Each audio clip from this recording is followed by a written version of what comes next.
preview. Let's go. Hey, what's up, everybody? Welcome to the shake-up today. We only got Gulfstream. I thought I was going to try to get on a little bit earlier. Parsons was going to help me out marking some stuff up, but I guess when he looked at I think our only choices were Ellis Park and Saratoga. I think basically what he said is he knew I wouldn't have been interested in either of those two tracks early. And from what I just seen, this second race looks like it's like a 4 or 5 horse field, and 2-year-olds. I'm guessing he was probably absolutely right.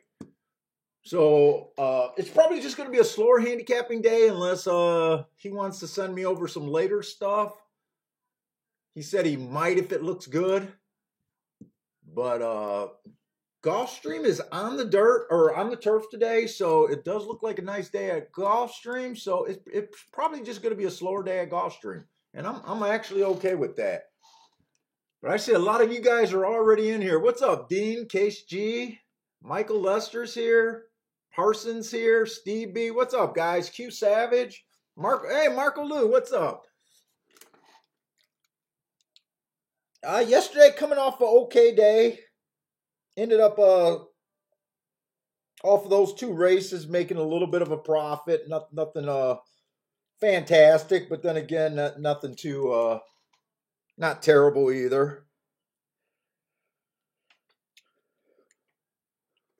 So Gulfstream last week, like I said, I wasn't able to play Saturday or Sunday because of the wedding.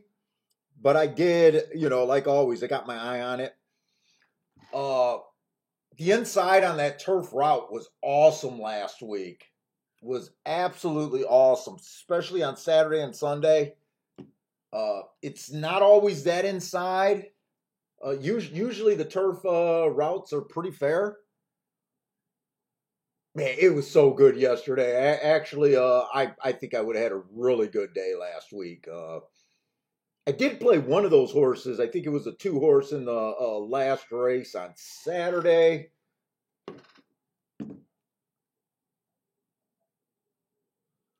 But I'm kind of curious on if this track's going to keep favoring inside. I doubt it because it's probably going to end up being fair. But God, I would not mind seeing it end up like it was last weekend.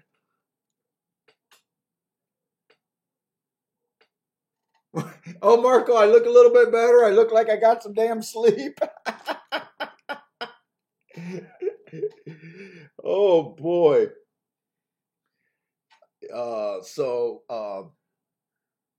Let's see. So we got about 26 minutes for the first race.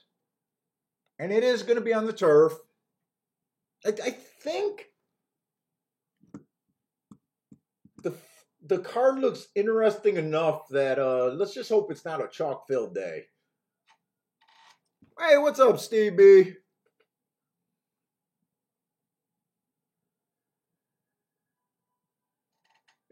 Oh, yeah, I did see that, Dean, where that Ellis Park horse got away from the handlers and started running around down the street.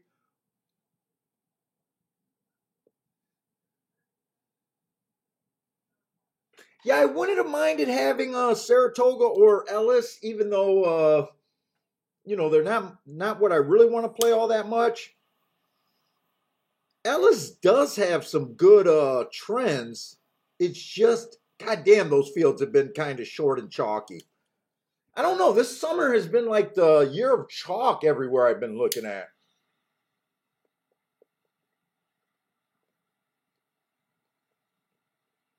And yeah, today's the NHC. I think today's the start of the NHC. Yeah, I'm bitter. I'm still bitter.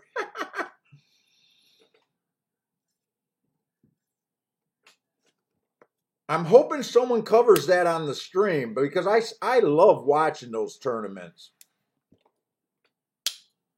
I think they did some cool new things where they're going to have a real-time updated scoreboard. I don't know how many of you guys are into tournaments. I used to be really big time. And then when everything went online, I got away from them. but I still miss not playing in that NHC. Uh, I qualified 3 times in like the 5 years that I played it before they went on the online tournaments. And once they went online, to me, the tournament scene just turned to shit. Uh, they're playing for seats instead of real money like they used to. But man, this is the only time of the year that I'm jealous of other horse players on the day of the NHC. I think the tournament is that fun. Well, anyways, here we are, but we still got Gulfstream, so it's not like we don't have chances to play and hit big today.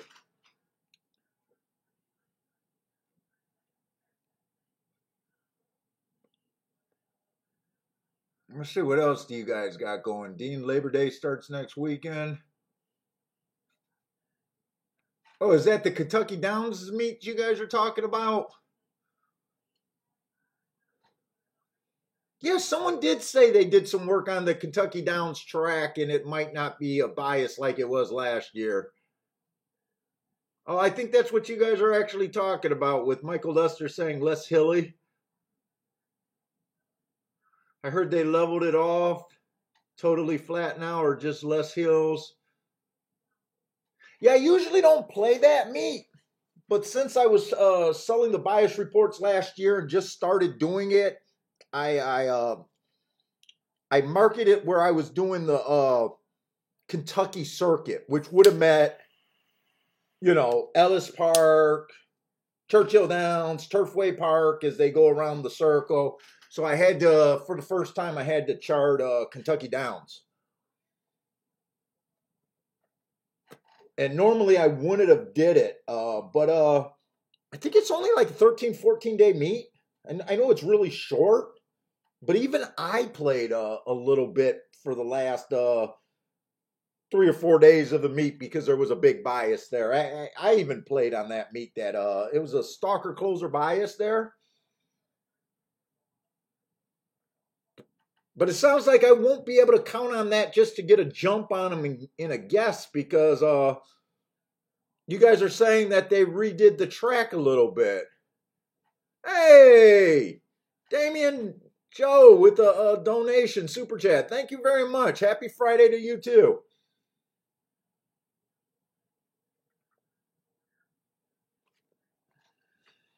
I really do appreciate it. What up, Q Savage? I don't think I seen you in there either. Well, let's get that freaking handicapping. And I do want to have Saratoga in the background and maybe even Ellis just in case Parsons does send me something to look at.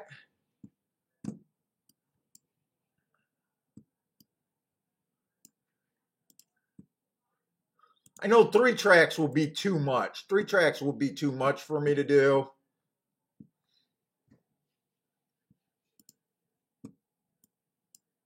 I like 1 to 1.5 tracks.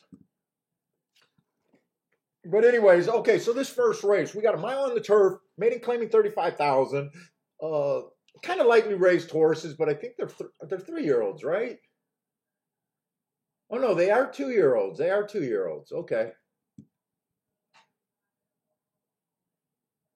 There's only one first timer.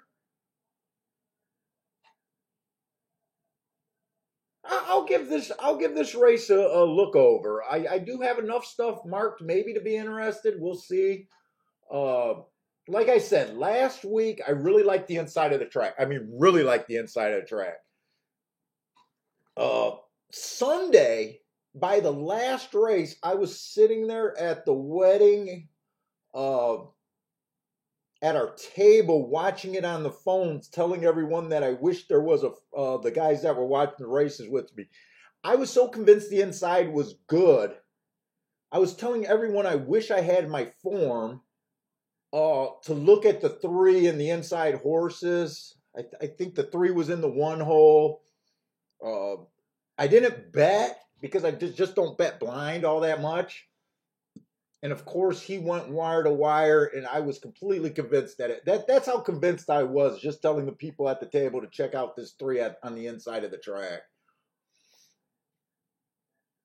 But I mean, it's been 4 or 5 days. Who knows? The track probably changed drastically. This one horse only ran one race. Can't I? I don't.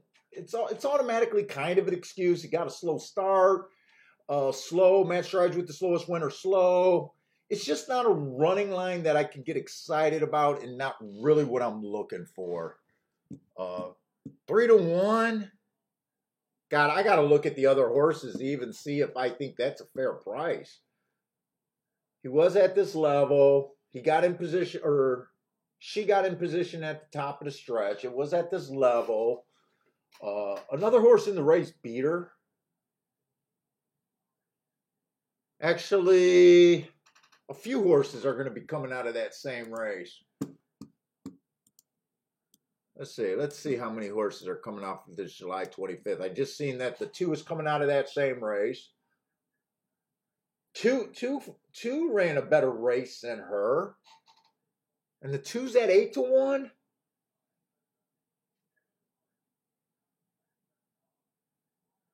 The 2, 3 races ago, first time out. I don't get that worked up. Speed favoring track. The horse had no speed. It was a sprint. Who knows if that's really where they want her, because now she's on the turf in a route. I don't know breeding, so I really don't have a clue where the horse should be. I just look at running lines. I think the horse deserved an asterisk there. 2 races ago, another sprint, early pressing day, average slow. Not that excited about that race. Maybe this isn't a dirt sprinter. I don't know. Drops in class last race to this level. Improved its speed figure. Was average slow. Was in position at the top of the stretch. I don't think that's a terrible race, depending on what else is in here. Maybe she just wasn't a turf horse to begin, or maybe she wanted the turf all along.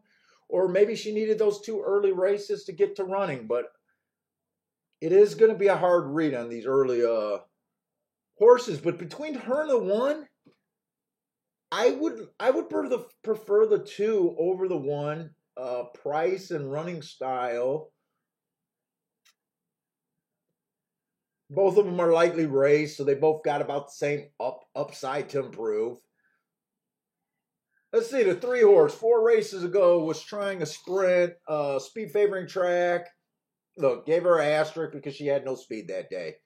2 races back, I got her as average slow. This horse was 2x1 at the quarter, 2x1 at a half. This horse chased the slowest pace of the day. Sometimes those slow looks terrible, and sometimes they look like they could possibly be sneaky good or not as bad as what I think they are by just looking at a slow. I'm interpreting that race like it chased the slow pace and couldn't cut into it, and that race probably wasn't as bad as it looks. 2 races ago, inside of the track was good. This horse was stuck on the outside. I gave her asterisk for running against the bias. She dueled. I think that was another improvement step forward. And then last race, she regressed a little bit, but I thought it was a bad rail that day, and she was in the 2-hole. Also, an early pressing day. The question on this horse is she tried 4 sprints. I don't know if this horse wants the turf or not, or the route. That I don't know. She's also been at a little bit lower of a level, too, and now step it up. But 8-1's probably about fair to find out.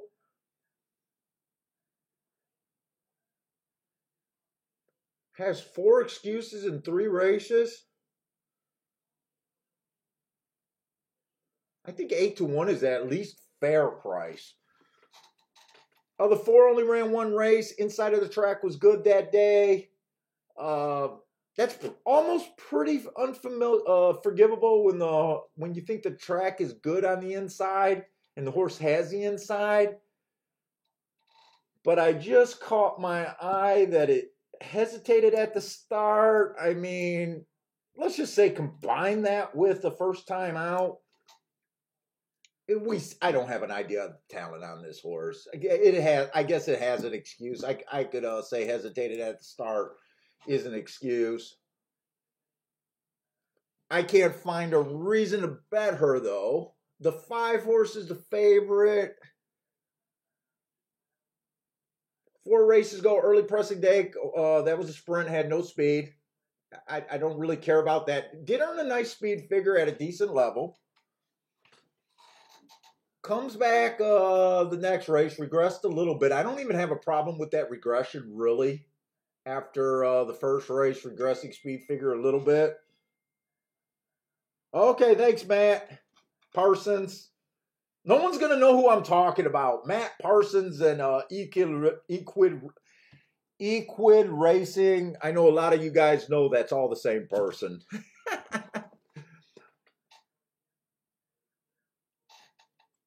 So then this horse, 2 races ago, goes up. Actually goes up in class and tries the turf in the distance. The timer malfunctioned that day. It was inside stalking day. This horse was on the outside. I like that race. I like that improvement. Running against the bias. Last race, she kind of ran with the bias. I think this horse, I agree this horse needs a class drop. I think from what I've seen so far, this horse deserves to be favorite. I'm not excited about taking a 2-1, but at least from what I see so far, I feel confident just saying she deserves to be favorite at the very least. I think she did enough to deserve that. Everybody else is kind of a question mark. She at least looks like if she runs her turf races, she could be a threat here.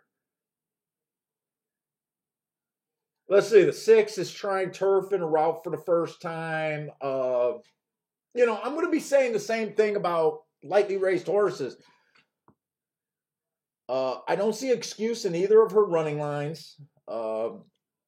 I can't really bet her off of those running lines or say I like her or dislike her off the running lines. And I got a feeling right now this race just looks like a non-play for me. 7's dropping in class for maiden special weight, but trying the surface switch. Does have 2 excuses in her 2 races.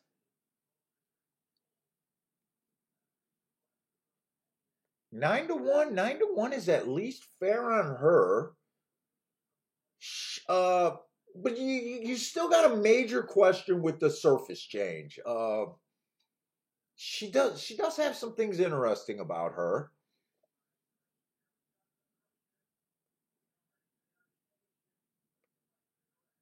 The 8 horse, first race out, inside of the track was good. This horse was stuck on the outside, gave her an asterisk. She improved greatly at 58-1 her next race. Improved her speed figure by almost 40 points. So I really like the day that I said she ran against the bias her first time out. She's interesting. Is there enough of a reason for me to want to bet her? No, all I can say is 6-1 is probably around where you want to be if you really want to bet this horse in this race. I don't have that big of a problem with the odds board. Honestly, I can see the 5 horse winning at 2-1. I can see a few interesting long shots, but I don't think they're going to get me to bet this race.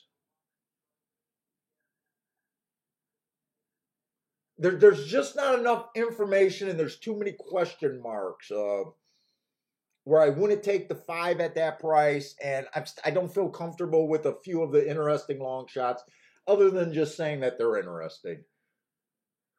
That leaves me with the 9. 9 looks like kind of a throwout, lightly raised.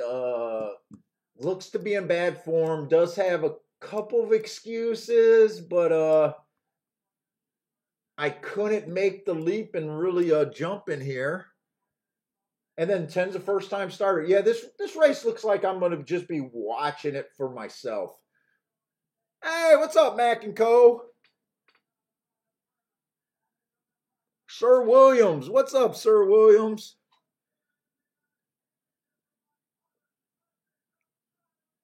Let's see. What is Sir William saying? How's the Gulfstream Park looking today? Is the inside still the way to go?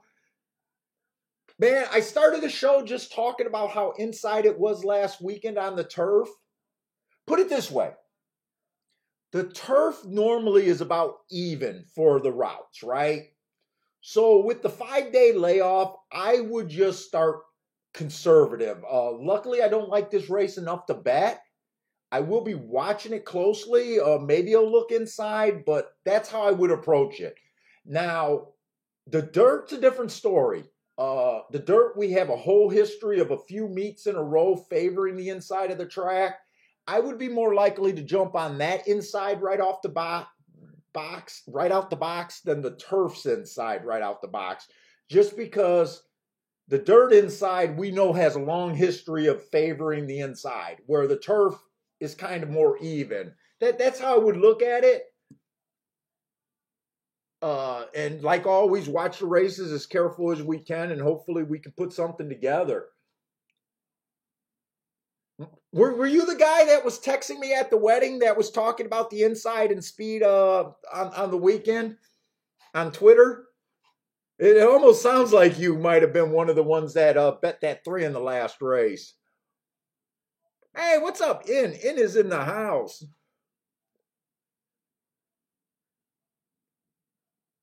I wasn't going to go get a cigar, and then at the last second, I ran and got it. Oh, hey, what's up, Jared? Jared, I hit one of my smaller plays on that 9-1 11 horse, and then I backdoored to exacta where I keyed a 10-1 first and second. I ended up having probably like an average winning day. You know, a couple bucks.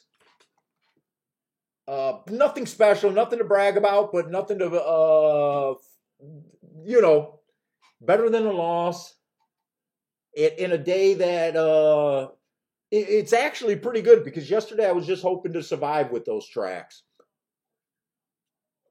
So I think I won like a couple $100, which, isn't a bad day, only hitting 2 of your races and making pretty much all play bets for today.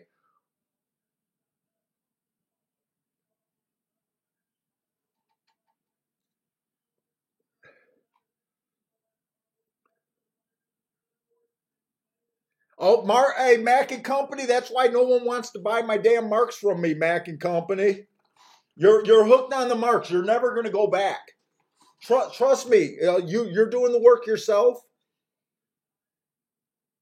You cursed your life for the rest of your horse playing career of doing extra work. There's no way you're going to go back. If someone really listened and picked up what we're doing here, instead of just doing a fly by night operation, just scanning the site, you're going to get screwed. You're going to get screwed. I'm sorry, Mac and Company, but I hope you're having good success. And I don't know if you've been doing it for 1 or 2 years. You've been doing it just for the all season. So the first thing you want, like I always tell people, when you start doing this and going down the route of doing your own data keeping, the first thing you really want to see is the long shots that win make more sense to you. That's one of the first things you want to see. Because if you're not finding the horses that matter, if a system's not putting you on the horses that matter, it's not really much. The next thing you want to see is, depending on where you are at the end of the year. If you're a person that loses a lot of money, you want to just cut into that. If you're a break even, if you're kind of like I play all year, but I lose $5,000 or less, the first year you want to do it, maybe you want to get to about the even money part. You're breaking even, which is an huge accomplishment. I don't even want to diminish how big breaking even in this game is. It's a huge. You're right there, and that's a huge thing, beating the takeout. And then we want to take steps on getting you profitable. But dude, you know, like I said, if you're doing the work and you're seeing the difference, you're fucked for life.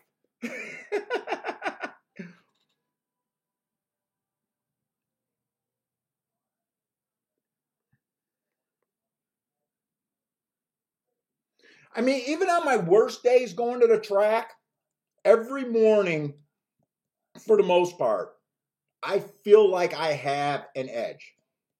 You know, I feel like it. It doesn't, every day does not work out that way. But, you know, you'll start seeing these patterns and feeling like it and being put on these, you know, horses that matter. And that's the difference in the game. So soon as you start looking at the game of cashing more tickets or finding more winners, that's half the battle. When you finally discover you got to get better at the horses that matter. Hey, Amy, good to have you back. Hopefully you checked out. You caught me on a 2-day skid. Actually, I was on a 3-day skid last week. Yesterday we kind of righted the ship again. Had a decent day. Only hit 2 races that day, but they 2 long shots. And today we got Gulfstream. So thanks for checking us out again. Frankie Tubbs, what's up, man?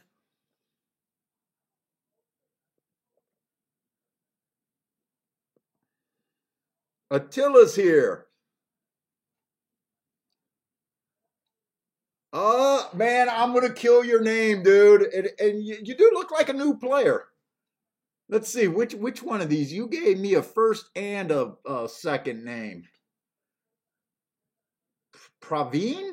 Praveen? Praveen? Hey, anyways, welcome to the show. If someone has an opinion, this race at Gulfstream, it's not my cup of tea, man. I have no problem sitting out races that I don't believe there's an edge in.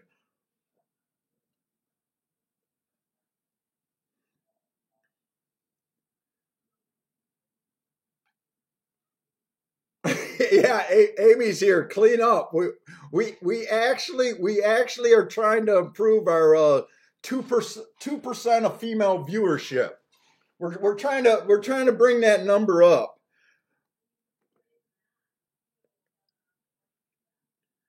We got to be on our best behavior.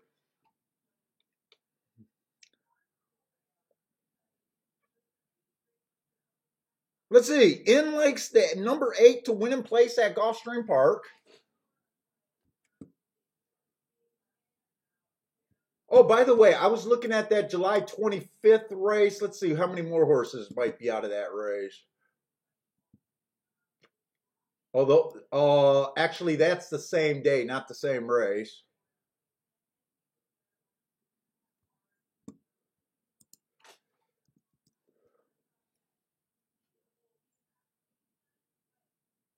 There's 3 horses coming out of that 7.5. Marco Lou, like I said, I don't, you know, I never really like a chalk. You know, I think you gotta pick your spots to get around horses like this. All I'm saying is I think the 5 deserves to be chalk. I think if any horse deserved to be favoritism, I think he's a little bit overbet at 6-5. I really think a chalk should be about 2-1 here. Not a big difference. But I think he's a good starting point for at least saying he's the horse to beat. I'm definitely, you're not hearing me say to go bet this horse. Hey, what's up, Jay? Gregory, what's up, Gregory?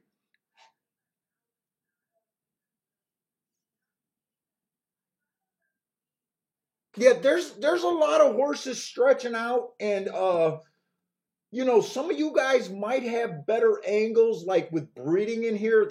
There's a lot of horses changing surface, checking out, or I'm sorry, stretching out. You guys know that breeding's not my thing. You guys will be way better at looking at trainers than me, and knowing which trainers are better at that. Those are things that I don't consider in my handicapping. Uh, there's just too many question marks for me. Why does this keep coming on? I thought the 8 was an interesting price. I thought the 7 was an interesting price. Who else? I thought 5 should be the favorite.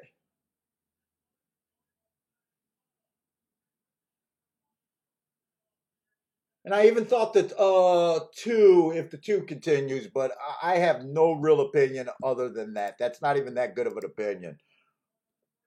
Hey, what's up, Pino?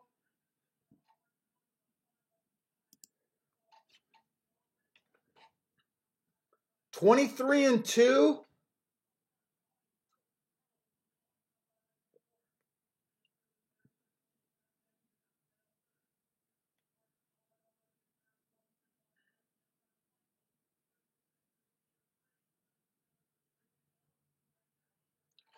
$47-3. I wouldn't say they're blazing, but they are definitely going solid to fair.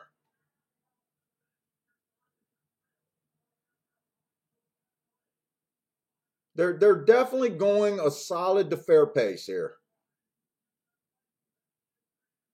And look, I think 5's all out. I think 5 is done.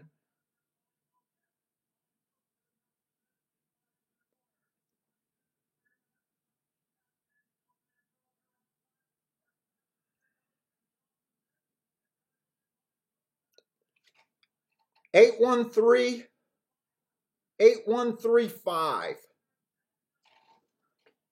I mean, 8 was one of the long shots that was mentioned that looked appealing. Ran on the turf before. He was the one she was the one that ran against the bias first time out. We talked about improving the speed figure by 40 points. At this level, not really a surprise, but if I bet, it couldn't have been any more than a play bet there, and I just chose to sit out. The inside definitely didn't look like it did last week, although I'm not really sure if we had any real contenders on the inside. I like the 2 a little bit. And now that I'm looking at the 2, oh no, I was glancing at the 3 and was saying the 3 was underclass and was stretching out. No, it was the 2 that I did like a little bit. 3 did get second, but 3 rallied on the outside, came off the pace. Last weekend it was inside and close to the pace, so that did not look like what I saw last Saturday and Sunday.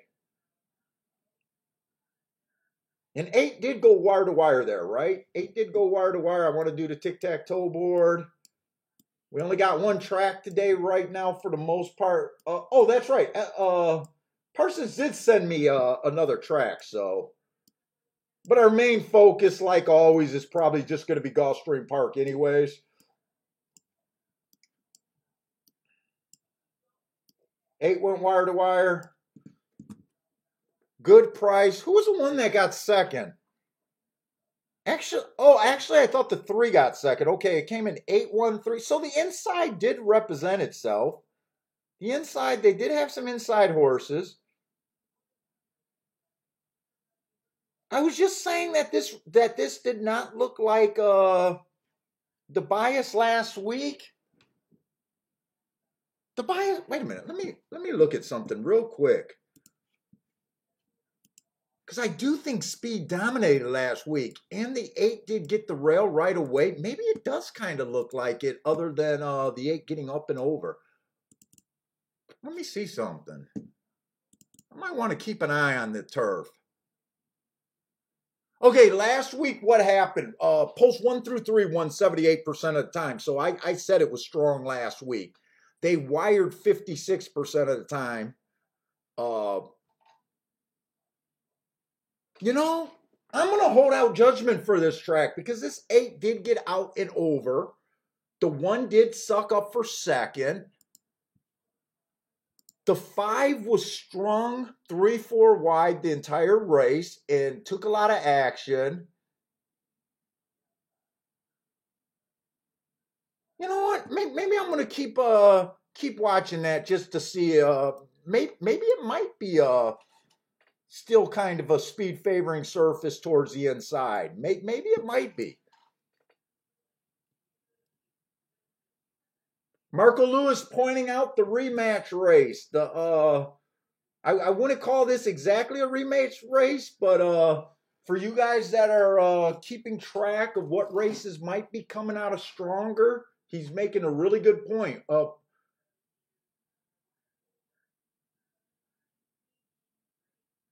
Two of the first and second place horses were both coming out of that July 25th race.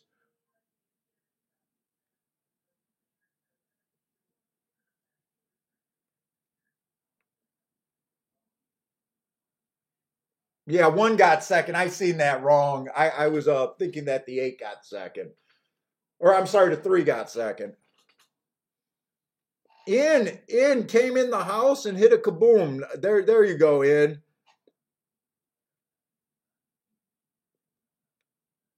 Jared had the 1 to place. Oh, to win in place.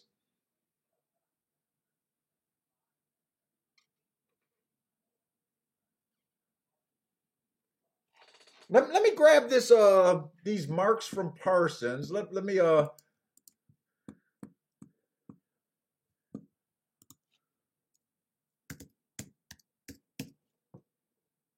and I do appreciate Parsons for helping me out like always. Marked up an extra form for us to look at. Like I said, Ellis Park, pretty strong trends there. I'm pretty sure. I'll check it again. Pretty strong trends, but quite a bit of chalk. You're weeding through a lot of chalk there.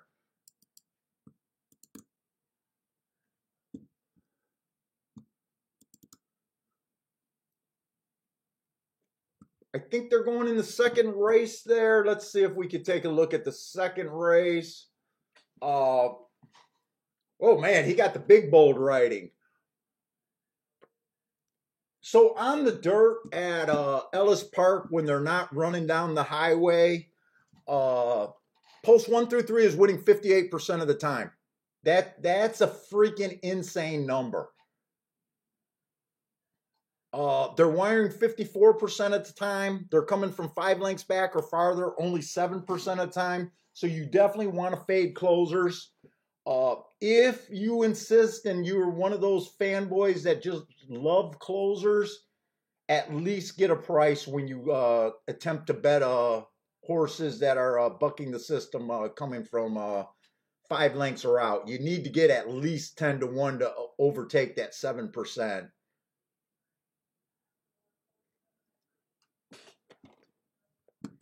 And I do want to see the results for the first race. Well, the first race was on turf. There was really nothing that interesting in the first race, according to my marks. Probably wouldn't have been interested in it. Let me try to get as much as I can. Let's see, Ellis Park, we got about 12 minutes for that race. Let me just see the results of the first race so I can circle them.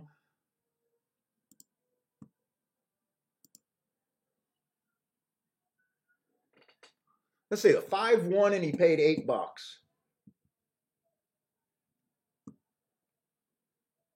First time out, he ran against the bias. Parsons does mark his little, does his marks a little bit different from mine. He likes to, you know how a lot of times I say inside or inside speed? He gives them an asterisk a lot of times if, like he's saying that this horse ran against 2 biases.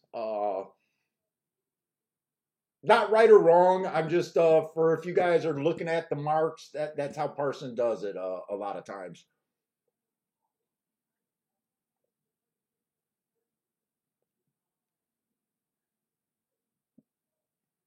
but okay.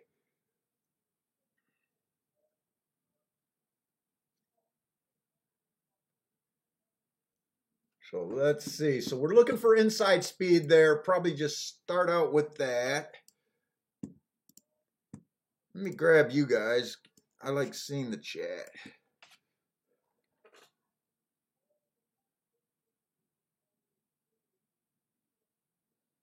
Oh, Frankie Tubbs is asking, which racing program have better numbers, Briss or Daily Racing Form?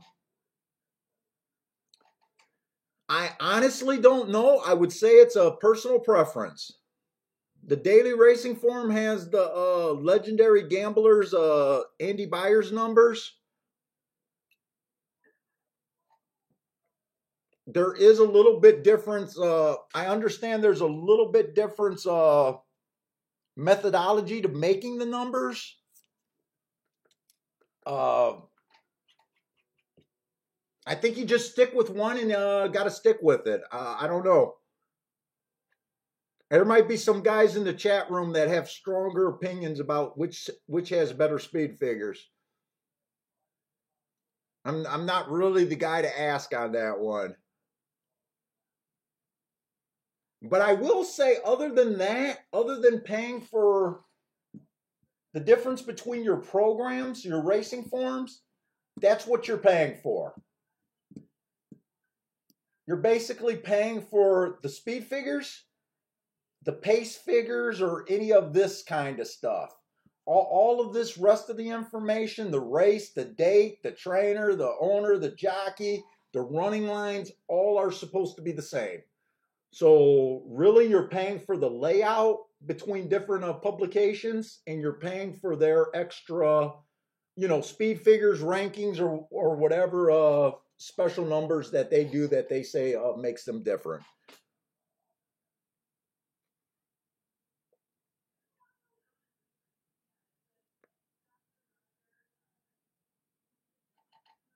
I agree with Gregory. If you bank on either set of numbers, you'll get killed. My overall thought about the speed figures, since it's such a simple thing for everyone to grasp on in 5 minutes, the speed figures price are for the most part built into the price of the horse already. You always got to go deeper. If you like speed figures, you should love my notes. The biases explain the fluctuations a lot of times. Even the pace, I talked about how Steve B was asking about pace ratings, and I said basically when I marked the slow hearts in that's basically almost a pace rating the way I compare it. That's a big part of pace handicapping, but it's just how you want to structure and play the game yourself.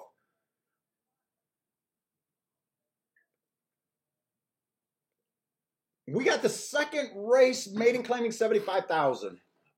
This one horse, first time out, slow. Veered in at the start, dropped a little bit in class, probably to the basement over there. Went too fast to win 2 races ago. I definitely like that race. And what drives me nuts? See, I would love that race because the way I look at horses and I do my stuff, trainers, owners, and that always have different things in mind. I don't understand why they went up to a mile with this horse. I wish there was an excuse, like a post position excuse, because a horse that earned 3 hearts and had the lead going 5 furlongs is supposed to have the lead going a mile. He did step up to 16,000. That could have been the difference. But at a starting point, I love those 2 hearts.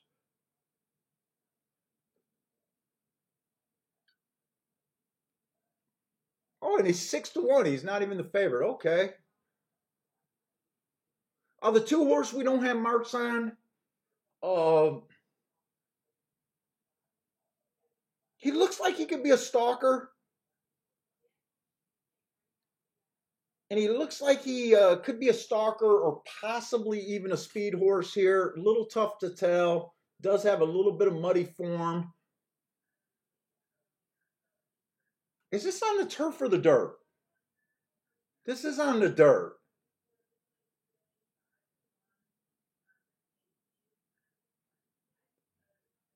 Let's see, the 3 horse, 2 races ago, inside of the track was good. This horse was stuck on the 5 in the 5 hole. I like the asterisk that Parson gave him there. Went fast for the first call, average slow. I like that race.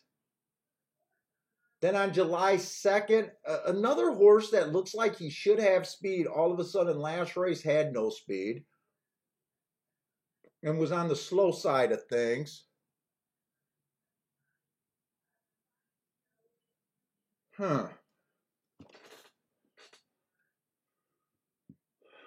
That could possibly be explained by the stepping up in class.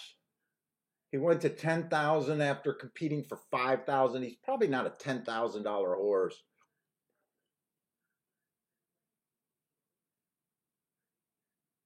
The 4 horse has been that's got to be the favorite, right? 4 horse is the favorite. Oh shit. I hate route to sprint. I hate that angle, route to sprint.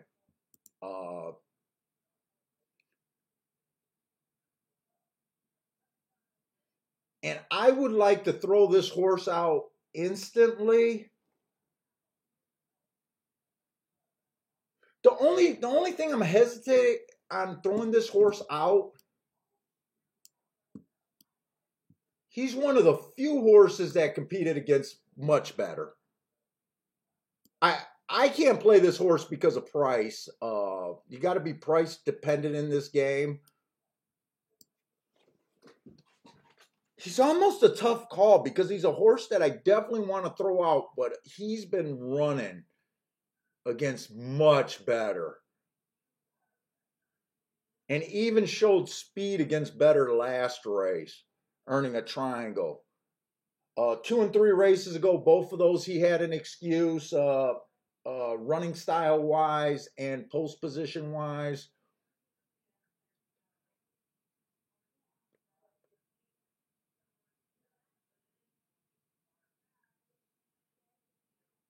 This is a pretty easy scenario for me.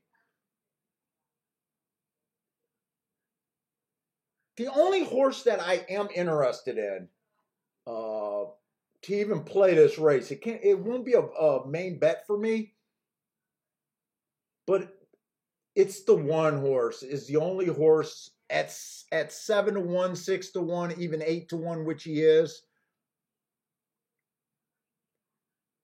He's the only thing that's even a little bit tempting.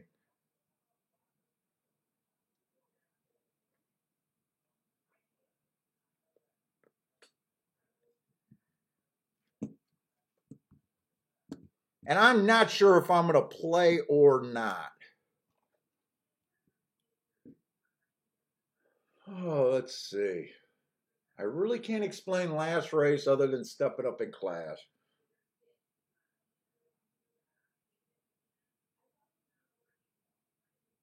If the 4 wins, I think the 1, 2, 3 can get second. I doubt it if those are exactas are that tempting.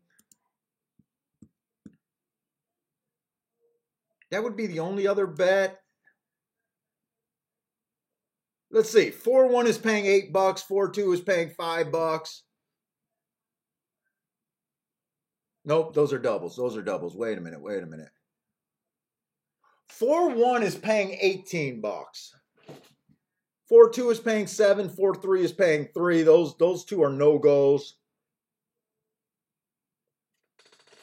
You know what? I'm going to get a little bit of action down. I'm going to take this 1 to win, and I'm going to play a 4-1 straight exacta.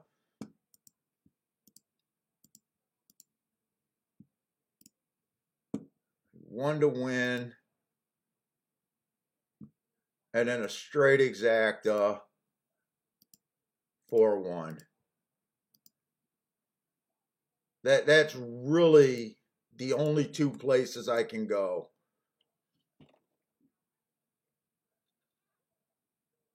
Yeah, 6 is from Mountaineer. I think even Mountaineer to Ellis is a pretty big step up.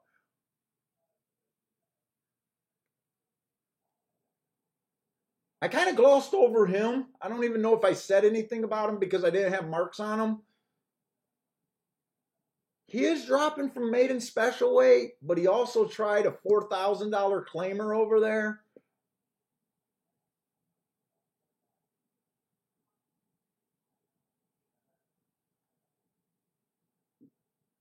I haven't played Mountaineer in years, but my impression of Mountaineer is when you go where you have no other options, pretty much.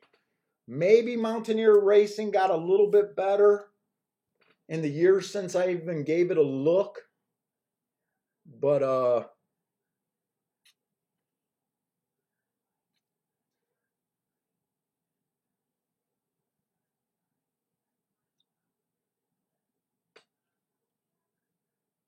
yeah, I can definitely see why they're betting the 4 horse.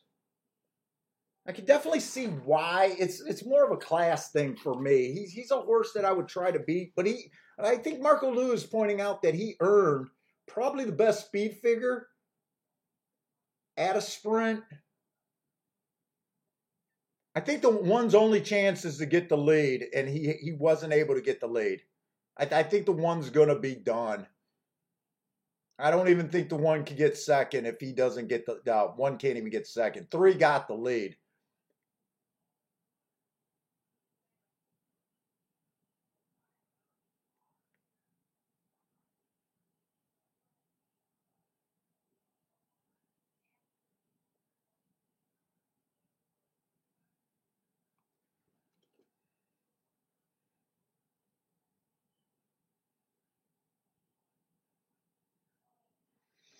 Parson Merks looks more artistic. Good drawing hearts.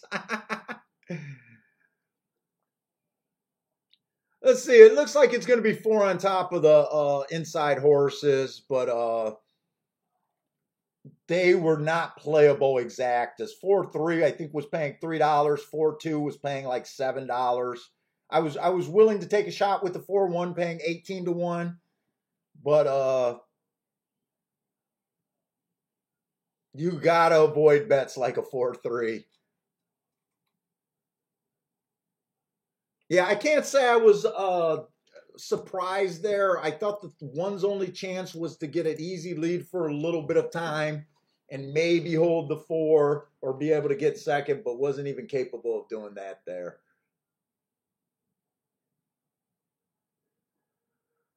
Yeah, I think the class definitely was the difference there.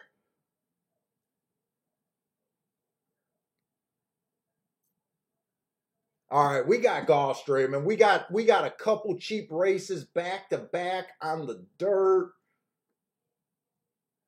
and then a sprint, a turf race. So I might really want to look at this sequence here. Uh, Cheap races on the dirt.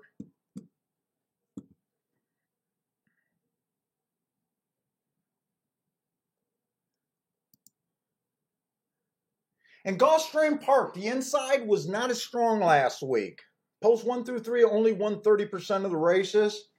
Uh, they were basically middling last week, but for the entire meet and for probably the last 3 years, Post 1 through 3 has been winning like high 48% of the time. Uh, Closers are a no-go. They're only winning 8% of the time. If you insist on playing closers, you got to get 10 to 1 or higher. Uh, you basically need to be a speeder stalker, and post 1 through 6 definitely has an edge. If they're not winning from post 1 through 3, they're winning from 4 through 6. And that's been going on for fucking 3-4 years straight. Sometimes it's stronger than others. I always start my handicapping there.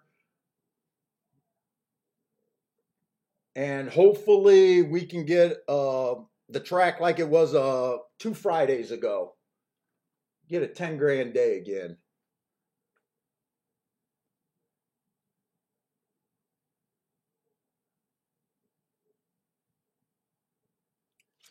Whew, I'm freaking high from that damn cigar.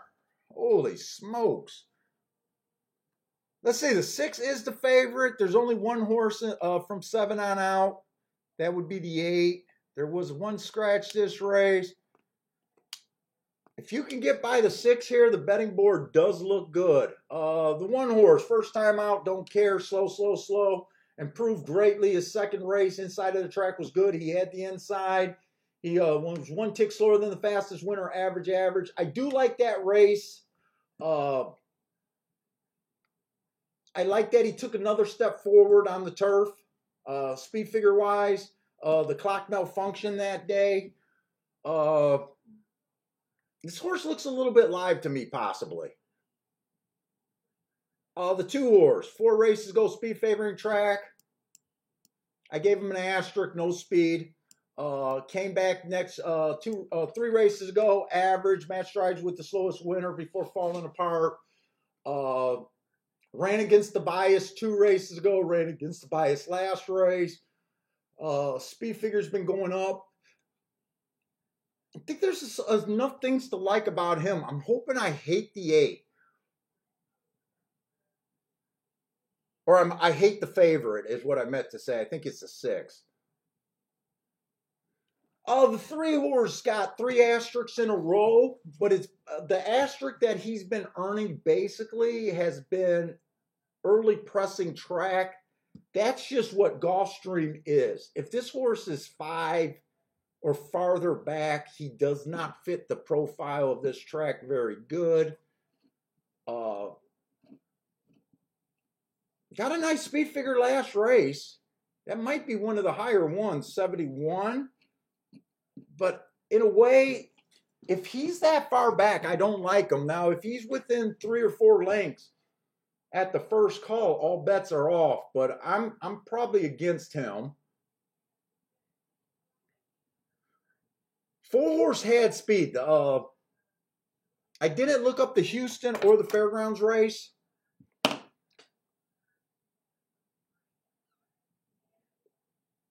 On November 24, we know that Gulfstream Park West, some of you guys profited your first meet just because of that Gulfstream Park West bias. That was insane. That 87 speed figure might have been due to that inside track there. That was his best ever.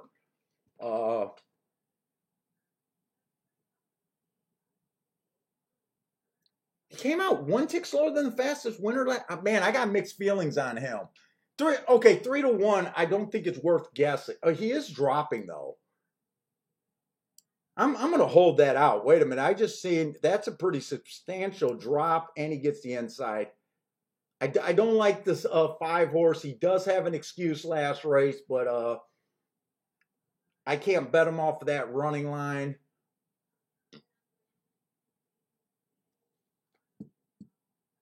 This should have been an asterisk. Bad rail. He had the bad rail. Fuck, the 6 does look good.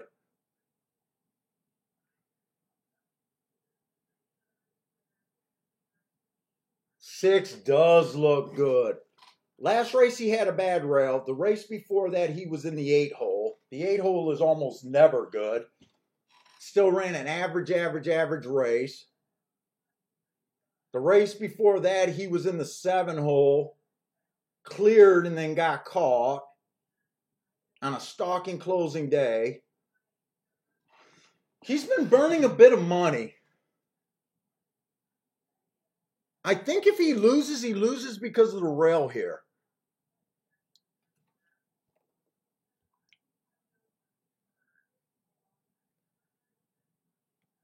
And then the 8 horse, I just don't see how the 8 can clear over the 7 horse or over the 6 horse.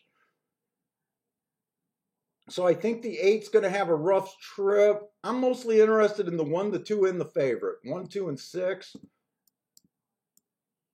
Let me just write down my first thought.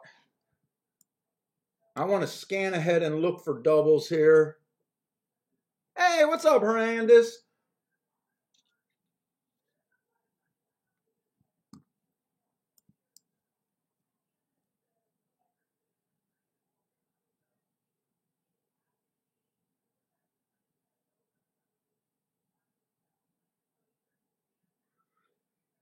I'm looking for a quick double. Boy, and I don't think much of the inside horses next race.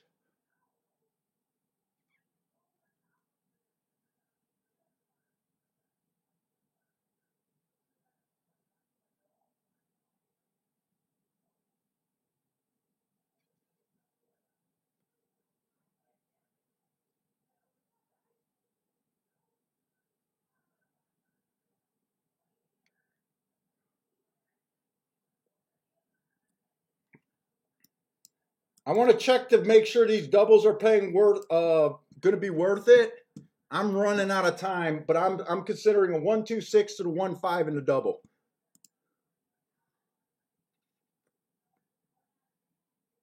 One to the 1 is not worth it. 1 to the 5 is only paying 17, barely worth it.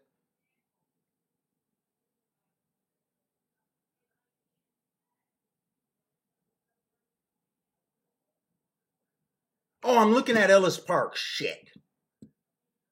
Hold up. Sorry about that.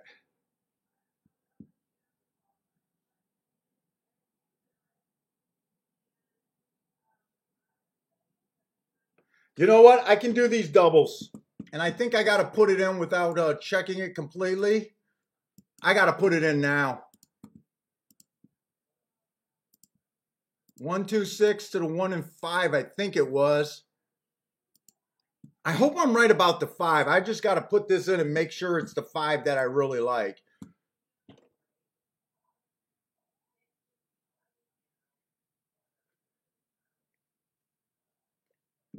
And I'm going to try to get a win bet on the 1 and the 2 here.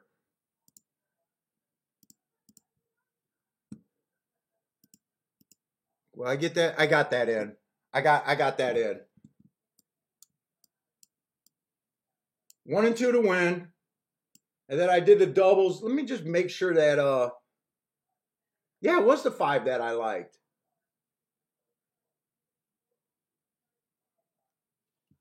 Five is going to be in the 4 hole.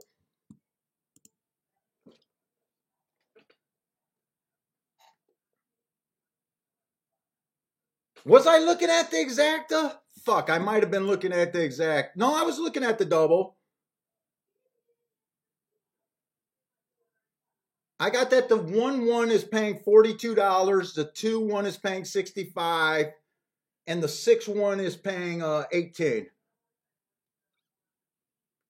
And then to the 5, they're just as good.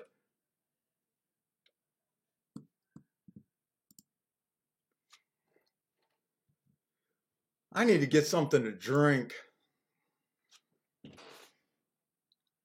Let's see, Frankie God damn it. Frankie Tubbs is taking 6 to the 2-3 exacta. Winning place on the 2-3.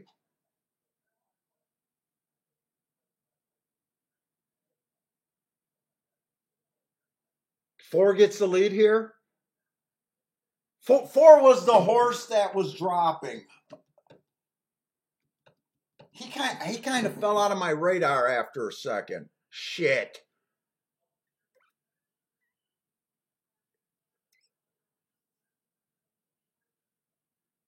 I think I got a root for the 6 because my 1 and 2 look like dead money.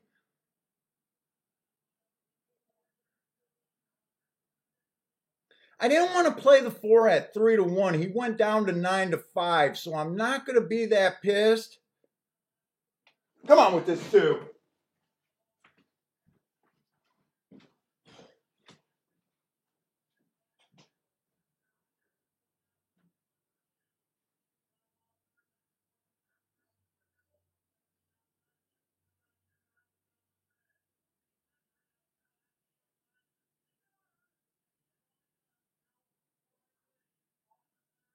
Come on, he's dead too.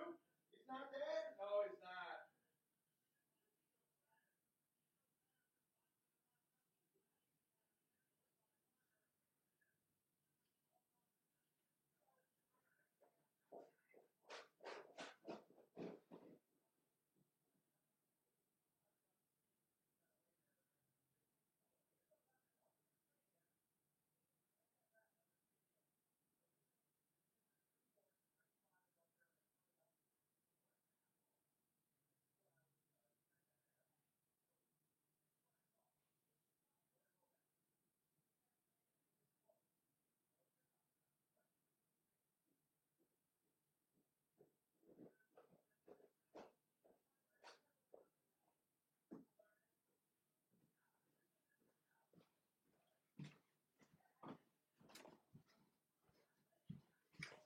Okay.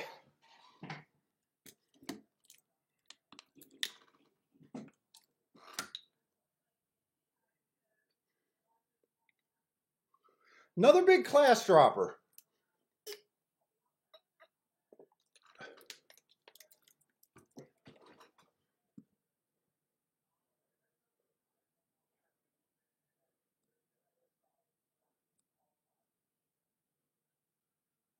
I honestly kind of forgot about him. I first threw him out, then I seen the class drop.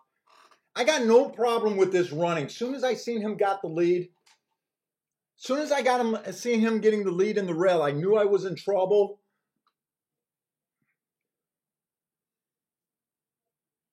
I think the 6 ran where he ran because he was strong 4 wide. I honestly, I wish I could have hit it and didn't completely forget about him, because I think the 4 on top of the two would have paid. But I kind of forgot about him in the rush to bet. I just kind of forgot about him.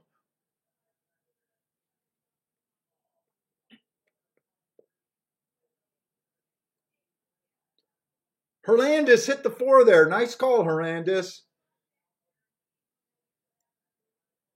I think the exacta was the play. 4 on top of the 2-1. That's all inside. That makes perfect sense to me. And I think you get a bump in value there. I definitely think you get a bump in value. 4-2 was only paying 18 bucks. Not as much. I thought it was going to pay like $25 possibly.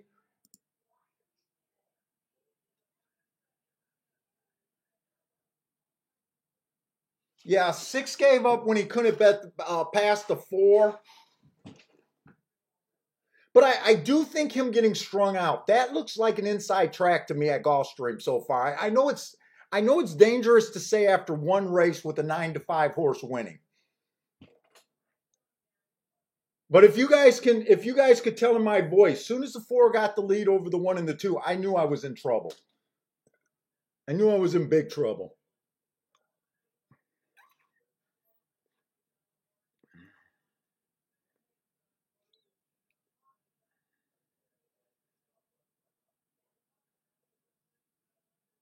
And really,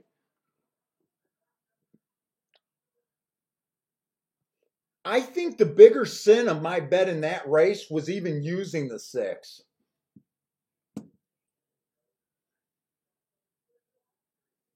I think I just used them as a safety net, and the safety net didn't work out.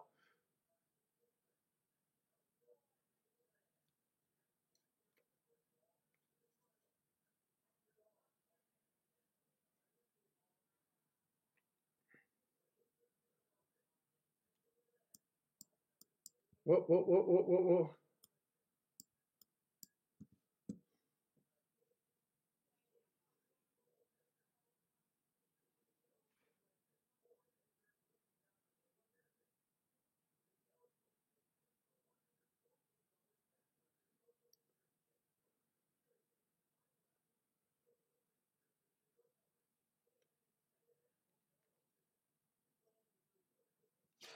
Let's see.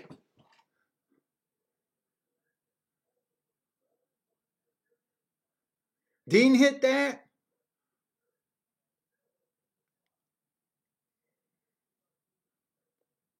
Yeah, Jay even said the 6 might not clear the 4. Good call on that.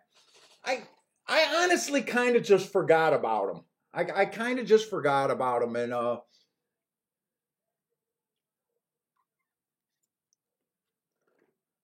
probably should have not forgotten about him and used the 1, the 2, and the 4 in that double. Now the doubles with the 4 might not be paying. Ooh, are they paying enough to make me really hate myself right now?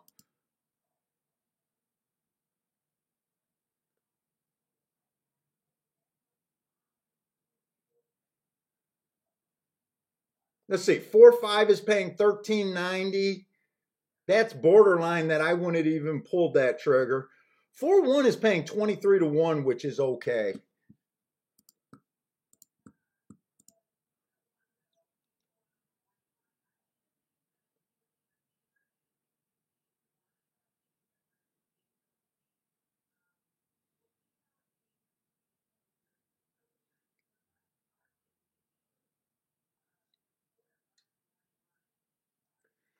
I am liking what I see. I need this inside of the track to be good today.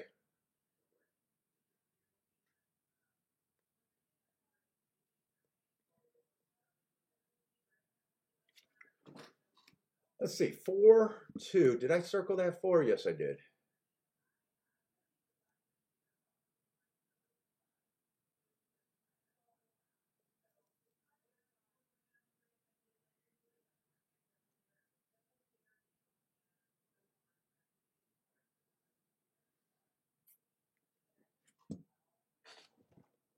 Four got the rail instantly.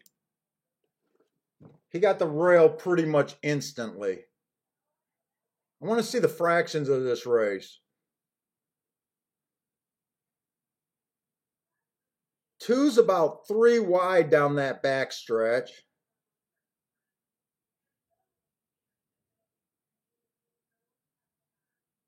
Why did I think the 1 and the 2 had more speed than I did? I kind of thought they had a little bit more speed. One's technically only had the lead once. I guess I can't blame him too much for that. He's technically only had the lead once. And the two technically had the lead once, and I'm not sure if he wants the lead. I guess I have no problems with anything in that race.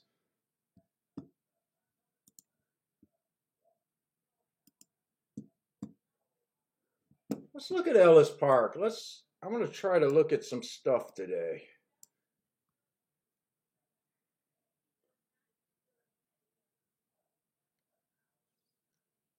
Ellis Park, we got a turf sprint. I'm not sure if we've seen enough races on the turf over there. We've only seen 27 turf sprint races.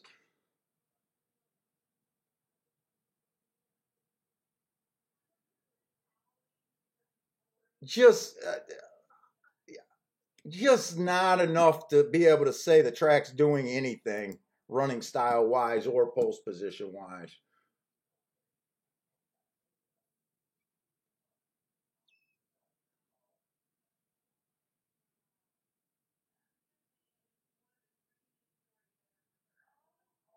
We got enough stuff marked to even look at this race. It is just a 6-horse field. There's 3 basically 2-1s and 5-2s in this race, so not really a great betting board.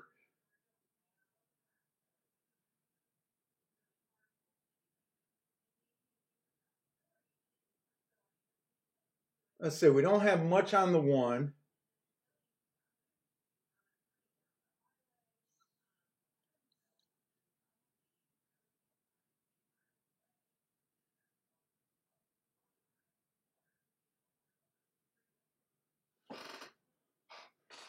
Let's see, Parsons. I don't agree with this bad rail. Asterisk. This horse was in the 6-hole on the day that the rail was bad. And he had the right running style. I think you made a straight up mistake there. 2 was just the slowest winner of the day, but he ran with the track.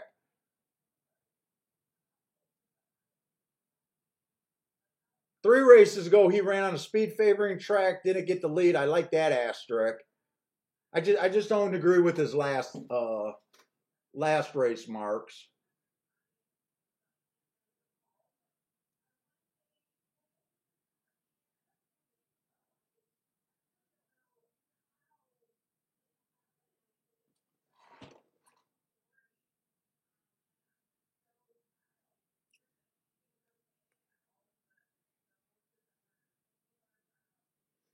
I think five's taking a substantial class drops. He was in allowance of 10,000 2 races ago, and a starter allowance 5,000. I think that's like a $10,000 race. I think this horse has a bit of a class edge on the field. I don't love his running style, though. I don't think I'm interested in this Ellis Park race.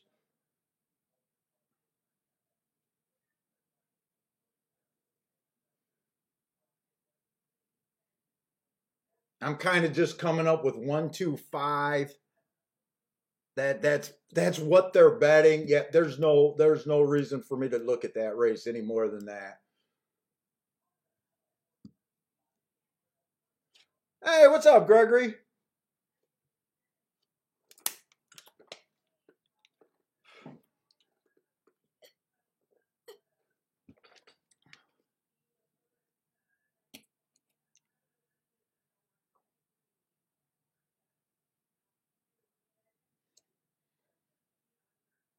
Let's see, Gregory. The 2 at Ellis Park, the value. Value. I'm just going to answer this how I always answer it. Value is based on your handicapping.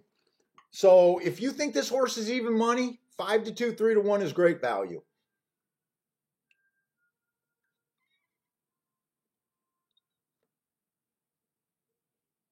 If you think the horse is about 5 to 2, 3 to 1 is a little bit of value, not great. It all depends on your handicapping and where you have this horse at.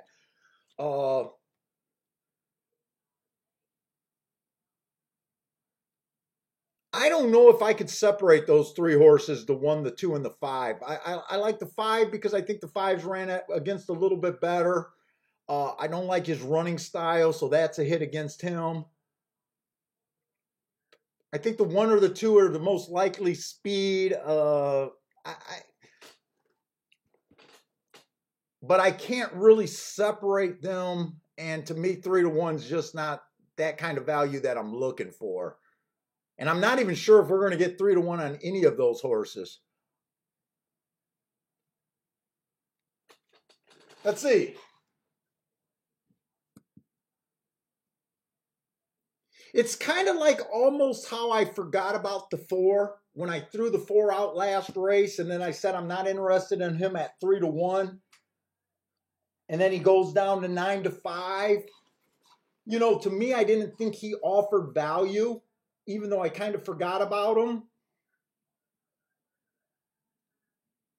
But if someone else thought that, you know, he should have been even money, which he possibly should have been, because of the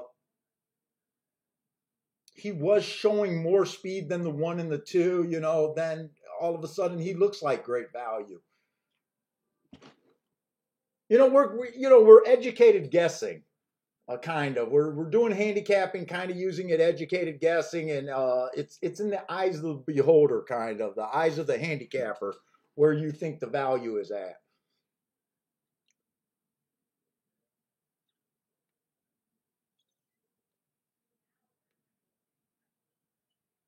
Let's see, Marco Lou likes the 6 in the next race at Ellis Park or at Gulfstream. Now, when I scanned through this race really fast looking for doubles. And my first opinion of this race is I didn't think there was much speed on the inside, but I'm looking for inside horses. I settled quickly on the 1 and the 5 as being my plays. Now the 5 at 4 to 5, I don't like the 5 now because of 4 to 5, and he offers no value to me. I kind of, when I was glancing at this race, I kind of thought, I'm kind of with you, Marco. I thought the 6 looked really good. I actually thought the whole outside of the track, the 6 and the 7, looked to be the better horses, but you know how I tend to favor the inside of the track there. I'm just going to get beat by the outside horses until I make an adjustment. So the way they're betting this race, I'm no longer interested in the 5. for a win bet.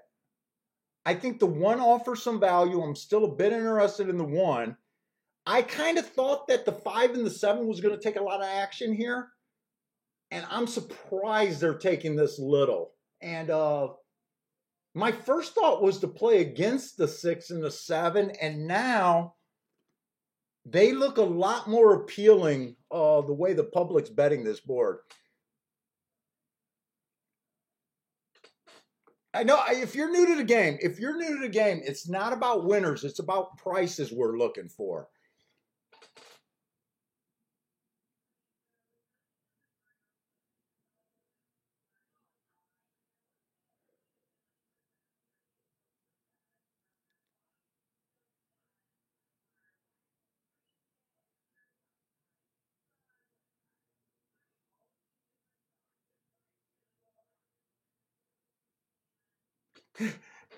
You scare sometimes. Wait a minute. I'm trying to figure out what Jared's saying to me.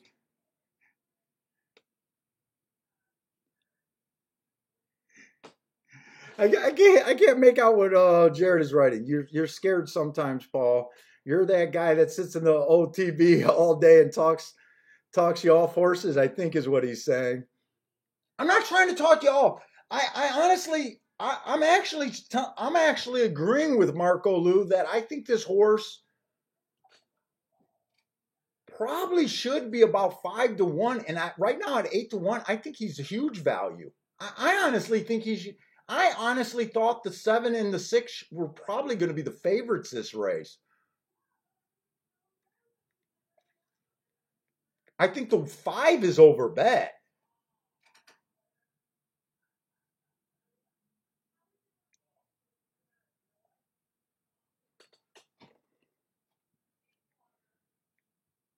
Let's go through this race because I didn't really go through this race. Let's see. This is an $8,000 claiming 6.5 on the sprints. I liked what I seen in the first race about my first thought about the inside of the track. I really do. This one's not a speed burner. I'm kind of moving him up just because he has the 1 hole.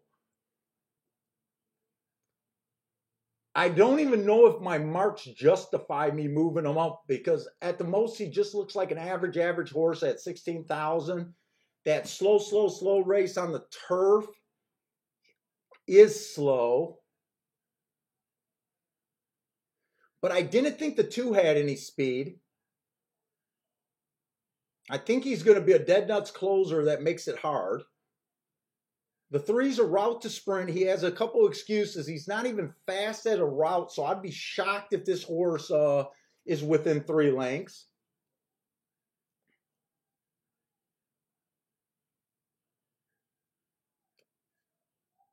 The 5 I was trying to use because he just looked like a horse that can get the lead in the inside. And he doesn't always go for the lead, so he does have a few races where he ran against biases.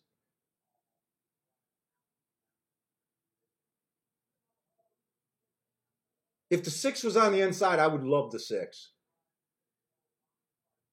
And I still might even bet the 6 at 7 to 1. I think you're getting, to me, you're getting value on the 6. And I think you're getting value on the 7, but I think this, I just believe in the inside of the track.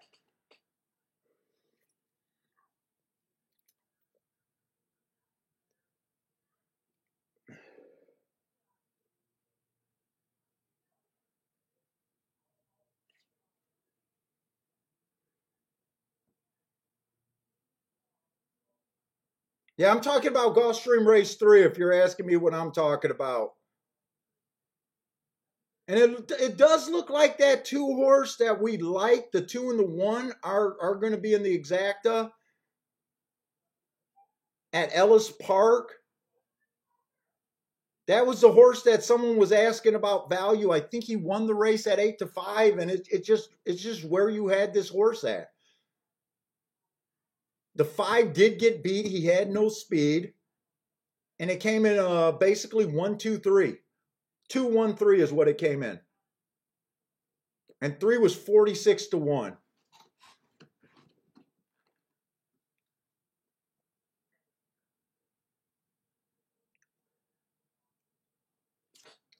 Dude, I gotta let that rest because I feel freaking like I feel like dizzy. Oh, Jared, I was just talking about the Ellis Park race, the Gulfstream race. I think the real contenders at Gulfstream are the 1, the 5, the 6, and the 7, and I'm not sure what I'm doing there.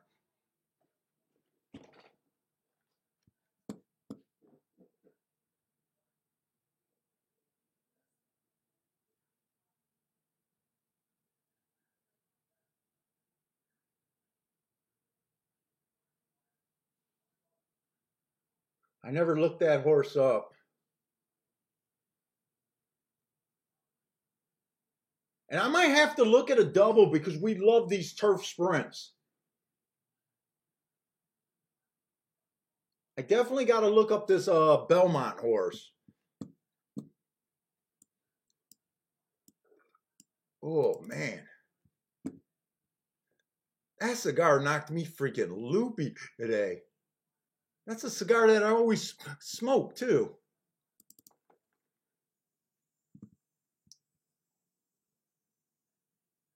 The 2's coming off a long layoff, trying turf for the first time.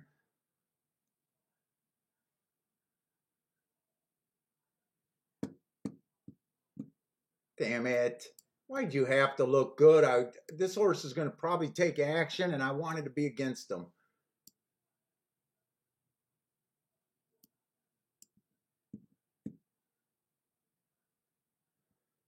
Oh, that's going to make it difficult. Why do I got to have these difficult calls first thing in the morning?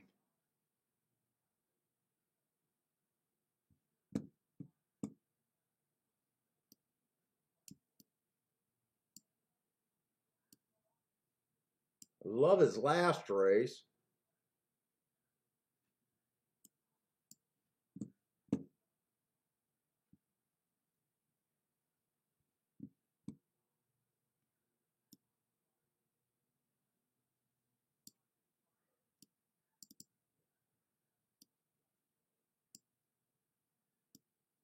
Triangle, slow. Oh, I was hoping I wouldn't have to like that horse.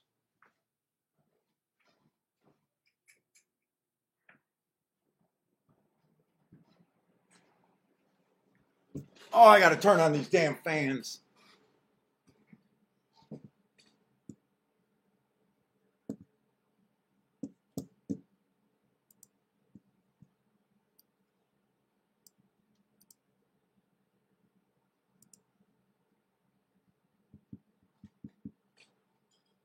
Yeah, he's going to take action.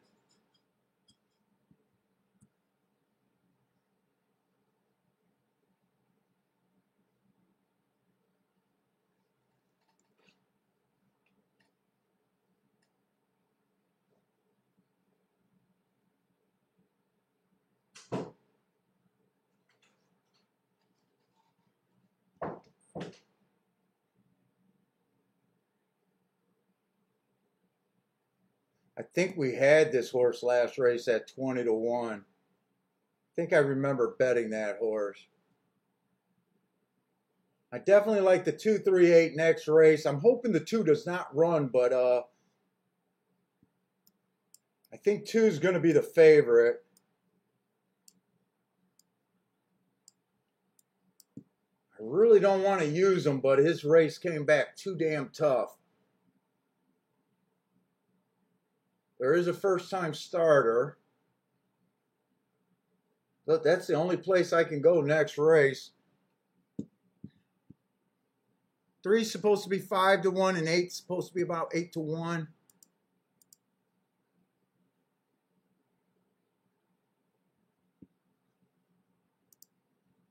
And Gulfstream Park, they're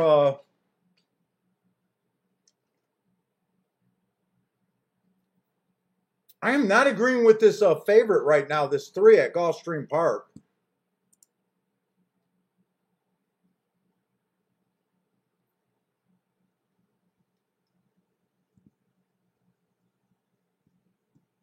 I don't think I'm going to do all of these combinations, but I'm going to write down what I'm considering.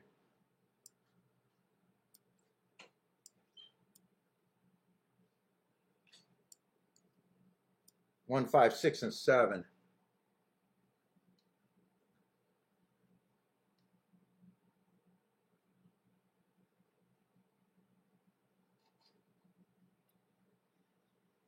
I got to check those doubles over there at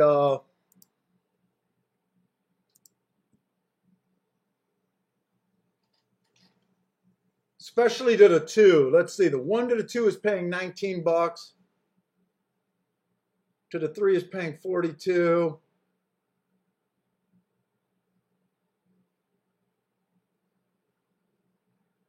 And to the 8 is 76. I definitely want the doubles with the 1.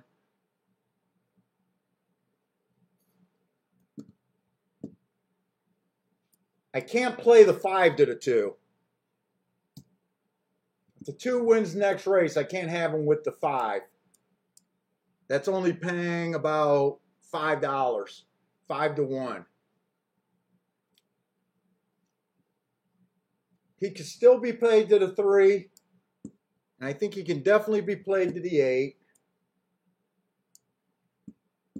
And I think 6 and 7 could be played to all of those horses. I'm just not sure I want to. 6 to the 2 is questionable.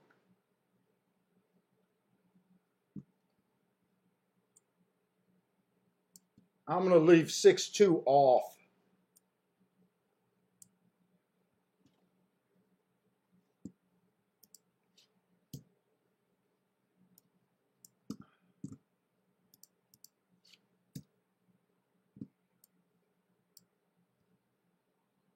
What is that?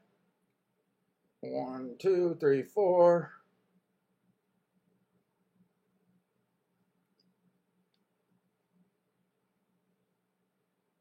That's 10 combinations. That's kind of a lot. Definitely got to beat the 2 next race or the 5 this race.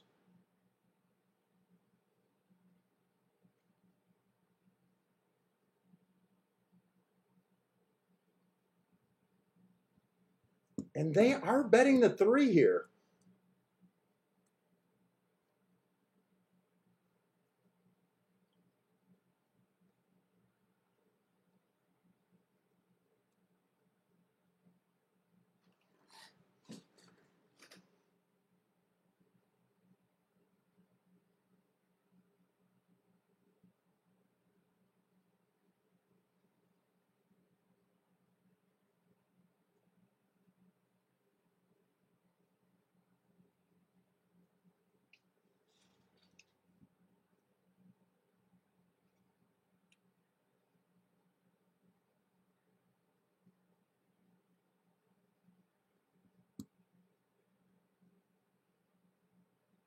I think I'm going to stick to my guns here.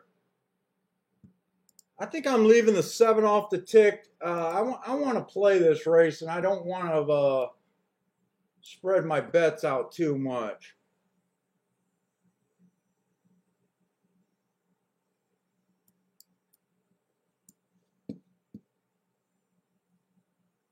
Six is now taking the action that I thought he was going to take.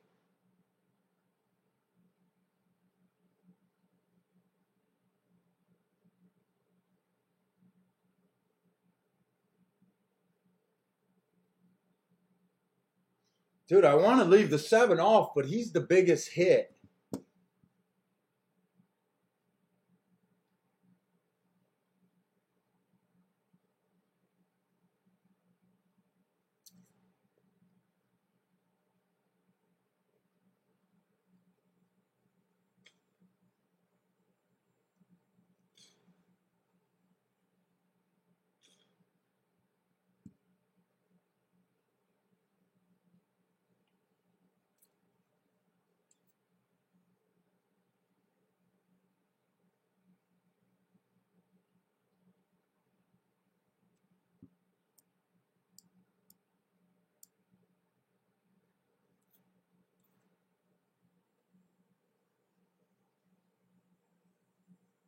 And 5 is starting to get a little bit more attractive again.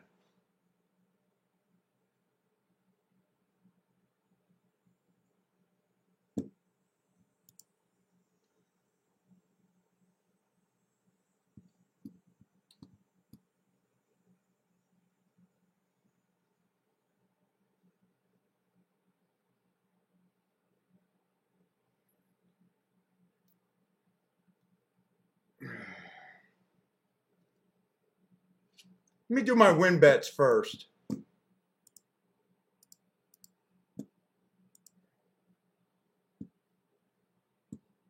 And I'm going to do the double with the 1 first, because I'm still thinking about that other double.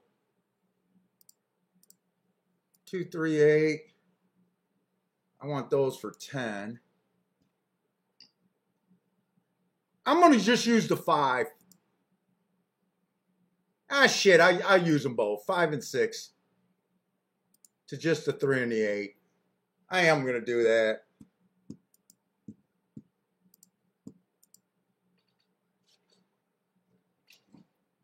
Let's see, what's up, Attila? Attila's going to 1 and the 3 and the 2 and the 3 in the exacta boxes. Marco Lou doesn't think LaCrusta. Oh, wait, is that a real horse? Is that a horse in this race? I think that's a stakes horse. I think even I know that. I think the 1 winning will be my best hit here. 5 got the lead like I thought he should. This looks like Gulfstream to me. Let's see how the race plays out, but this just looks like Gulfstream to me.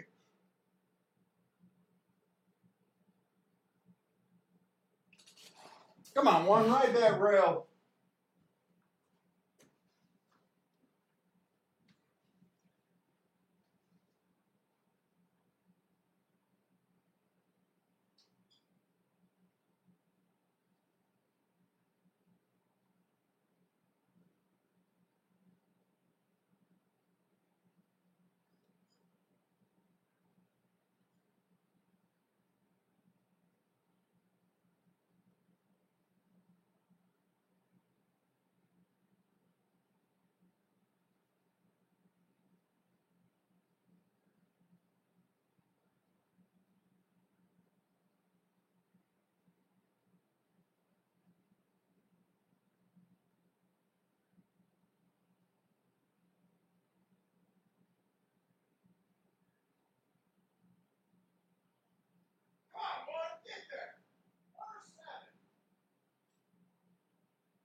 I think I should have won exactas.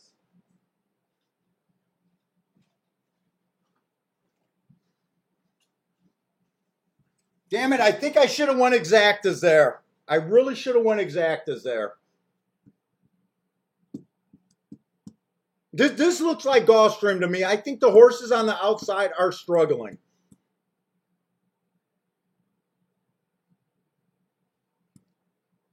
I think the horses outside are struggling. I'm glad they stopped betting this horse down to 4 to 5. Because I was going to try to beat this horse at 4 to 5. In my head, I had the 5 at about an even money shot. I probably should have said that. So at 4 to 5, I didn't think she was worth betting. As soon as she went up to 2 to 1, I was like, I got to play her at 2 to 1. The problem is I don't have the 2 and the double. I think I should have went exactas there. I think I should have just keyed the 1 and the 2. Or I'm sorry, the 1 and the 5 on top of the 7. And even the 1 again. I'm sure someone in the chat room put that exacta together.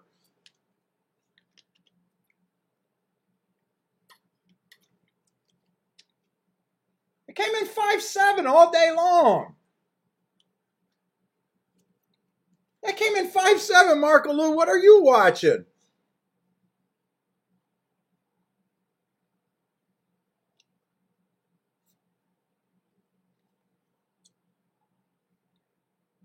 Dude, I'm blind. I'm not that blind. Yeah, that 7 was 18 to 1. I couldn't get rid of the 7. Once I decided he was the biggest hit, I think I just played that poorly. I should have looked at the exactas. I wasn't even thinking exactas. I was thinking doubles. I hated the 3. I hated the 3 when they bet him down.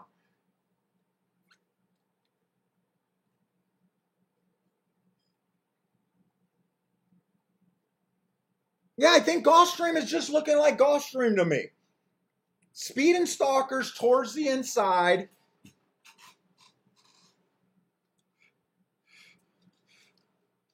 Seven was making a huge class drop.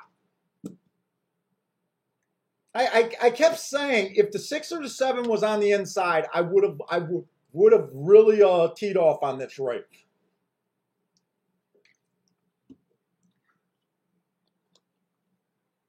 I do think the outside's struggling. Your 6 did not run. Seven looked like I said I thought the 6 and the 7 should have been the favorite that race. I said I thought the 7 and the 6 should have been the two favorites that race.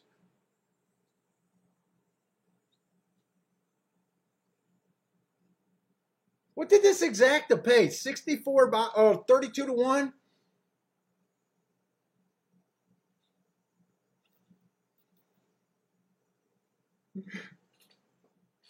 Oh, Garth is holding my water, backing me up for a change. Dude, I feel like the handicapping's on point, but my betting is kind of not now. If the 2 loses next race and the 3 or the 8 wins, I'll be okay with this bet.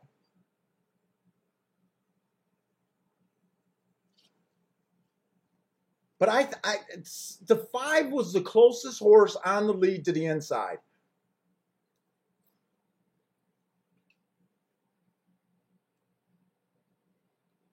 All right, Marco. I know Marco doesn't always believe on my inside, and I will admit that I want to call the inside faster than anything. You know, I will admit that is a flaw in what I do. I always favor the inside at Gulfstream. I just got the numbers to back it up, and I could be proven wrong.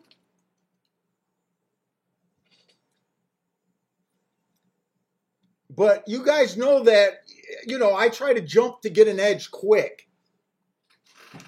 I try to jump to get an edge really quick. And sometimes it's a bad thing. But right now, you know how some days I'm having a bad day and I'm like, I don't know what this track is doing. I'm confused.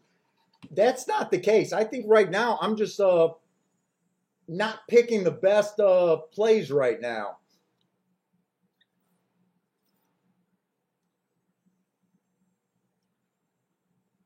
I think the exacta was where to play that race. I really do. Fuck. I just like doubles better. In the long run, doubles are better for me than exactas. Not by much. But in the long run, I feel more comfortable in the double pool. Garth B is always on Team Marco. Yes, I'm playing all weekend. I might be doing a paver patio, starting to do the prep, but I'm definitely playing all weekend. I might have to start off tomorrow morning getting a jackhammer to bust up a old nasty concrete patio and haul it out. But I plan on being at the computer all weekend. I got to do some work for the wife, otherwise she'll kick my ass. But yeah, especially if I'm seeing the ball like Gulfstream, which right now I'm okay with the handicapping that's going on.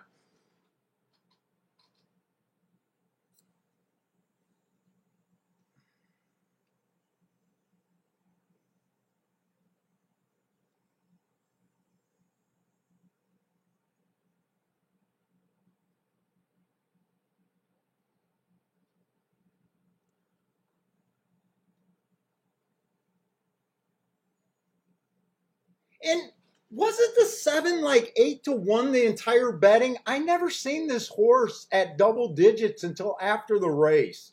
I got a feeling maybe that's why I wasn't. I think at the most I seen him was 11 to 1.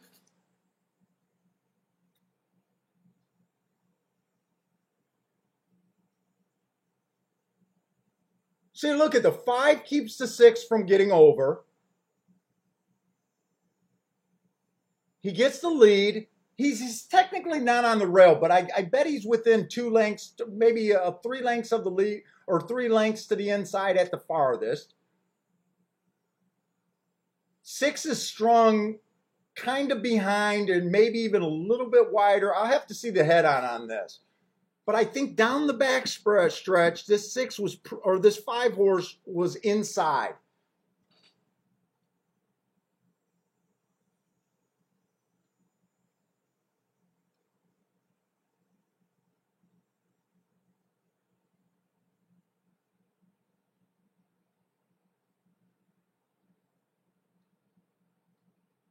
And we don't care about them being wide in the stretch. You guys know that. I don't care about them being wide in the stretch. I'm talking about the back stretch run.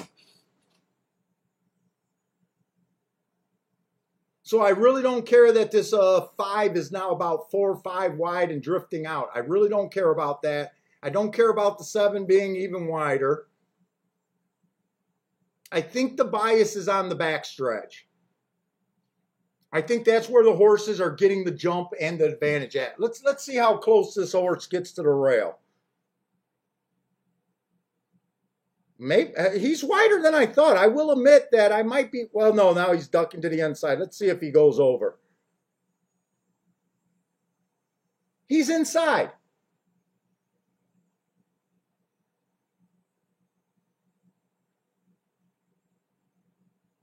He's in the 2, 1.5 path right now. He'd be on the rail if the 1 wasn't that close to him.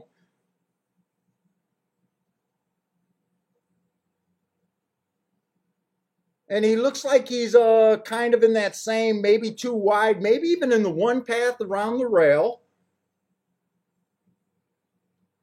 And this is where we don't care. Once they fan out in the stretch, we don't care where they fan out to, really. And remember, the 5 was in the 4 hole too. This looks like Gulfstream to me. This looks like exactly what I want on the track.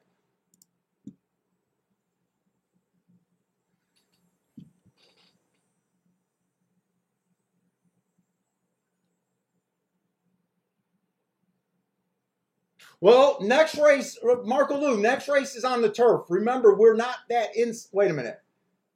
I think the next race is on the turf. So the inside, remember, on the turf, I'm not as inside. I'm hoping this 2 gets beat. I need the 3 or the 8 here. Remember, on the turf, we're looking for horses that can get the lead or be within 3 lengths of the lead at the first call. Horses that close are at a real disadvantage there.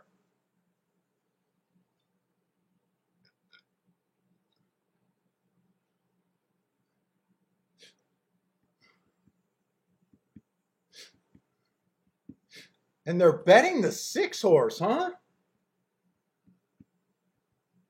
They're betting the 6 horse. The 6 horse really, unless he's within 3 lengths of the lead at the first call, I really don't think he fits.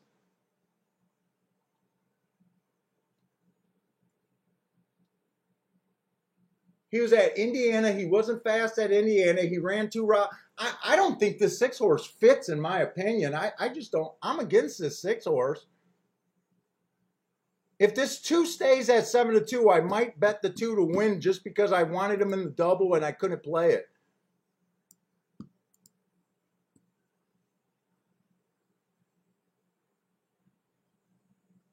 In Ellis Park, they're having a weather delay.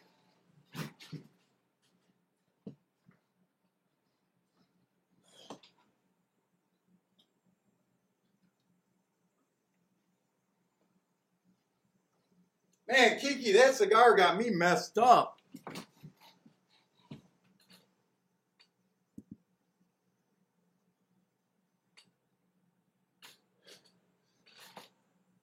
The original Hernandez. Who do you like? You like the 2 and the 3.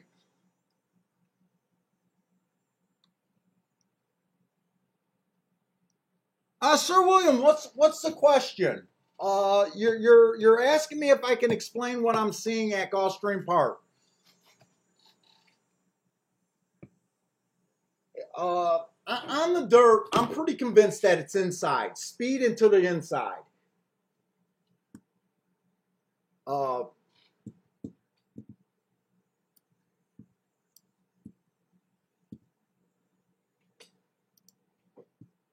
And I'll try to show you what I'm looking at. So these are my bias reports, right? So I'm not that smart of a guy. So what I do, I build profiles, right? I build winning profiles of what's winning at the track. I keep track of post positions. I keep track of running styles, and basically you could call it a track profile or a bias. Is basically what I believe in. It's responsible for all of my big hits. I've been playing the game for 30 years, probably 30 plus years now, and I just became. I didn't start out this way. I started with everybody else just being by the book handicapper, looking at class, speed figure, and all of that stuff. And I never had much success at the beginning. I was just drawn to the chapters in a lot of books about biases. And when I started looking at the game with track profiles and building my own, is when the game started making a lot more sense. I'll be the first to tell you, I don't hit any more winners than anyone else out there. I also don't like to blow smoke up people's asses about I hit 50% of the races or, 50% of my bets and that. I say a reasonable hit rate is around 20%. Some months, some of my biggest months, I don't even hit 20% of my bets. And those could be my biggest months. Gulfstream's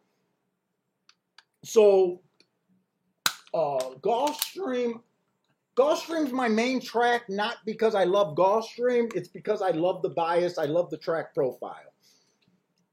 It's been consistent for the last 4 or 5 years that I've been playing it.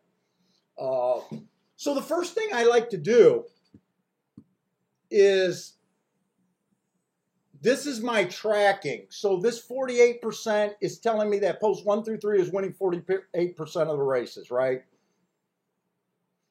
5 through 6 is winning 40% of the races, and 7 on out is not doing as good. 13%. I also got wired 43%, 49, and 8%. That's why I'm telling you guys to avoid closers. That's why I hated the 3. The 3 had the good part of the track, but he was a closer. That's also why I hated the 2. The 2 had the good part of the track, but he was a closer also. I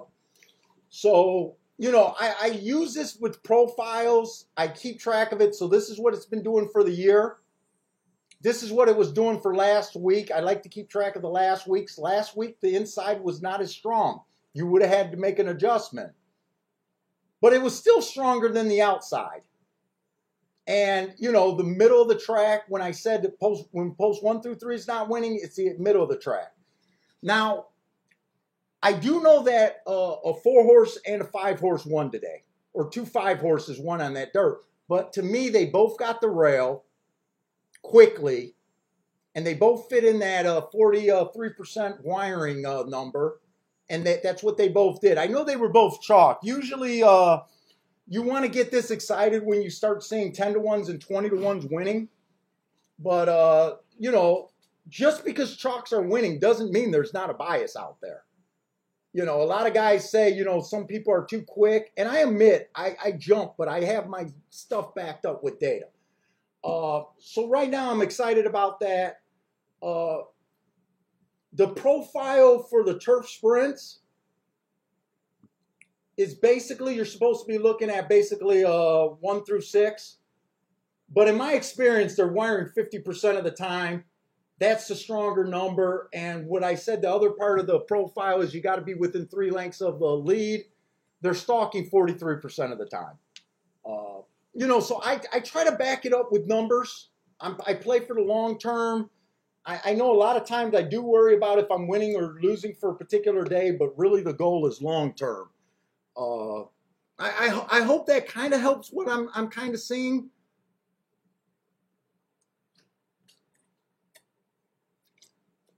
You know, we won't know to the end of the day if I'm right. You know, the next four dirt races or whatever they are could all be won by way outside horses, and I'm not afraid for adjusting and saying, you know, I was wrong about the inside and maybe just the best horses won. You know, I'm educated guessing. You know, that's what we're trying to do, and I'm trying to get the horses that matter. Uh, So right now, you know, I showed you that turf sprint profile. That's why I'm saying I don't think the 6 really fits. Uh, he was a sprinter these 2 races, and he spot the field by 7. You know, to me, I'll play against this horse at a short price all day long.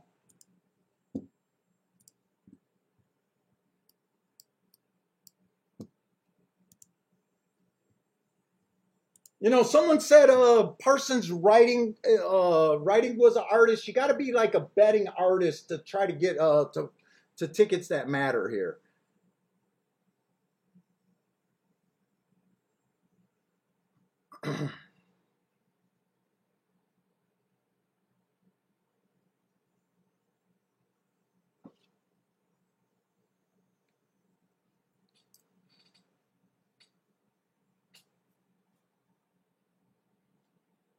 Yeah, I'm shocked this 6 is taking so much money. So I see 2 races. Why did I mark with the right pin? I see. Come on, I do this a couple days a week. I should know how to work this.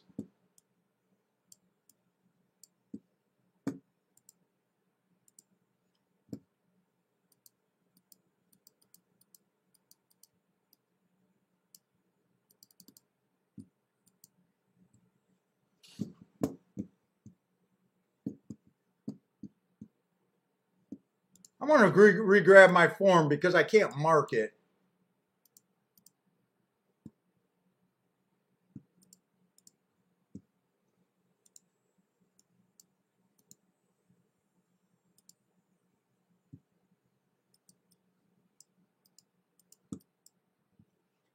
Why is my computer acting screwy?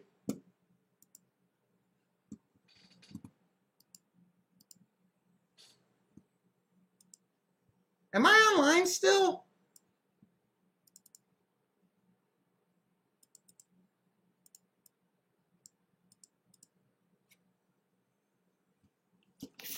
Fuck, is my mouse dead?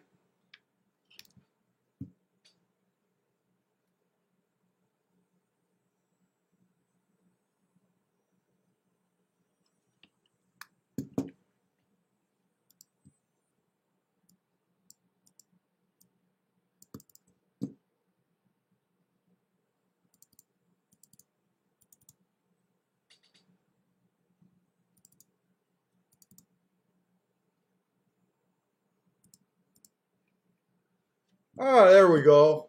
I was ready to go into panic mode.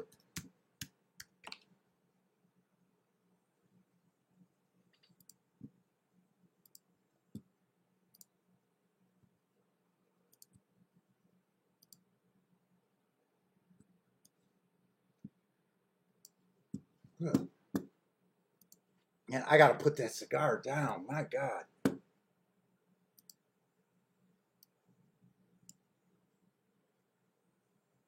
Hey, what's up, Stephen Marshall?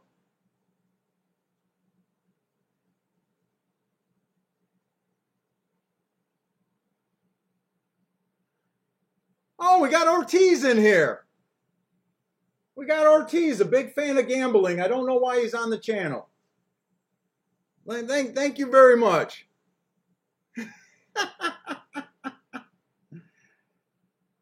Stupid sick people. Gambling their hard-earned money. Yet he goes on YouTube to look for horse racing channels. Hey,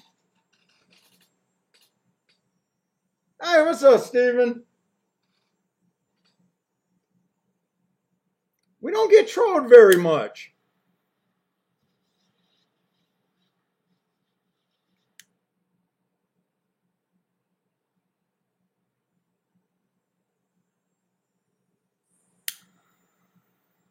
Well, why are you, dude? I want to ask you a serious question, man. Why are you on a horse racing channel?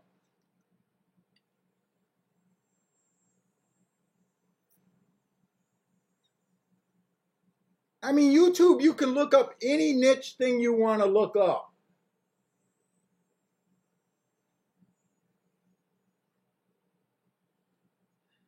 Hey, what's up, Grandma?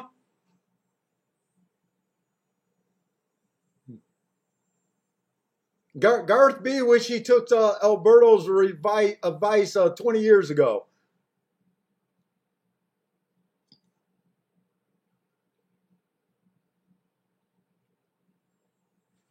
Clint's doing well. He's been buying the marks and doing extremely well.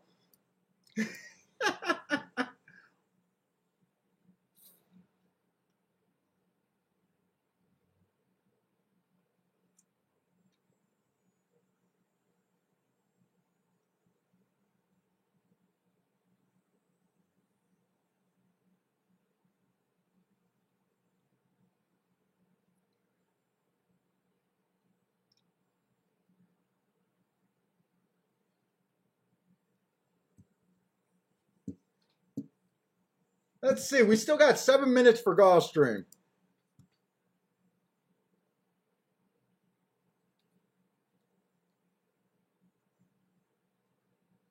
Hey, what's up, Mo Nose?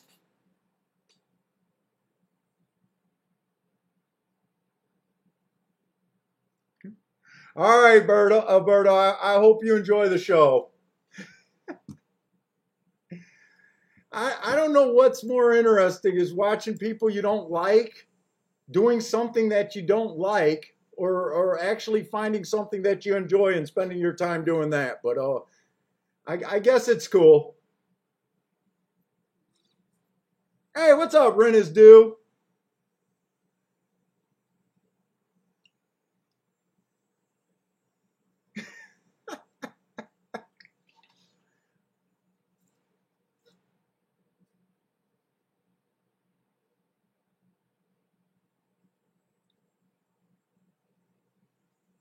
Let's see. Ellis Park has a delay. I'm not sure if they ever ran the race or if they're just holding on a weather delay here.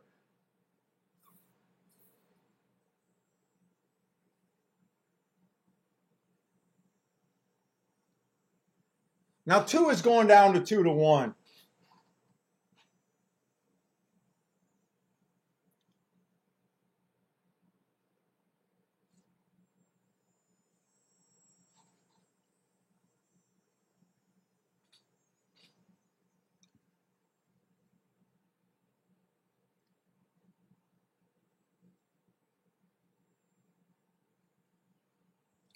Let me see if there's a. I like the 2, the 3, and the 8. I like the 2 and the 3 and the 8. I'm only alive to the 3 and the 8. The 2 was not paying enough for me to play. I'm trying to wonder if I wanted to protect this bet or just let it go. There is a first-time starter that I know nothing about in this race.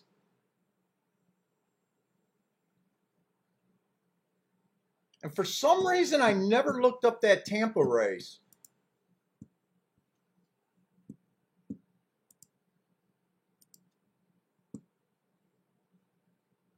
For some reason, I never looked up that.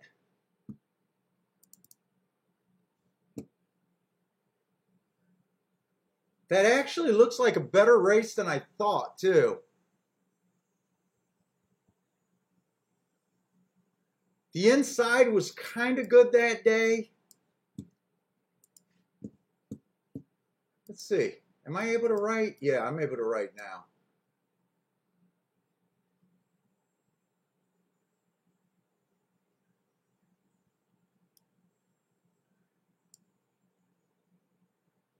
He was just average that day.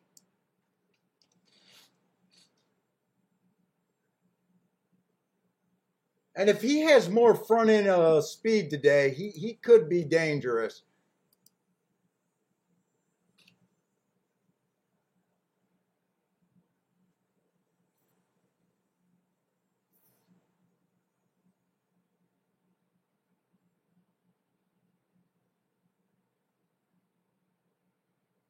Hey, Alberto, sorry, but I've been making my living doing this for at least 20 years now. Sorry that you had to quit. It's not for everyone, though.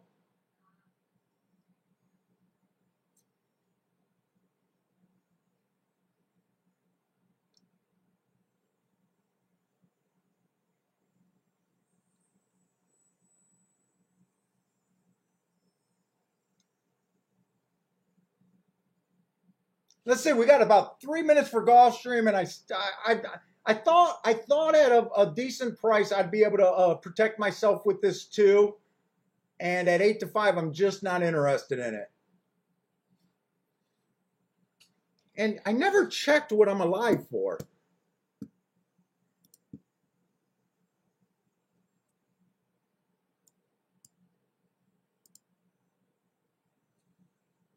Thir 38 to 1. Wait, no.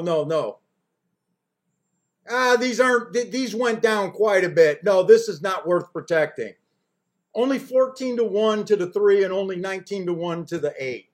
It's not worth protecting.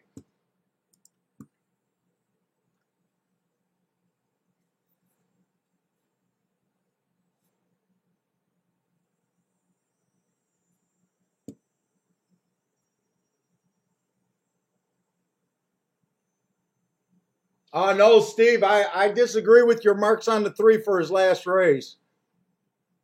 I do got him running against the bias, though. I do got him running against the bias. I actually got him at slow that day.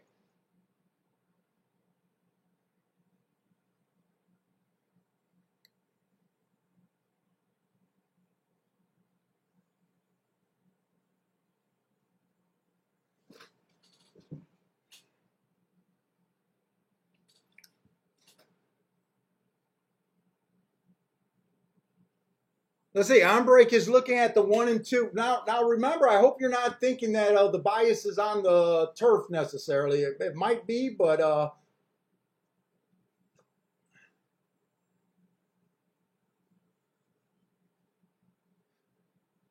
shit, I don't know. I'm not sure I can do doubles next race either. I'm probably not going to do anything here. They got 2 first-time starters in the 1 and the 2 hole, and they got a bunch of route to sprint horses next race. That's definitely going to make it really difficult. I'd like the 7, but I think he's going to be in about the 6 hole. But yeah, I think I'm just going to watch this. I don't have a big enough hit to get that excited.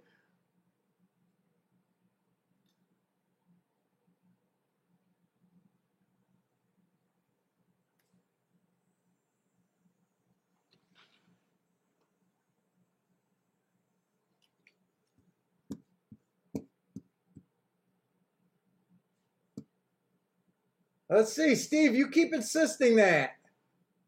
Let's see, July 16th, I'm going to pull up that chart just to make sure I didn't make a mistake, but I don't think I did.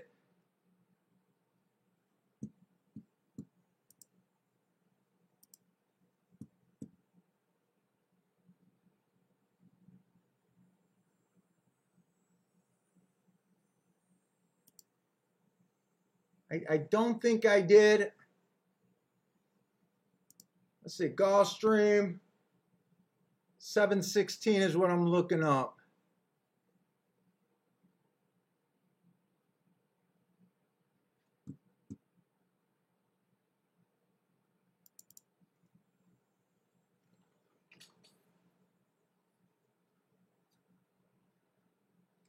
No, the fastest and the slower winner was the same. There was only 2 races that day. They went 21 and 3 for the first call, 44 and 1 for the second call.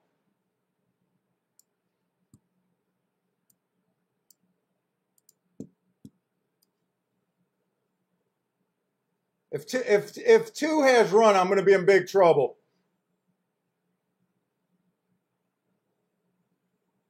8 couldn't get the lead.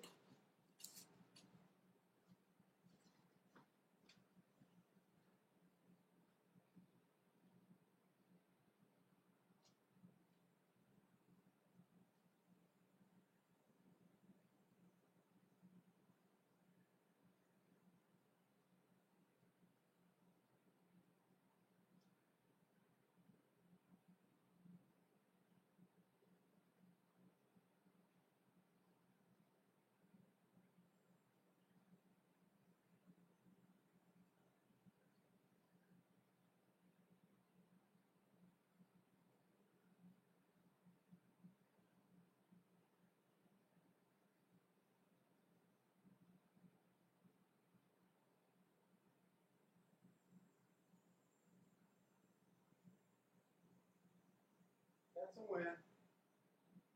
Alberto's wrong.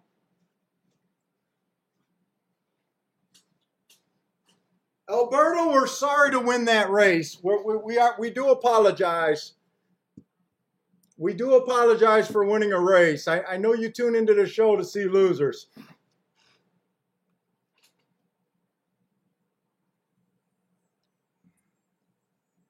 I think we're only getting 14 to 1 on that, though.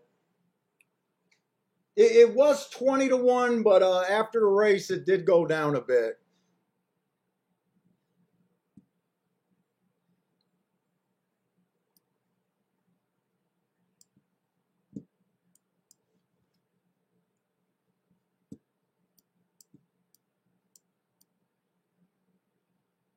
And I think I'm going to put the 3 down as wiring. There was only about a nose apart the entire race.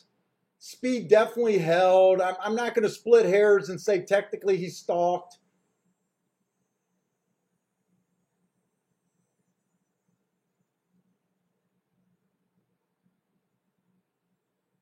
Oh, you know what? When I erased the tic-tac-toe board when I downloaded a new sheet.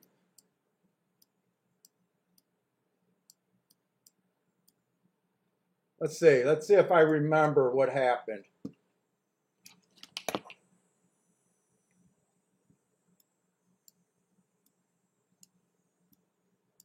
I don't think we've seen a route dirt race. I think the 8 was on the turf that one. And on the turf sprint, like I said, I'm not going to separate. I'm pretty sure the 3 was within a neck the entire race, so I'm just going to put him as wiring. Hey, what's up, Pie Man?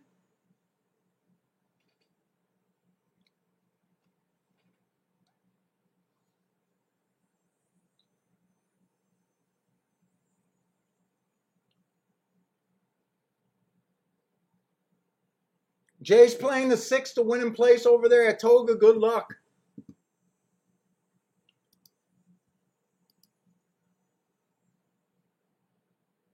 We got almost 15 to 1 on that. Almost 15 to 1.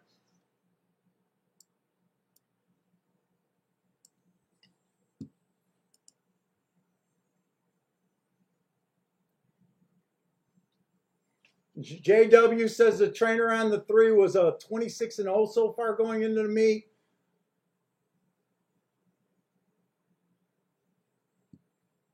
Is this the right hook? No, that's the first race. Let me circle.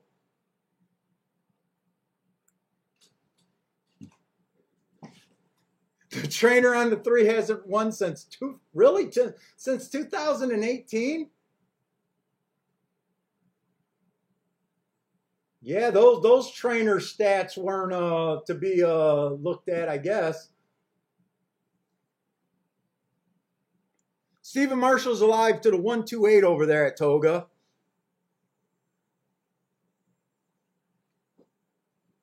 Yep, that's all I do. Gambling and smoking.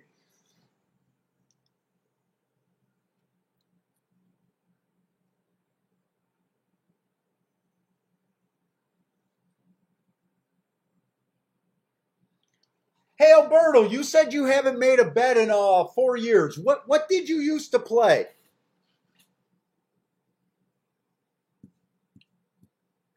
I don't mind talking to you because after the first couple comments, I don't really think you're being an ass.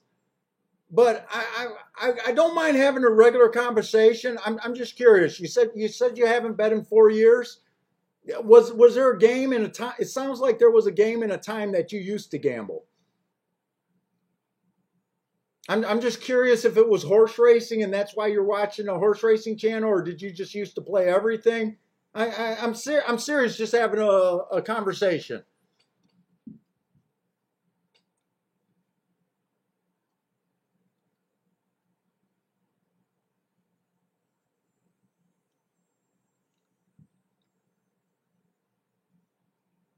Steve B says we're playing horses, not trainers. Oh, you were playing lottery tickets.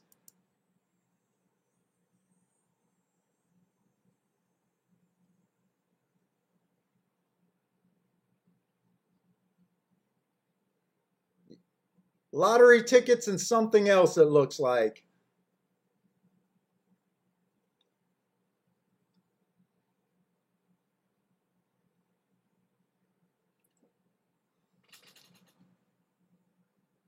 Dude, don't beat him. You guys don't need to beat him up if he's not being an ass. If he's not being an ass, I can have a conversation with him.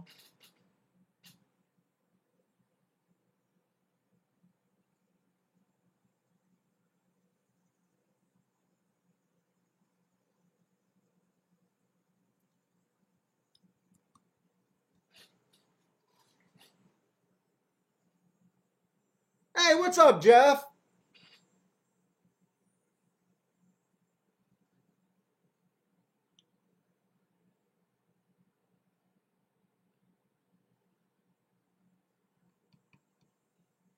The prices at Gulfstream has so far been a little bit to be desired today. Other than the first race, there really hasn't been any prices today.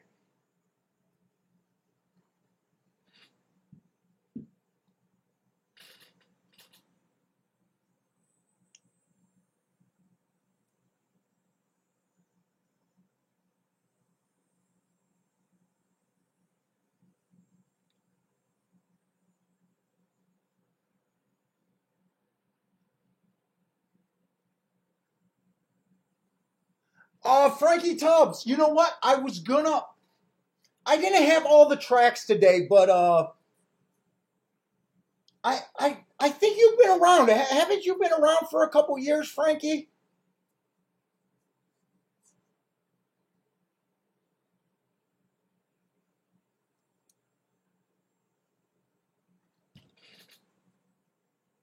Were you around last March when I was getting ready for the big tournament that they canceled in Vegas?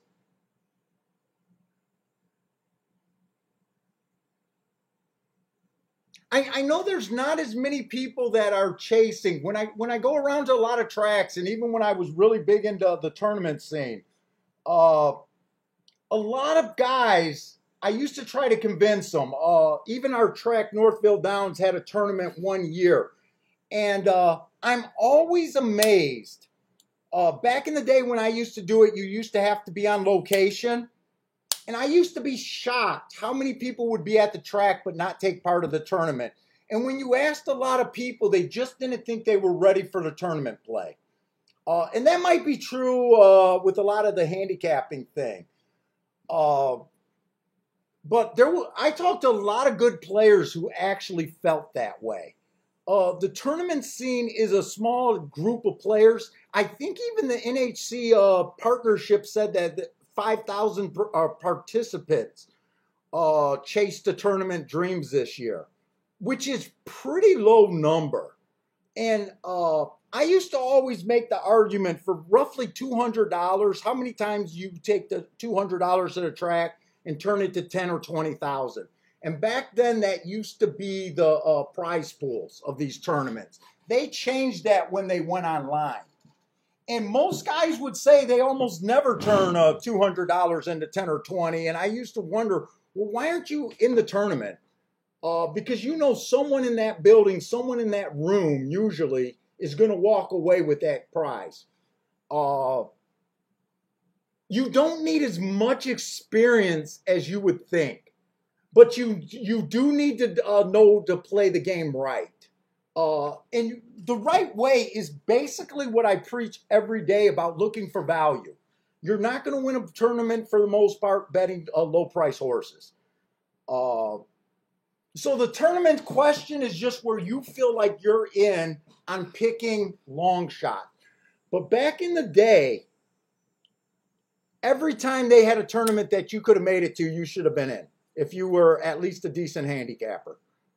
It was really no excuse. It was just if it was your day and you picked the right range of prices that you needed, you can win a tournament.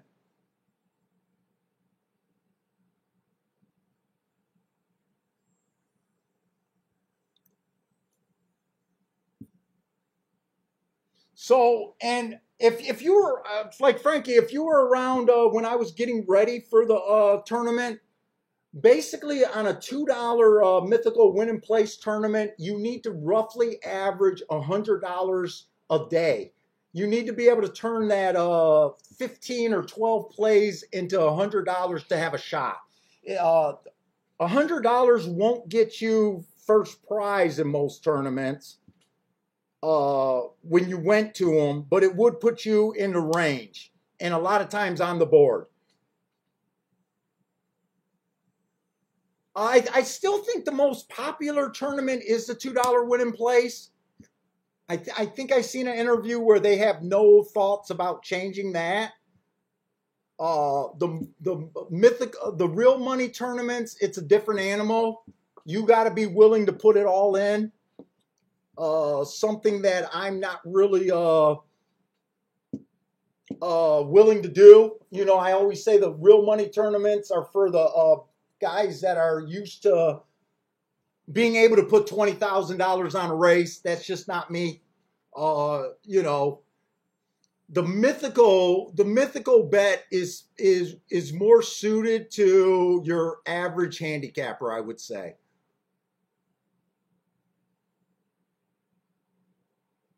But when you really thought about it, and I flew to New York to play in the Aqueduct tournaments. I think I did it twice, maybe once or twice. I know I definitely did it once. But if you really thought about it, your average tournament back in the day used to be 200-300 people. One of those people were going to win $20, $30, $10,000, whatever the pool was. You know, one of those people were. And it made sense to be able to chase the tournament dream. And when you thought the entry fee back then used to be between $200 and $300. There was very few $500 tournaments and up. And to me, they made sense back in the day. Now that they're online and they don't have the people playing it like they used to, you know, they got 18 people, 20 people, you know, lower tournaments on that $18 entry thing, and they pick the races for you. They're not good. You're just playing for a seat, and it will drain you. They'll kill you. You don't even get cash unless you win the NHC in a lot of those tournaments. So they're a terrible deal these days.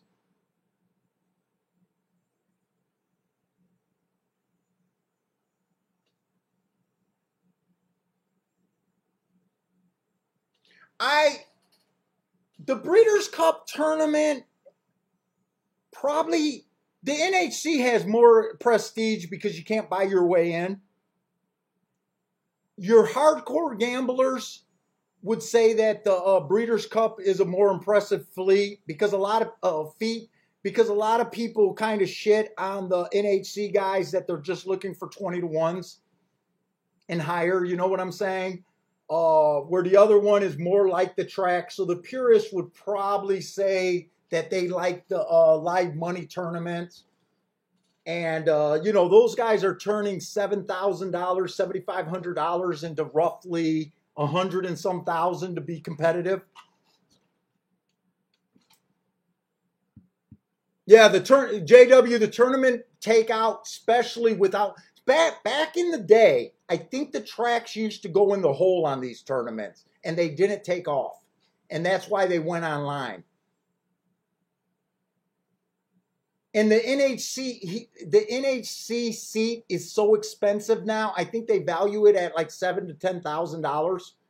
That's just taking from what the purse money used to be.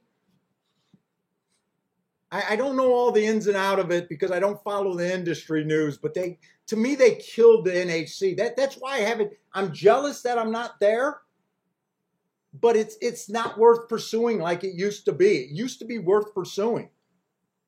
You know, I win a tournament, it would be, they'd give you like 10,000 or more, 8,000. A shitty tournament would give you like $5,000. You know, a shitty tournament, you know, that makes it to where it makes sense chasing the dream.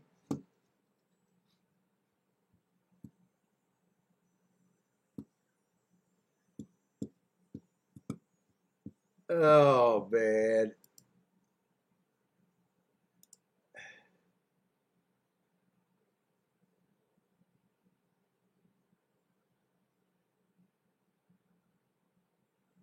Let's see.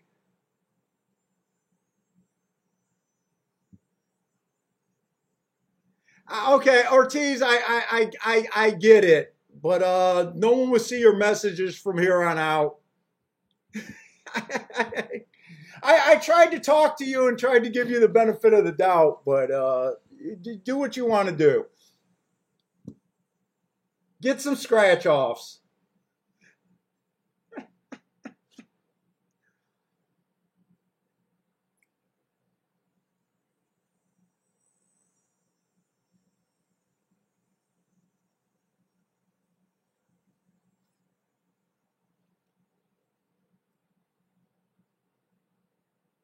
Hey, what's up, Ryan? Oh, Grandma, thank you very much for the super chat.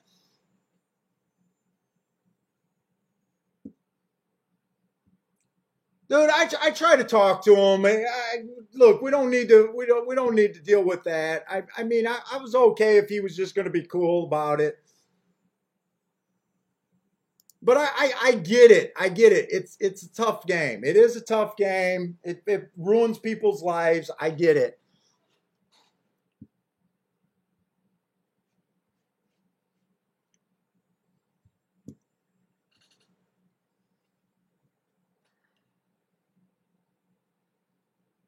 Now I'm going to get a thumbs down.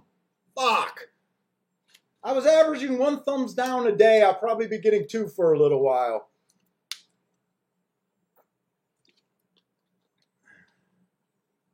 All right, let's look at Gulfstream. We're handicapping good at Gulfstream. You know, the payouts aren't great, but made a little bit.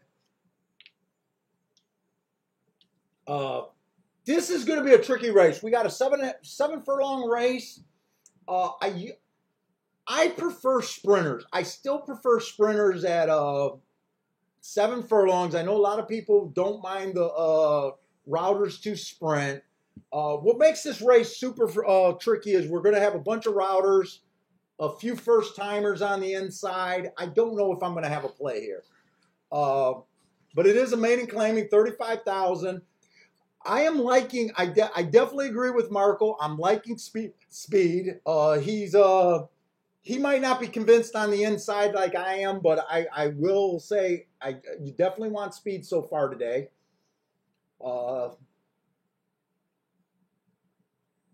So the 1 and 2, they're first-time starters. I got no luck with them. If they stay 26-1, I might do a play bet and just bet them blind, but not a serious bet. The 3 is the first horse we can look at. 4 races ago, he matched rides with the slowest winner. That was at 6 furlongs, 6.5. I don't think that's a bad race, but then he goes up to a mile. He was average. And then we got a couple 1 race samples, which I really, they look okay on paper, but I prefer having my marks. But, you know, he's a known commodity that's on the inside. The 4 horse, let's see, 4 races ago, he was off a year layoff. 3 races ago, he just came out average, slow, slow. That was at 5 furlongs. That he might be an indicator of having real speed. That was a real fraction that day. 21-4, 44-4. This might be the speed horse.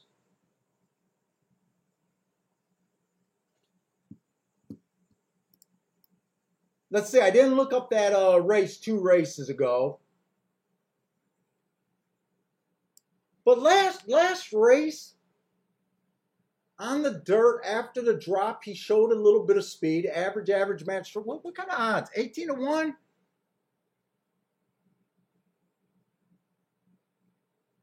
It's definitely a tricky race. He's a little interesting. The 5 horse, overall, he looks like a router. He went too fast to win 2 races ago. I like that race, but I just don't like route to sprint. But this is a weak field. Who are they betting as a favorite? Oh, the 3 and the 7.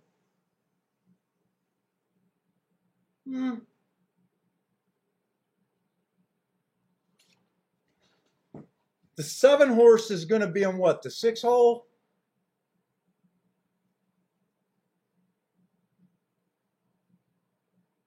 Seven's last race looks legit. His first race out inside of the track was good. He was in the 4 hole, so on the outside, asterisk. He improved his speed figure pretty big. He went too fast to win. I got no problem with him being the favorite, but I'm in no rush to bet him.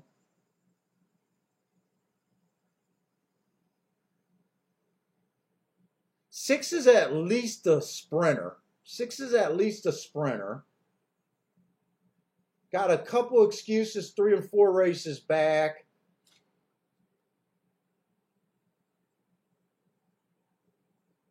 And then the 9, oh, that's the 8 I'm talking about. I think I kept calling him the 6. And then the 9 horse just looks like a router. This is a tricky race for me.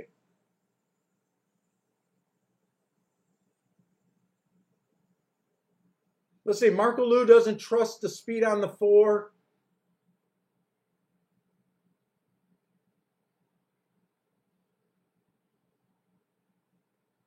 At 20-1, I'm tempted.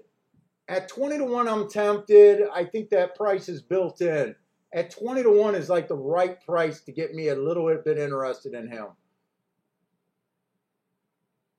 I think 7 deserves to be the chalk, but I think he could get beat on the outside.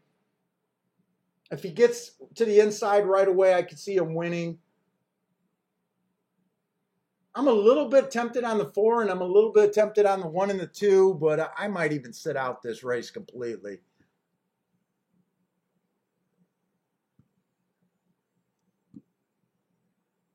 Hernandez hit over there at Saratoga, it looks like. Oh, nice price on the 4. It looks like you might have had the exacta.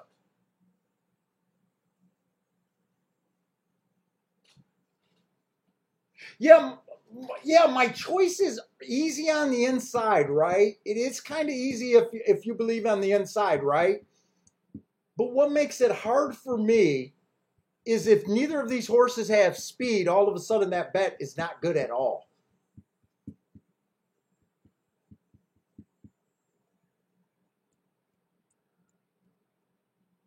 I wish I had a running line. Let me look at the 6 race. If I got a single in the 6 race, I might do something.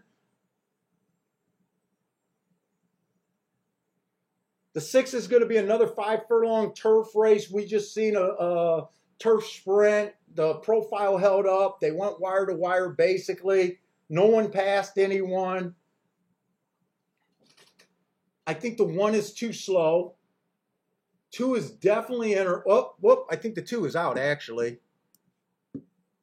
Let me make sure I got the scratches for the next race. The 2 should be out. Main track only. Let's see. No other scratches but him. And it looks like they're going to be between the 6 and the 7.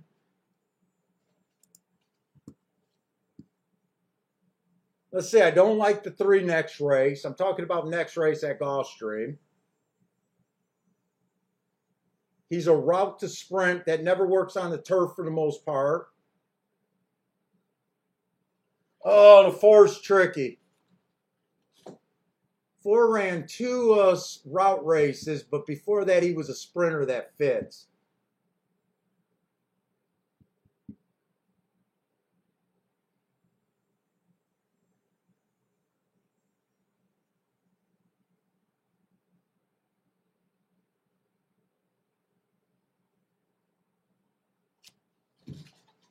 Oh, my back. Is there only 7 horses? No, there's...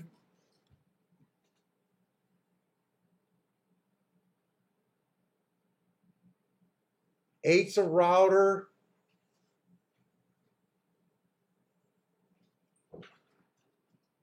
I don't think I have a single next race is the problem. 9 looks interesting, but he's never been on the turf. I could definitely see the 7.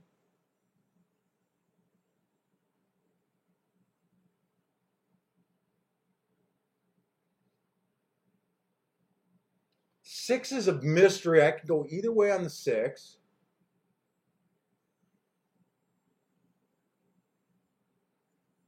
I don't like the 5.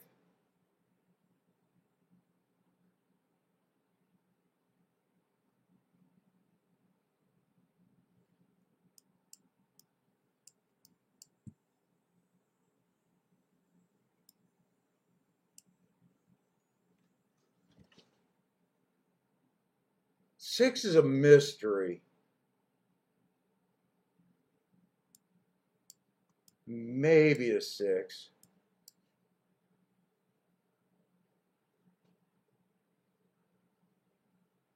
I don't like the 3. Man, I could go either way on the 4. I don't like the 5. I could go either way on the 6. Who's supposed to be the favorite next race?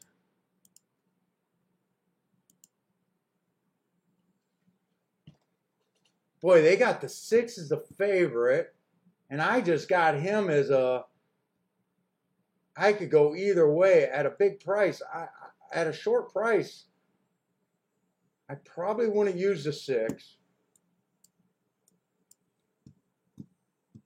9's 15 to 1 next race. Man, I might be forced to play here. Oh, they're going to get me in a bet that I might regret. I don't think I could do this. I think I got too many horses. Let's see, the 1 and 2 are both blind bets. That would be a monster.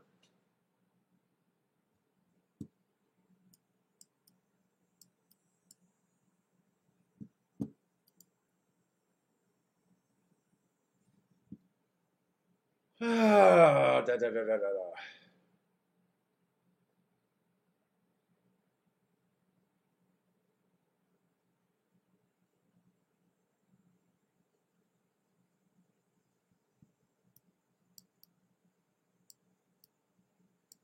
Well, that's definitely not what I was looking for, that many contenders.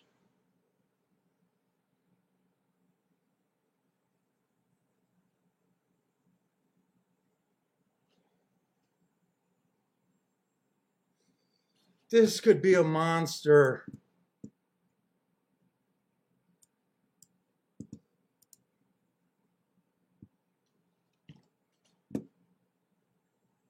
Where are all those horses I wrote down? Fuck.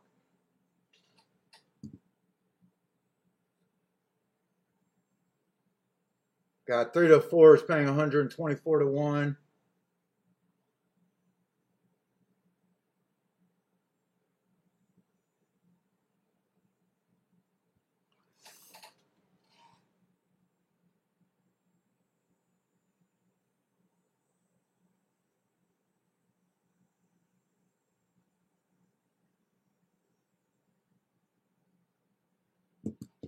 Boy, all I want to do is a play bet on this if I could do it.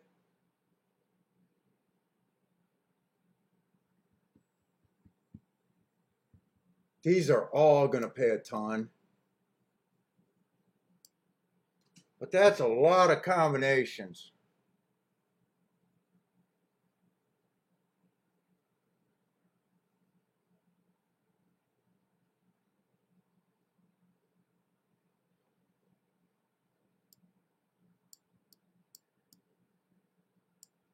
That's a $15 base punch.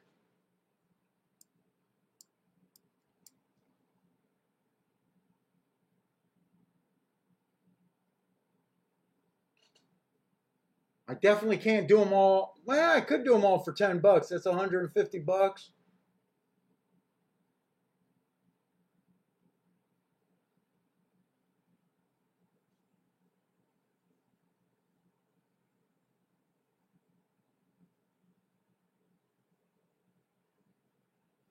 Or I could chicken out and do the 1 and the 4 to win here.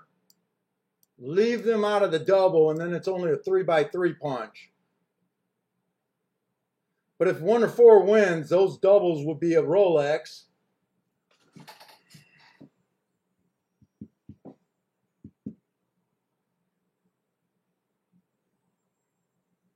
Because if the 1 wins, I probably just want to get paid off. Same with the 4. I could do that and keep that around $60 probably.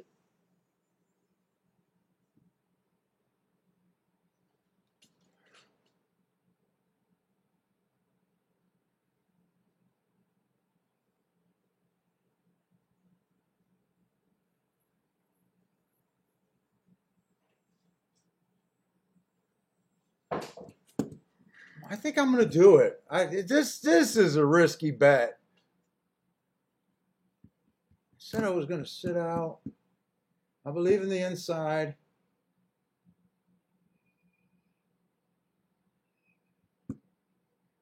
If I keep that below at 60 bucks, I think I can do it.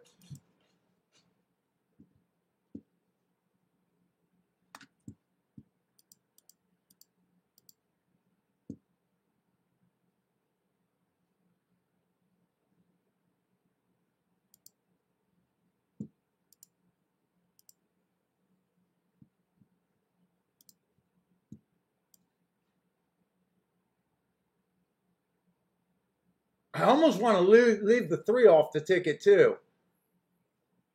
I almost want to leave the 3 off the ticket too.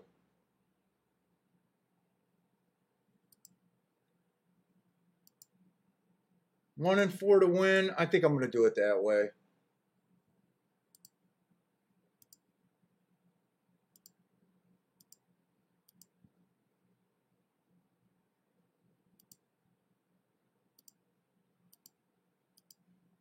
All right, I did it.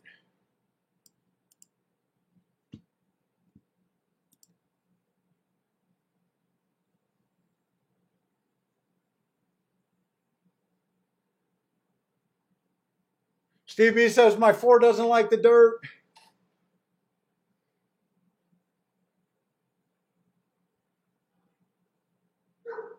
My first thought was to sit out this race, and maybe I should have. But if I'm right about the inside, I do see a possibility of a big number here.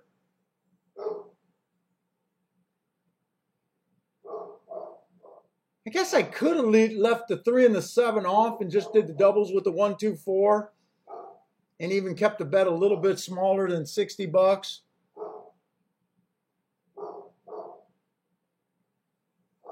One and 2 going for the lead. Come on. Billy, who you marking at?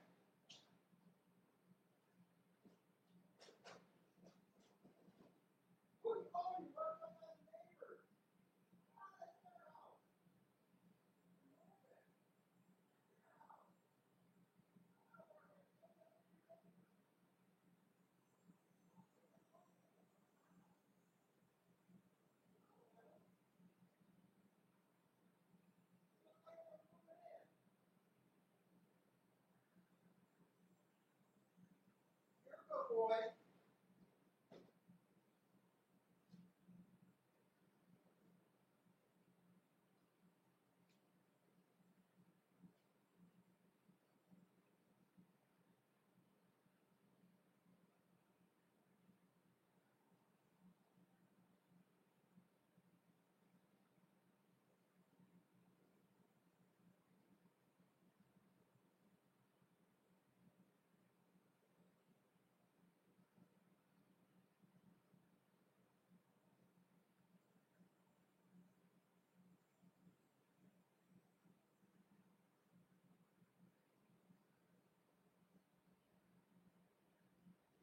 Just inside. It's just inside. I just respected that 7 too much. The 3 saved my ass.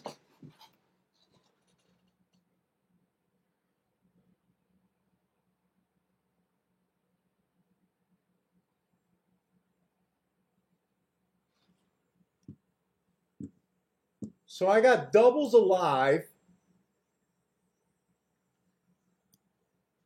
I was a little bit excited. I wish the 1 and the 4 did not duel with each other.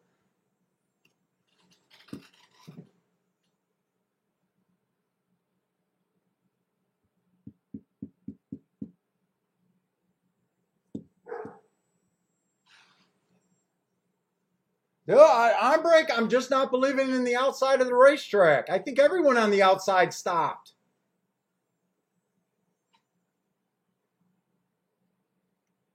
I think everyone on the outside just stopped. I think I like my call about the inside.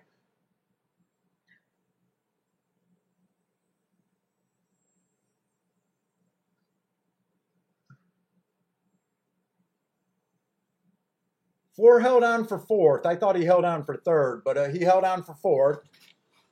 7 didn't have that speed from the 6 hole.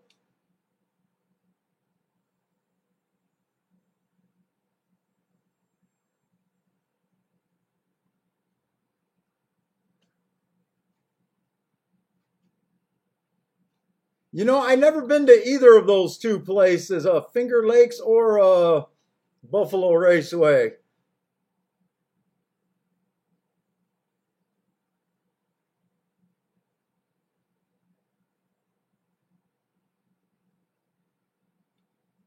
Seven had some trouble in the race. Well, I would have loved to see the race if probably the 1 and the 4 didn't hook up, if only one of them got the lead. 22 and 2, 45 and 1, so they went solid fractions up front. 3 did have a perfect trip. I hope my doubles are paying 3 to the 497. I'm pretty sure I checked that.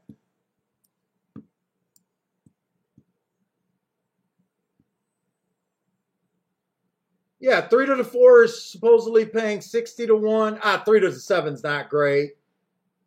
3 to the 7 is paying 11 to 1, but 3 to the 9 is paying 32 to 1. So I got 2 decent tickets.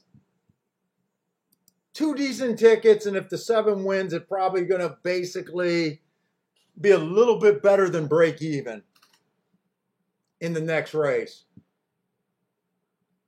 I almost threw the 3 out, but then I said I couldn't get rid of the best horse on the rail. I almost just used the 7 instead of the 3.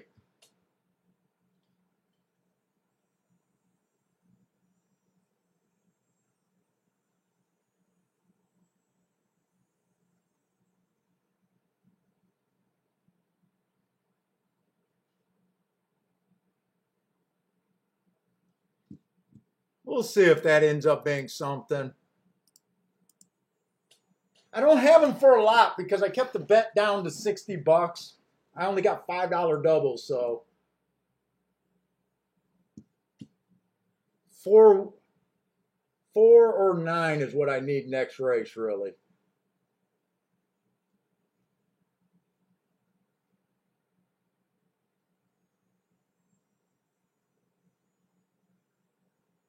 On the rail. I know, doesn't it always come down to on the rail at Gulfstream Park for me? You guys are probably sick. That's probably why I don't got any viewers. Everyone bails on me after a while because they're like, oh, it's just the rail at Gulfstream every freaking day. I know what that guy's going to say 80% of his shows.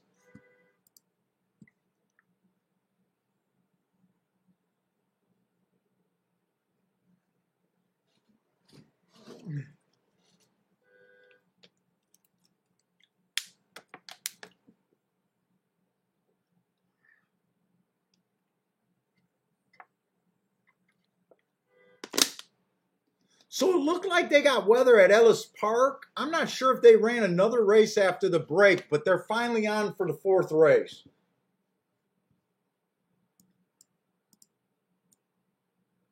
They're finally on the track and looks like they're going to run the fourth race.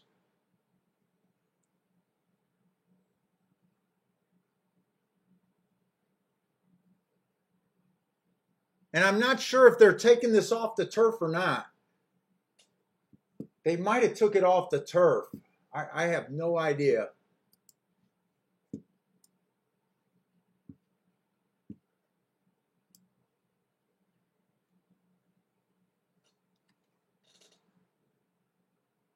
And 7 ended up being a late scratch.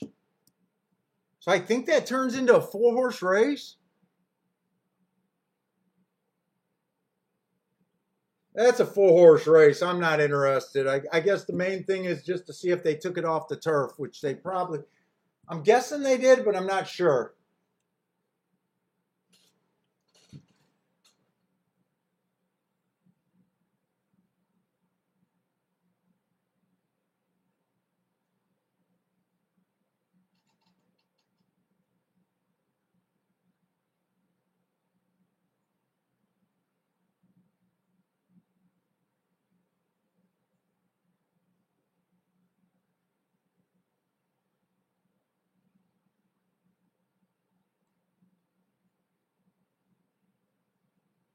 Stephen Marshall got the 2 and the 9 and a pick 3 in the double at Toga. Well, nice prices on those 2 horses at Toga.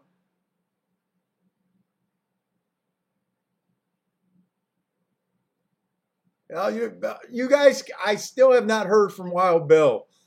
You guys always bring it up, Wild Bill. Oh, he's out there in the Brighton Woods or somewhere. Howell Woods. I'm not even sure which city. I think Howell.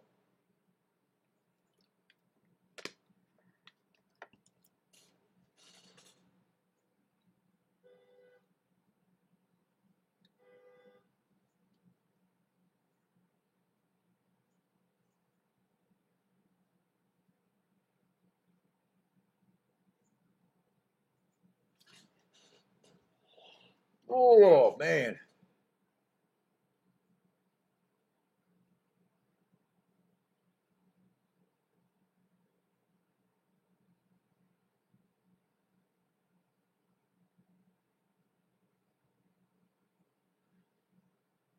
Let's see, the original Hernandez likes the 697 over there at Gulfstream. I got 2 of those horses, 2 of the 3.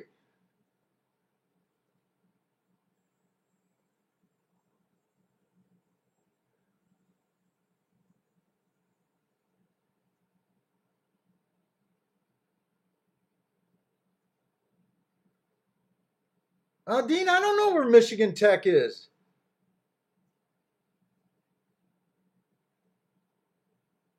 Is it Michigan Tech is in the Halton?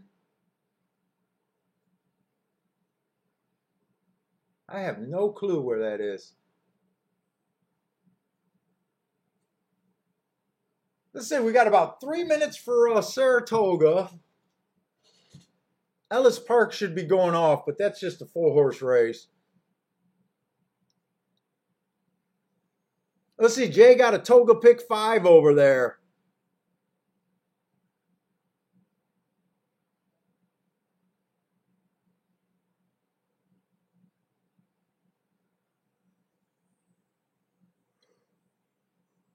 Oh.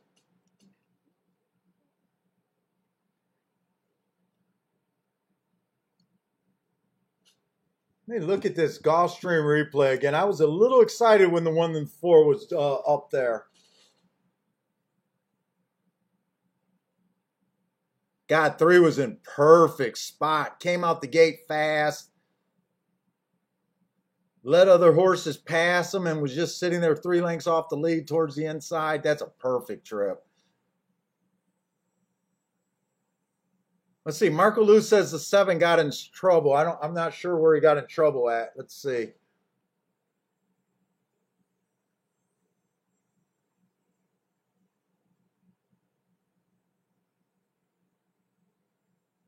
God, you hate it when your 2 long shots are just battling neck to neck. Now, the 4 did win the battle. 5 had a perfect trip too. I don't think this 4 ever stopped running, really.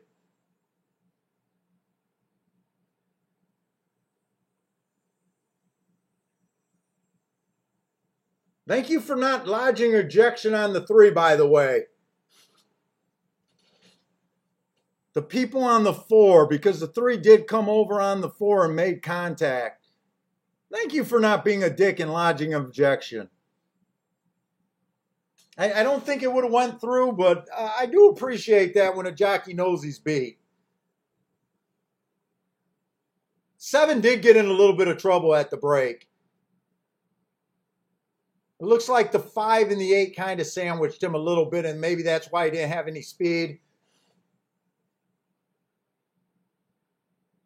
And then he was just looking behind horses for a place to go. I think 7 lost the race at the start and then trying to find a spot.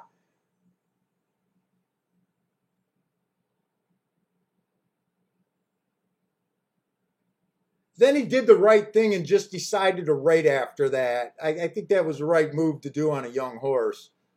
There was no reason to rush up after that and try to get the lead and just to tuck her out.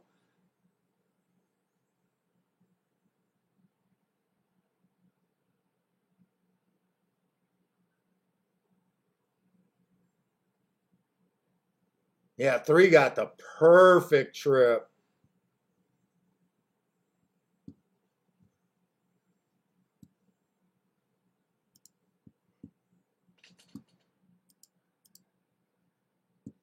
Oh, boy. And I do just want to see if those doubles, if the probables are the same as the will pays. Let's see, the 4 is 60 to 1. The 7 is 1280 or 1180 to 1, and the 9 is 3260 to 1.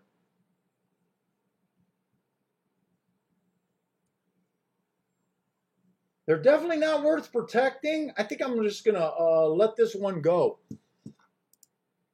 I only got them for $5 anyways.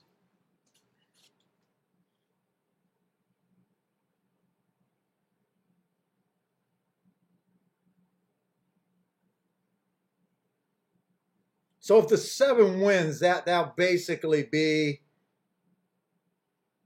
55. That's basically break even. 55 and then the breakage will get me the $60. So I need the 9. The 9 wins, that'll be about 150 plus, and if the 4 wins, that'll be about 300 on that bet.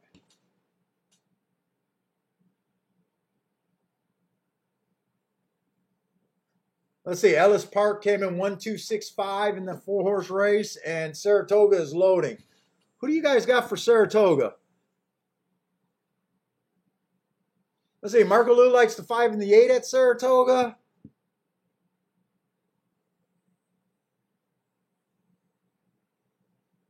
Oh, you know what? I think MTU is where my buddy went to play college hockey. I think some of those guys in his league went there, come to think of it. Michigan Tech. Now that you're mentioning college hockey.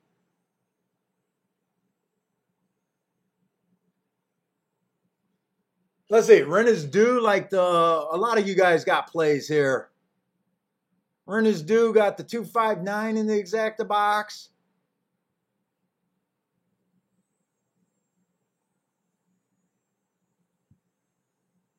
Jay's the one on the pick 5. He has a lot of horses. I'm not reading his off. He starts off fat and gets skinny.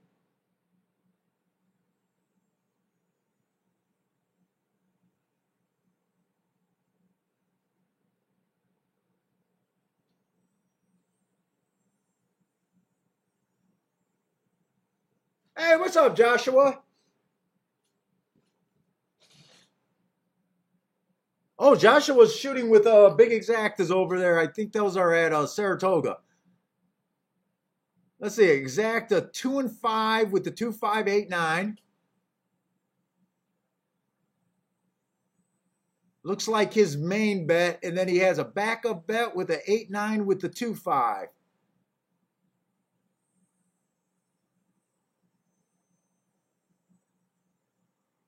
Modno's TV is similar. He got an 8 with a 6-9 in the exacta. You guys are all over the place. You guys, a lot of people are playing this race, and they've been off. I don't even know what I'm rooting for since you guys got so many different plays here.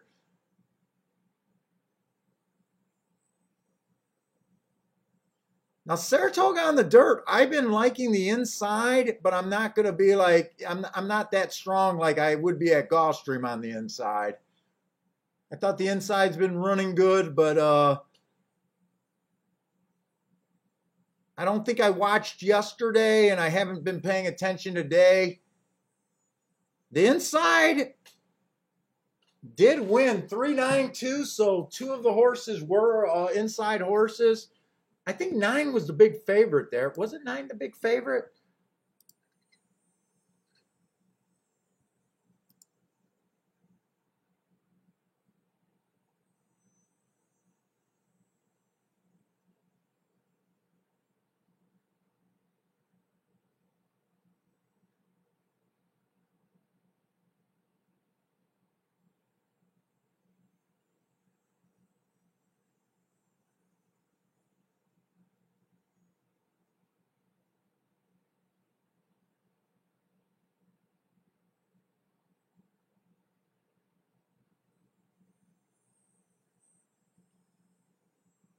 Joshua says on to tomorrow. So that sounds like that was one of his plays for today, his main play for today.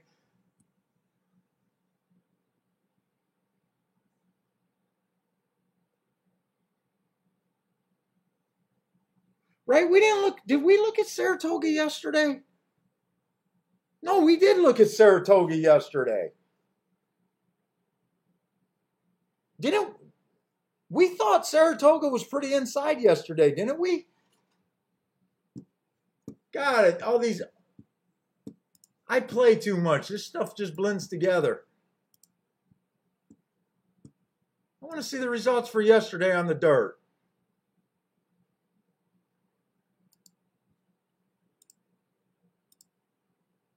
Yeah, because that's right. We played Saratoga yesterday. Yeah, 3-2-1 came in the first race. I know someone hit that. That was a turf race. Or that was a dirt race. The next race was a turf race. Let me just look at the dirt results. Then in the fourth race, it came in 3-2. The 3 was the chalk. 2 was 5-1.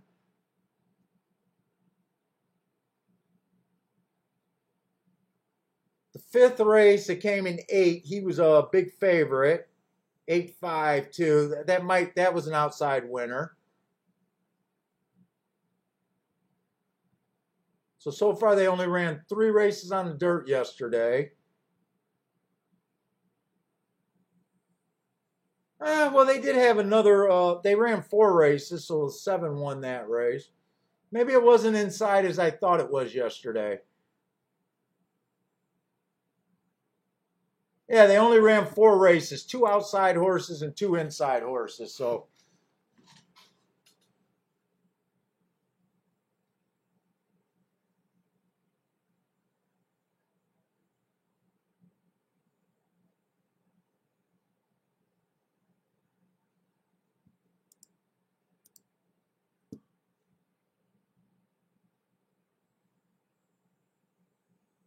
Steve B saying, I think he's saying the daily double was 2-2 earlier today.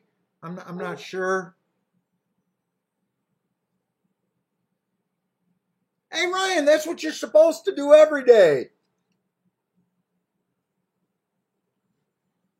Strongly considering just going heavy on a horse that I like, that I see at a price that I like. That's the name of the game. Oh, it sounds like you're saying that because you got less of a bankroll today. I see your comment.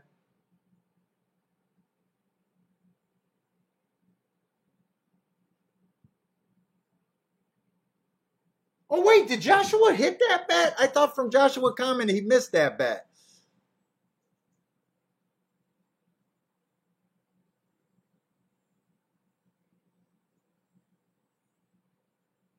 Wait a minute. On to tomorrow. Holy crap. And then he comes back with a boom. I'm not sure if Joshua hit or lost.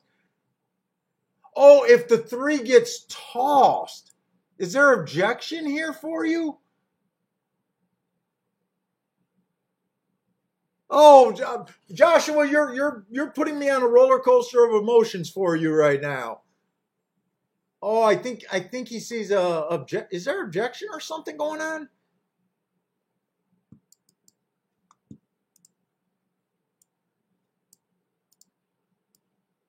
What did that come in? That came in 392. Oh, I think he needs an objection is what he's rooting. Oh, yeah, that's what it looks like. On his backup bet.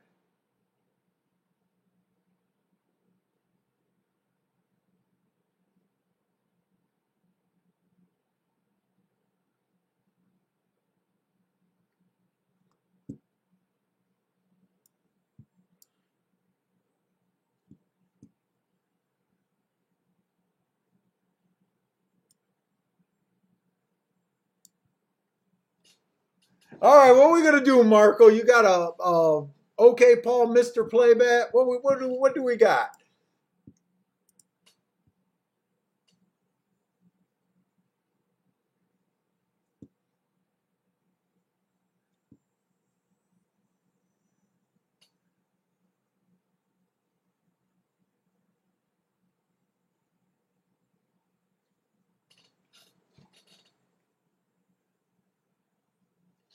Well, it looks like no matter what you guys thought that happened at Saratoga, it looks like they're keeping the 392 up.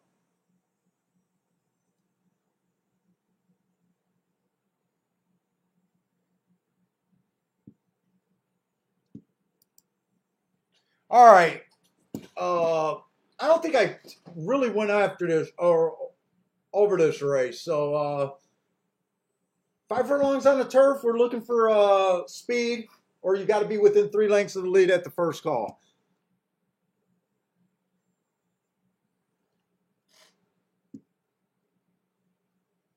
And I just don't think the 1 fits here.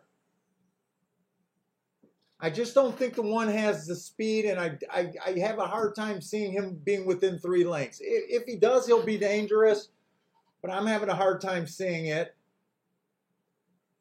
The 2 is out. The 3 looks like a route to sprint. I hate route to sprint all the time, but I really hated at Gulfstream on the turf even more. Because turf routes and the turf sprints play so differently. I don't like this horse. I'd be shocked if he wins. I do have the 4. He's route to sprint, but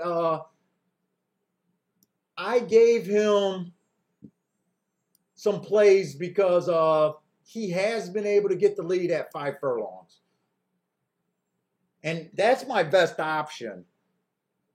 The 5 I didn't really like.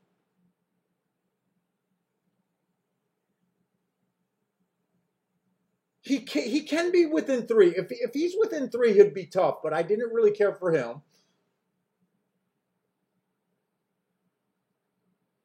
The 6 was that horse that I was sitting on the edge, and when I seen that his morning line was 5-2, I was going back and forth. Maybe he could get the lead on some of these. He would not surprise me, put it this way. I think he can be within 2. Sometimes he's a little bit farther back. It all depends on where he's at the break. I think I did the right thing leaving him out at 6-5 or 8-5, whatever he's at. I do have the 7. I think the 7 might have enough speed to get the lead. He'll just be break even for me on that last bet. The 8's another route to sprint horse that I just don't care for. And then I'm alive to the 9 also. The 4 and the 9 would be my best hits. And I'm not continuing here.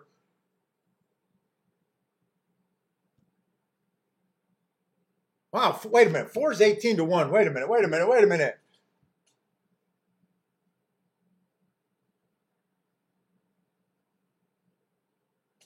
I wasn't going to continue. I'm getting extreme value.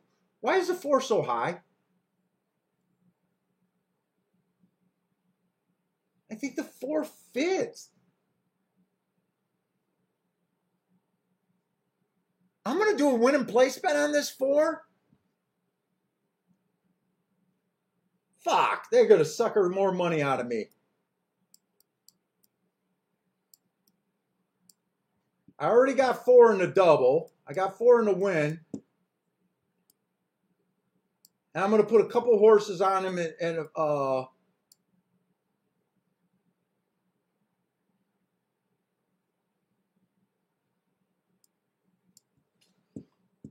I can't believe he's that high.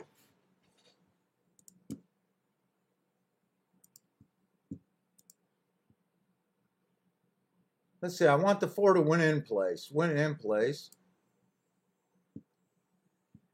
Can't believe he's 18 to freaking 1.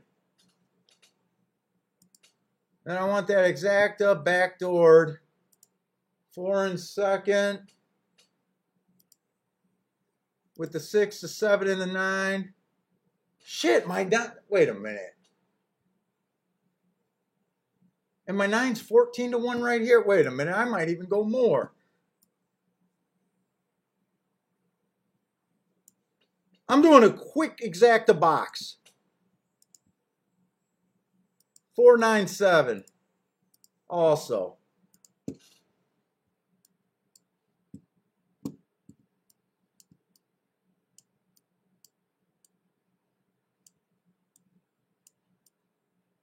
I wasn't going to touch this race, and now I feel like I have no choice. Come on, give me the 4 in the lead.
Ah, shit. 7 would have won that race if he didn't run up the 6's butt.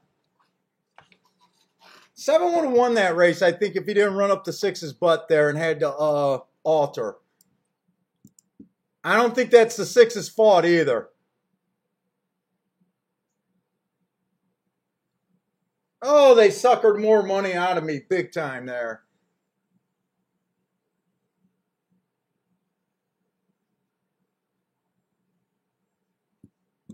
I definitely don't think this warrants an objection, but I want to see the head-on view.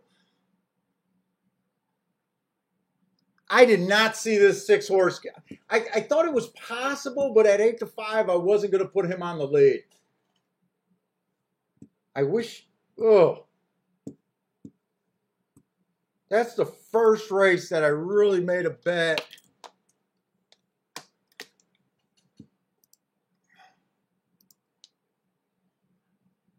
They're putting an objection. Unless the 6 came out, we won't be able to see this till the head-on view.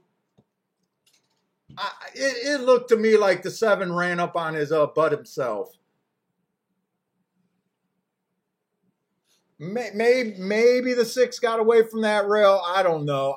Right now I'm leaning towards this is probably not going to be taken down. Let's see.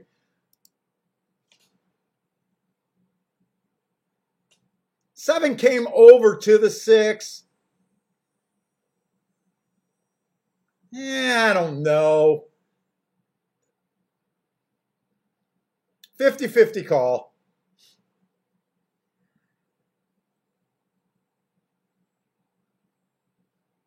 Seven comes over to six. Six comes out at the same time. I don't think you can blame the seven for that.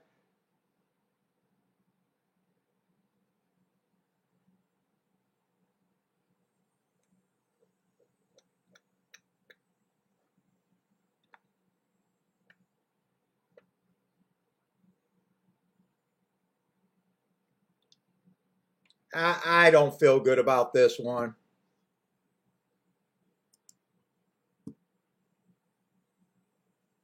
What do you guys think? I don't feel good about that one. I got the seven. It's not that big a deal either way.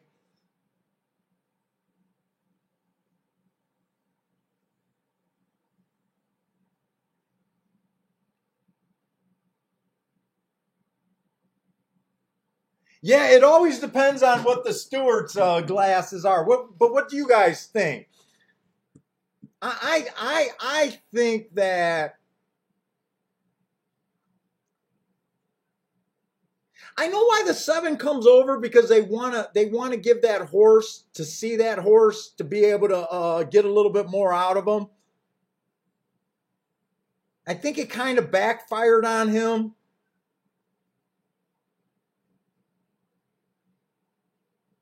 I think they both caught drifting over to the other horse, and it's just racing. I think they leave this up. I think they leave this up.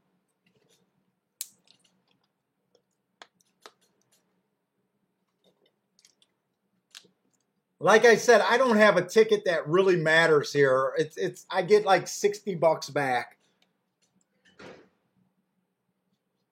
Yeah, I agree. The seven shouldn't have shuffled back to fourth. I thought the seven had speed. I'm shocked the six got that kind of lead.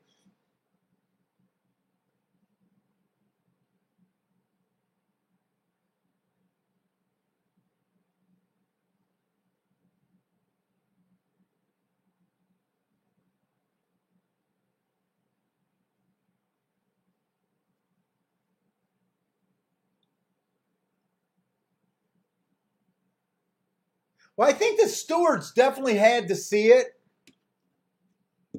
because it did look like there was something there. I just don't know if this is enough. I think what looks worse is the six kept coming out.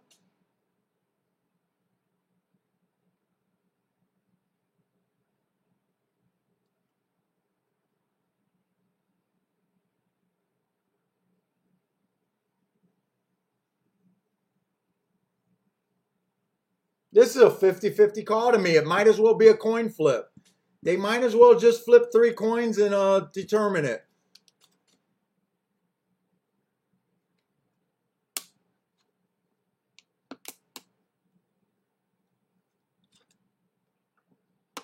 Yeah, the jockey probably just was okay with the jockey probably is he might lodge one later.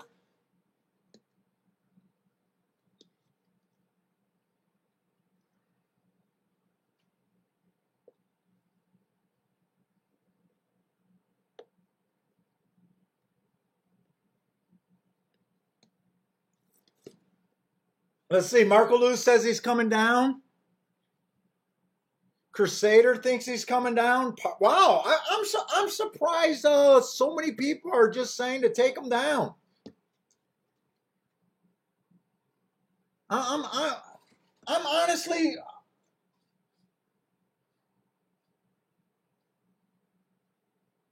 Well, you guys are right. They did take him down. Put it this way. I would have been more okay with them leaving him up than some of the disqualifications we've been seeing at Saratoga lately. I was leaning towards they'd probably just leave him up.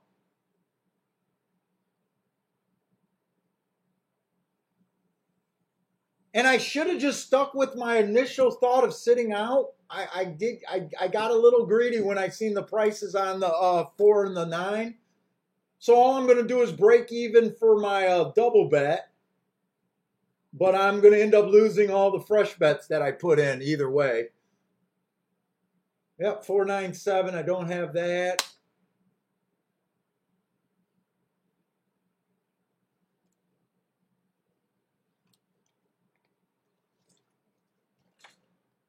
Yeah, I hit that double, but that was a $5 double. I didn't even, honestly, I really didn't care. I wasn't even just sandbagging, hoping, trying to use reverse psychology.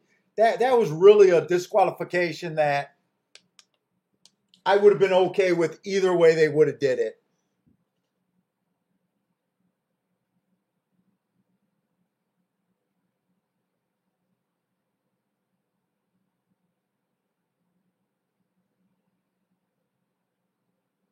Dean says he thought the 6 deserved to win just because he didn't like the ride on the 7.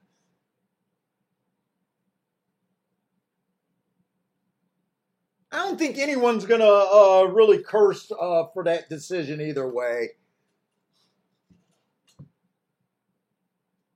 Not giving the money. Yeah, that's right. I'm going to take the $60 and the loss for the rest of the bet.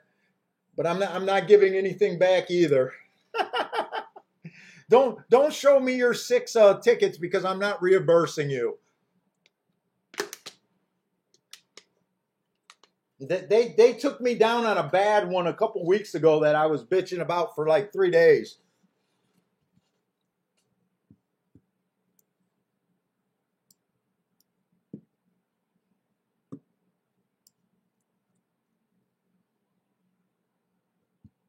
Let's see, we got the 5th race over there at Ellis. Might as well just take a little look at it because I think we got a lot of time.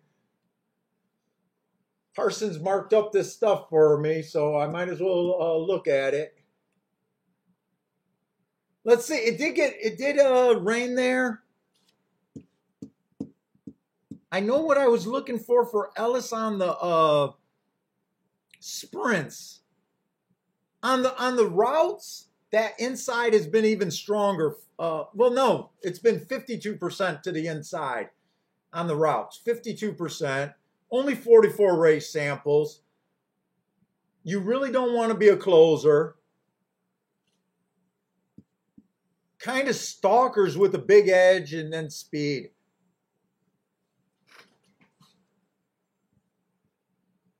Boy, it's so different when I look at Parsons' markings. Let's see. So this is just a starter allowance, 50,000. 1 just broke his maiden. 2 just broke his maiden.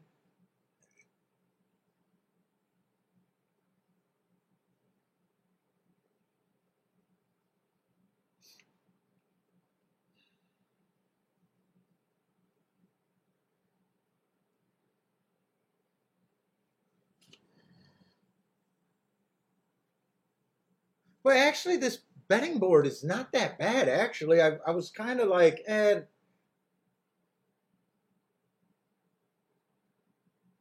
Island Boy, let's see. Let's see, 3 races go. Early pressing day, kind of on the slow side. Next race, inside of the track was good. He was just average, average, average. And then last race, the inside was good.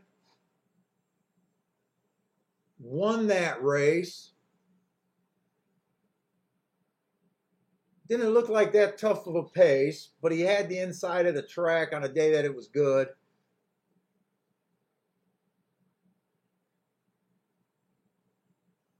Let's see, 2 looks like a closer to me. And closers aren't like really doing good.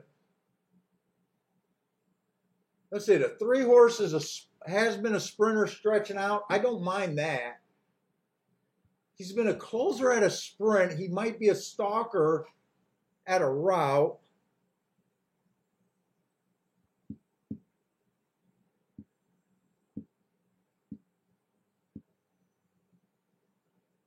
Let's see, that's the chalk, huh? I don't really have marks on that horse.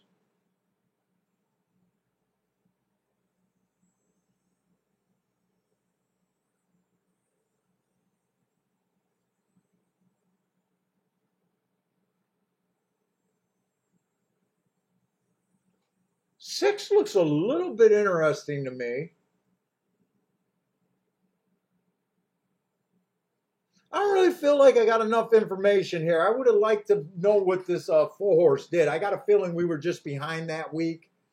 So I don't have Belterra. I'm not willing to take a play this race at Ellis Park myself.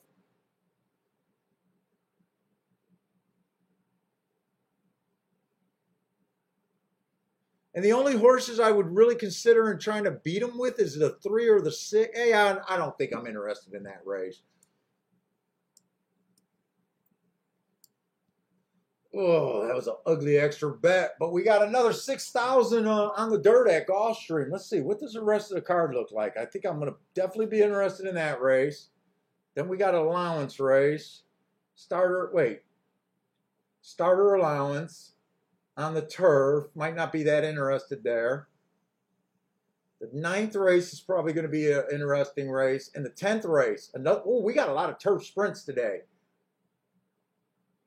We technically hit both turf sprints today, even though not for anything great. Gulfstream, we need to wake up with some prices, man. Must be why I'm yawning. Let's see, Monos TV likes the 2 at Ellis. That was one of the horses that were stepping up. And I thought he would be a closer. Good luck, Mo. 13-1. You got a nice price on him. Well, I didn't see this one getting this lead over there at Ellis. I can tell you that right now. I thought the 3 would be closer to the pace than usual because he's a sprinter. So I like where the 3's at. 5-2. Nah, I couldn't have bet him. I said the only 2 horses I was interested in really was the 3 and the 6. And not even enough to bet, so. And 6 is probably going to have a hard time if the inside of the track is good.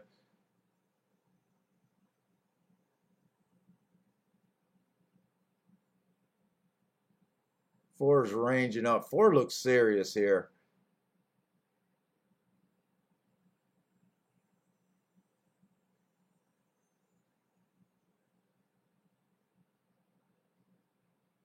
Is that still the 2? No, that's the 5 on the rail. I thought that was a 2 on the rail. I was thinking that was a 2. Yeah, 2's too far back.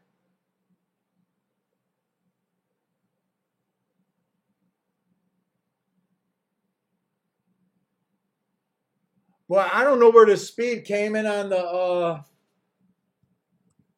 1 horse, but it was inside. I said the inside's winning 52% of the time. That race, I would have really liked to have the marks on the 4 horse, and I just don't think we have them right now.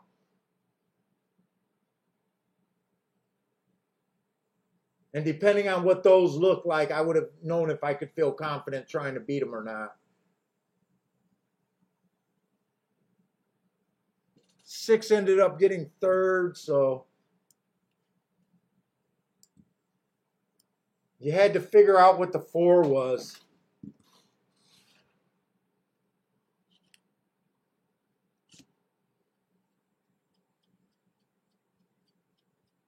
Let's see, Hernandez is taking a late pick 4 over there at Tolga on a fairly skinny ticket. Let's see, he got 2 by 3 by 3 by 2. Good luck, Hernandez, on that ticket.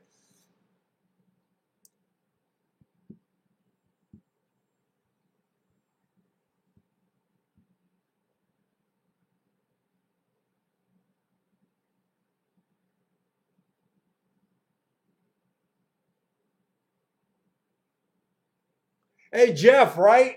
Were you watching Twitter? I think on Wednesday, they had some a lot of Twitter beefs on the New York Stewards Wednesday with those disqualification and then a non-disqualification late in the day. I think they took Joshua off of a real nice ticket too.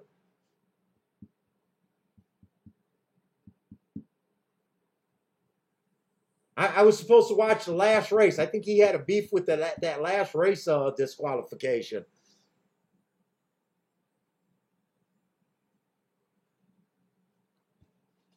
All right, let's look at Gulfstream.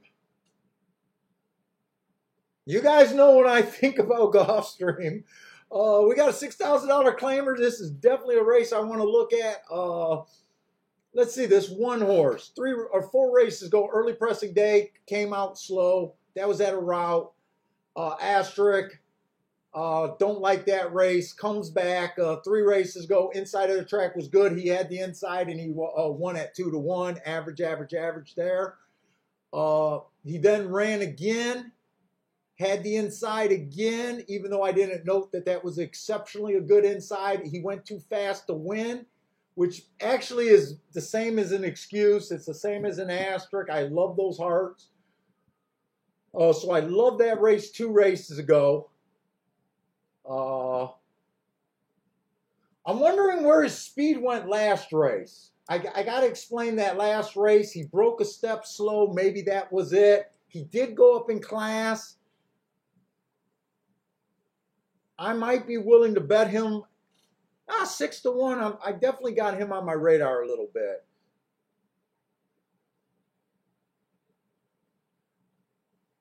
But let's see, for the most, wait a minute, now that I'm looking at him, God, I love that race 2 races back. But I just seen something that did just cause me a little bit of concern.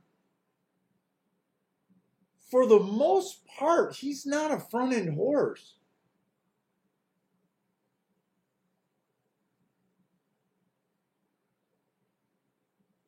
For the most part, he's not a need to lead. This looks like one of those trick horses. When I want them to get the lead, they don't run at all. And when I go against them, they get the lead. Man, I'm not sure. Boy, I really love that heart. But I have to see what else is in this race. Let's see. The 2 horse looks like a stalker, maybe even a closer. 4 races ago, inside track was good. It was early pressing. He ran against the bias there. I think there's a good excuse for him there. 2 races ago, stalking day. That was a little bit off of a little layoff. Came out spotting the field by 4.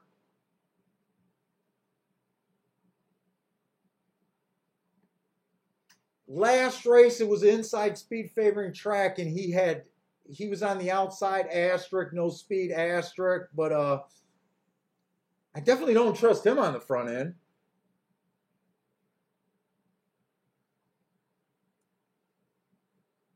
Let's see, the 3's coming out of that same last race. He was on the far outside, had a little bit more speed. He gets the same asterisk for the last race.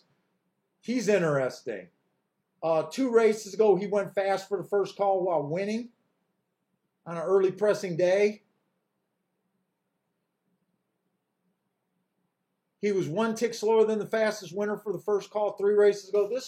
He might be the first horse that I closest to the inside that I trust his speed. He's 7-1. Okay, we got interesting prices on the inside.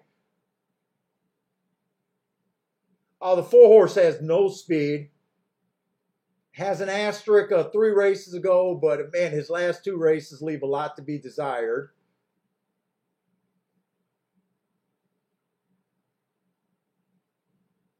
Let's see, the 5 might be able to get the lead here. Someone's going to have to get the lead here. I don't know if wow, he's 30-1. I was just ready to say, I don't know if I like him or hate him. I really got to see what's in this race. 6 is the first horse that looks dependable to me.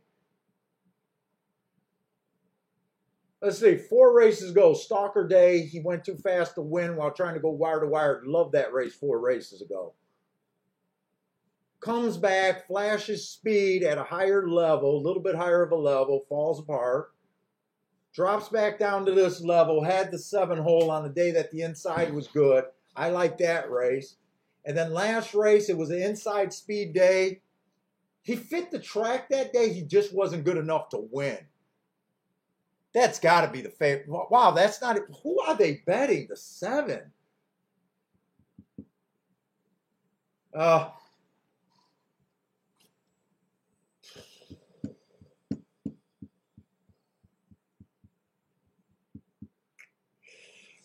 Yeah, they're betting the 7. I can definitely see that. I don't like speed figures, but even I can see that those are probably highest speed figures by far. Highest speed figures by far. He has the right running style. 3 races ago, he went too fast to win at a higher level. 2 races ago, went too fast to win at a higher level. And then last race, when the inside was good at that same higher level, he was capable of winning. I do question him being claimed for 12 and right away dropping to 6. That doesn't seem like that should be a thing. But other than that, he deserves to be the, I don't know about 1 to 2, but he definitely deserves to be the favorite.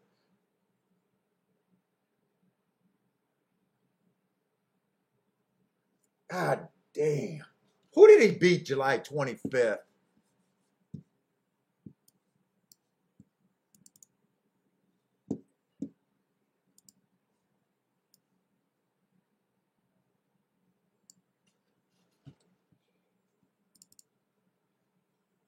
Now I'm doing extra work on the 7, not because I'm trying to make him a bet. If that's just who I settle on, I'm sitting out this race. There's nothing I can do with a 1 to 2, 3 to 5. Probably that makes sense. I'm digging to find a reason to beat this damn horse. Now, part of the reason might be if the inside of the track is as good as I think it is, him being on the outside, we haven't seen anyone really run other than that 7 earlier in the day at 18 to 1 who was making a pretty big drop in class, who I thought should have been one of the co-favorites. That's really the only horse from the outside that I really seen that ran. Could the inside beat this horse? And do I have enough guts to pull the trigger right now to try to beat him? Let's see, 725, he was in the 7th race that day. Okay, he won that race. I just want to see who he beat up. Let's see, the 1 horse that he beat was just stepping up from maidens. He beat the 3 horse that was just stepping up from maidens, $16,000 maidens.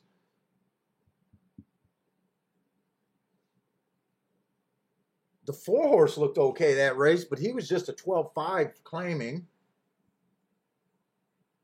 The 5 was dropping from $50,000 and $60,000 claimer, although that horse should have never been in those 2 races.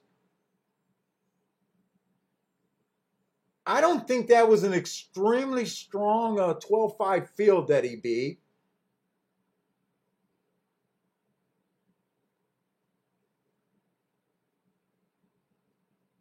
Let's see, Girl Gone Wild or something like that ran 2nd. That would have been the 3 horse. That horse was in sharp form.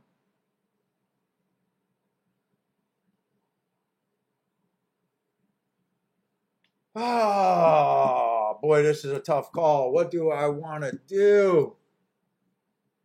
Is there an opportunity, or am I just trying to beat something? Let's see. The horse just inside of him, the 6 horse, does have some real speed. Could 6 keep this 7 wide?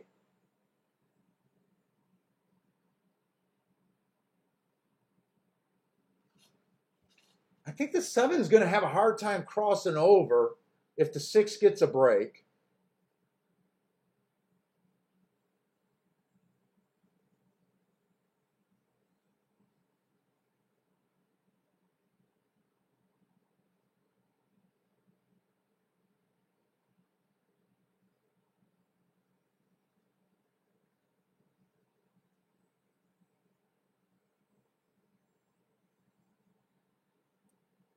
Let's see, who would I even try to beat him with? The 6 is on the radar.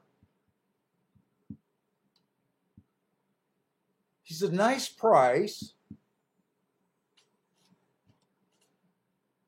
but he is on the outside. He can be at the same disadvantage as the 7.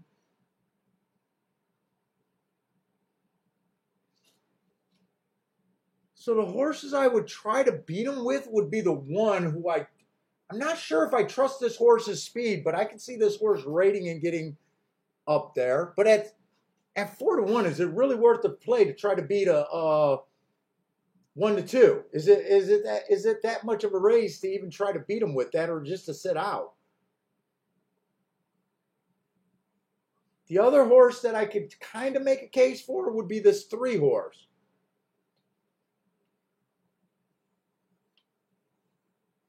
I think I can make the case for the 7 being strung wide. Oh, 3's a nice price. Parsons, you like the 1 and the 3. I'm trying to get there with you. I'm having an okay day, not a great day. I don't have a lot of play bets I can make. Oh, where can we go here?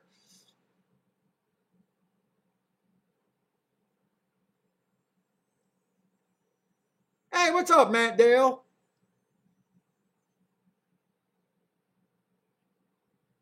Matt Dale's kind of agrees that the 7's going to have fits trying to get the lead from the 5 and the 8. Or I'm sorry, from the 6 and the 8. I kind of agree with, well, definitely from the 6. I didn't even look at the 8 horse. Who's the 8? Well, I tell you what, I would love this 8 horse if he was on the inside. 8 would be the horse that I would try to beat this 7 with if he was on the inside. On the outside, I think he runs in the same problem as the 7.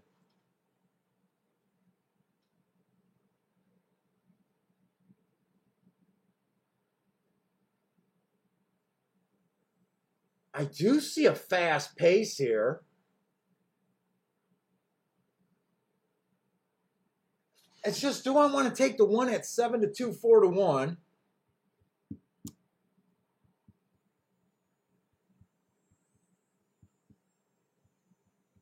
I think I can definitely bet the 3 in my play bet wager. I think I can definitely bet the 3. But do I want to Dutch the 3 and the 1?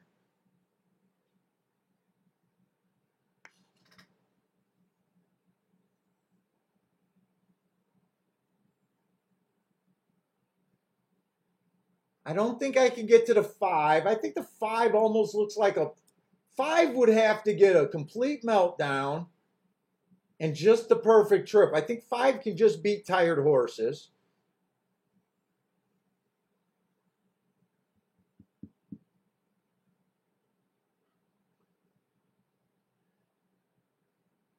I think the 2 could possibly do something if the inside is as strong as I think, but it'll be on the back end. I like the 2 over the 5. I don't think the 2 is quite a throwout like I think the 5 is. I think the 8's definitely going to have trouble from the outside. I got 0 minutes for polls. Let's see. I think I'm kind of stuck on the 1 and the 3 are my main 2, or maybe even doing a 1, 2, 3 in a box.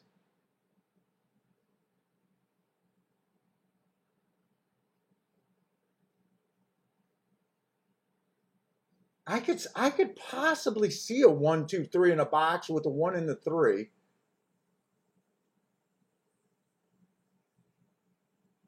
Two might even be worth a win bet here. At 20-1? Ah, shit, they're loading in the gate. Maybe the better win bet is the 2 and the 3 and then a small 1, 2, 3 box. God damn it, I think I'm sitting out this race. That's how I'm looking at this race. Dude, 3's 12. Wait a minute. I should almost bet this race just because I'm being forced to. Fuck it. Can I get a win bet on the 1 and the 2? Or I'm sorry, 2 and the 3. No, I can't even do that. Okay, I got nothing there.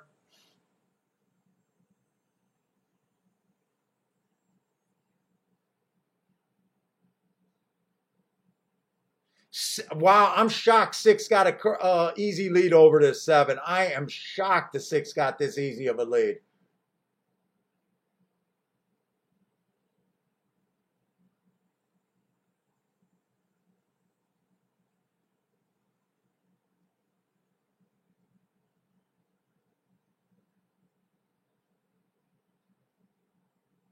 Boy, this is a nice price on the six at 12 to 1 if he can hold on.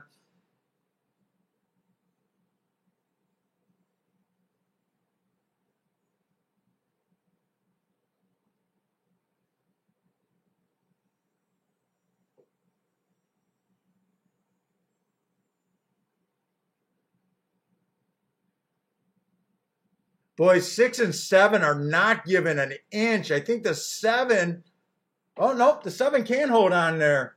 I thought the seven was going to take it. 6-7-3.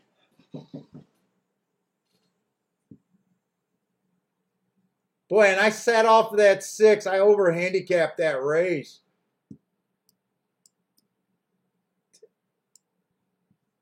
6-7-3.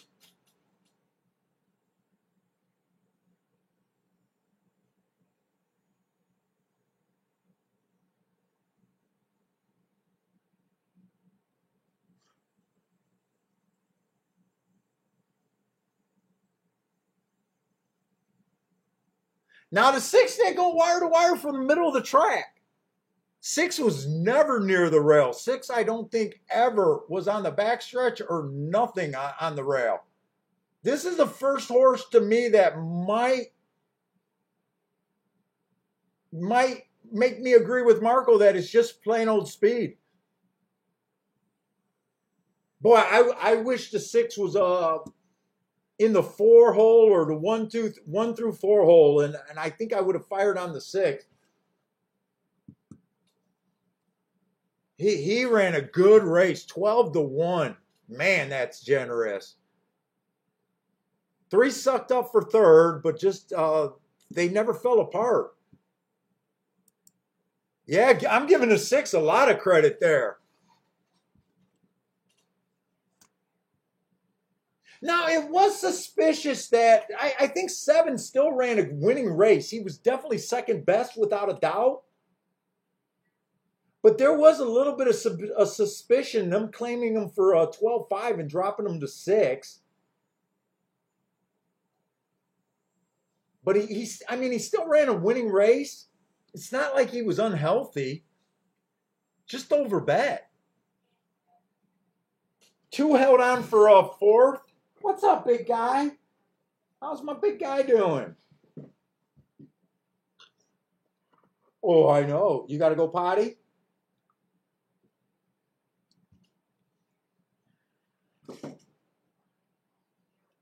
I don't got no food, buddy.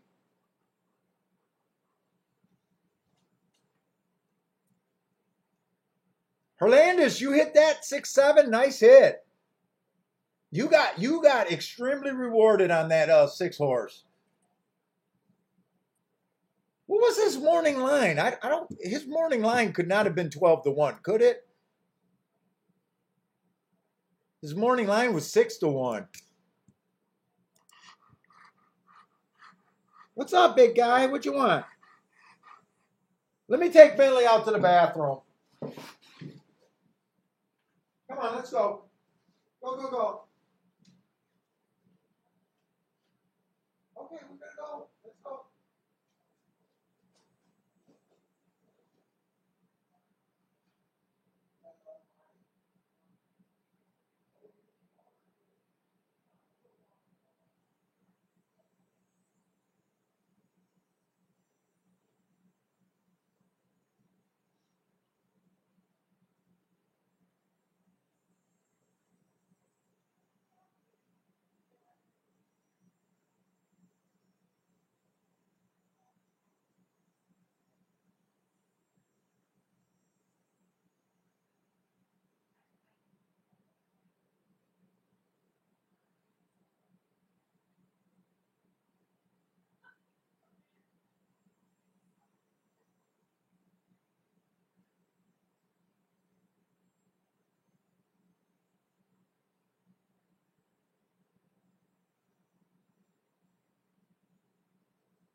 gets ice cream?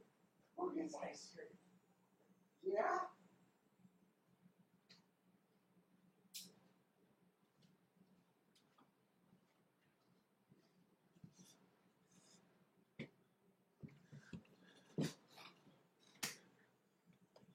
What you want? I don't know what you're here for. Is this what you want?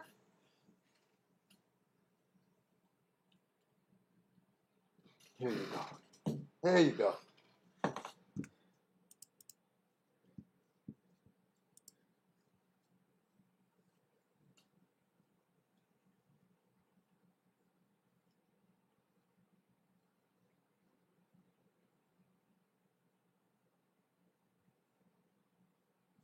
Let's see. Ellis Park is off.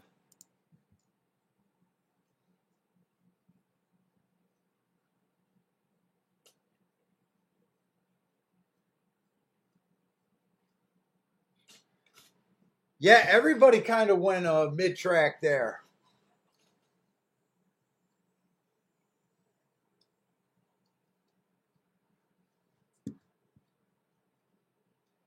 And 3 didn't have enough speed. I'm not shocked that 3 didn't have enough speed, actually.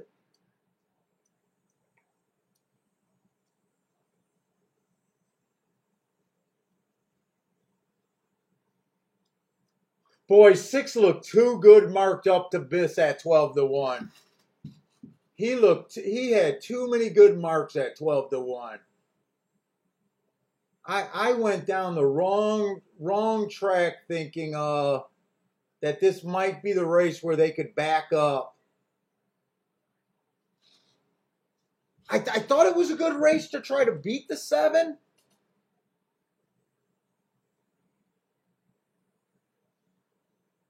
But yeah, six ran a great race. Whoever bet that 6 got rewarded.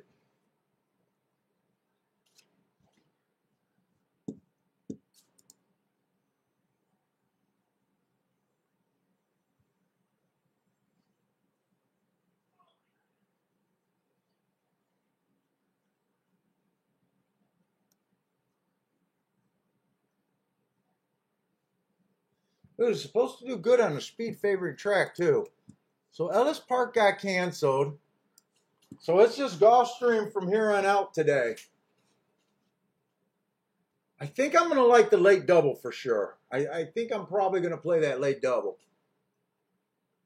Speed's been gold today over there at Gulfstream. That was the longest shot of the day today at Gulfstream that won too.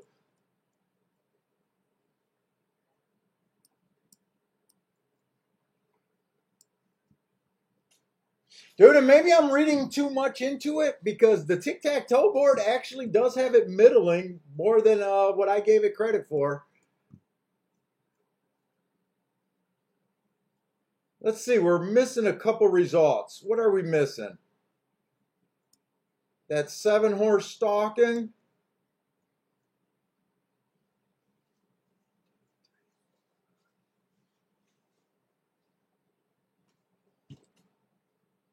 Oh, we're missing that 3-horse that got the perfect trip. We're missing that 3-horse. Yeah, so maybe Marco's call was better on the track. Not necessarily inside, but speed.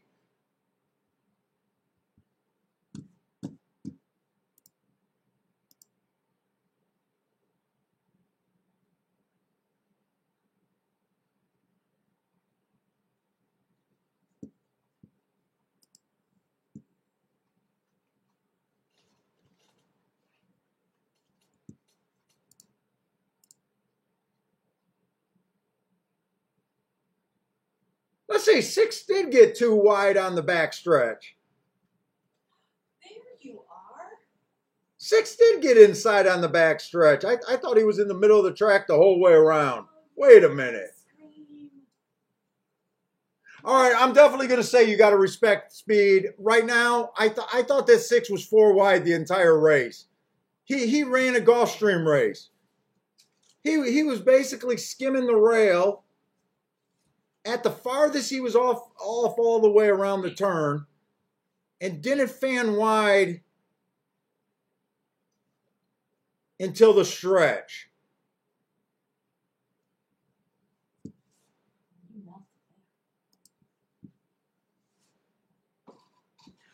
Yeah, he got ice cream. I saw that. Cool. I'm going to a happy hour. What are you going to happy hour for? Retirement. You retiring? No. A work retirement. Oh. All right. Are you bringing me back food or what? I'm not eating spaghetti again. Not 3 days in a row.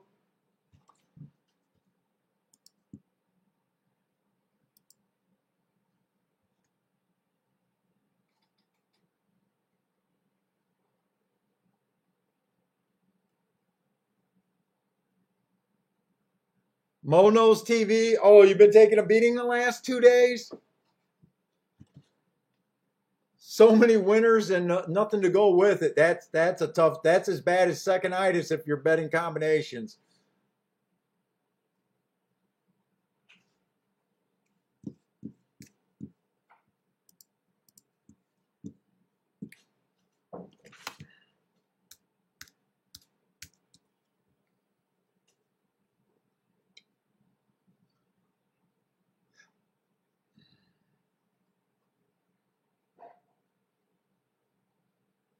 Oh, I'm checking out the leaderboard right now for the NHC, Kiki. The leader already has 102 points. Pretty impressive.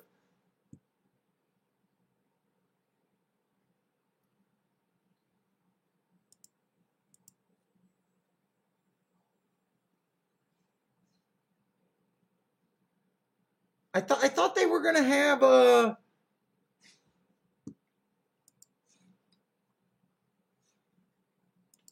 That's all I got, man. That's all I got, B. Yeah, he always looks for more.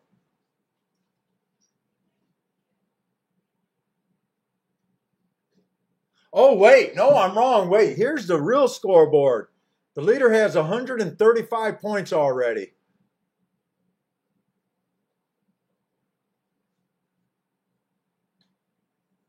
And they only did 2 mandatory, and he still has 5 optionals. I'm not sure how many plays they have this year, if it's 15 or 12. It's probably 15, looking at that score.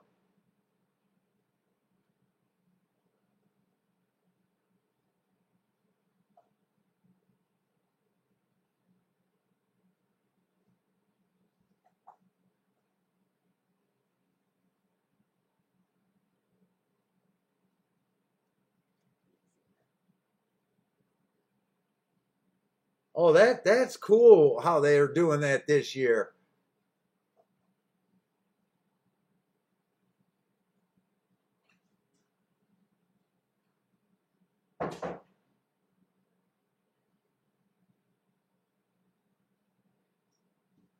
I don't recognize any of the names at the top.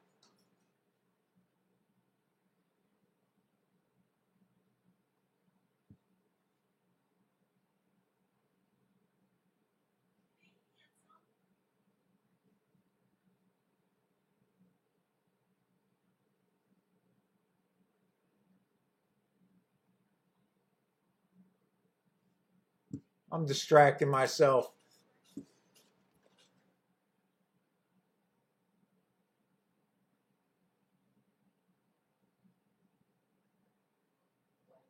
Let's see. We only seen one turf route race today. They did go wire to wire. Speed's been just good all day today, other than that race where I think the 3-horse won. I think other than that, it's been speed on every surface. Am I right about that? Oh, and then where that 7 got put up.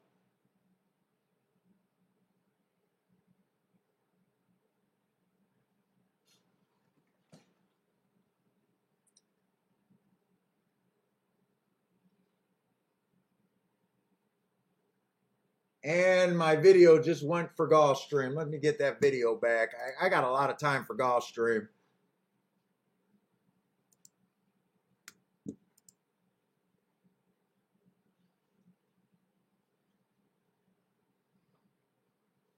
What is cool on the leaderboard, they're updating it the whole time, and they even got how many mandatory plays you got. Oh, that's cool. And you know how many optionals. It is pretty cool.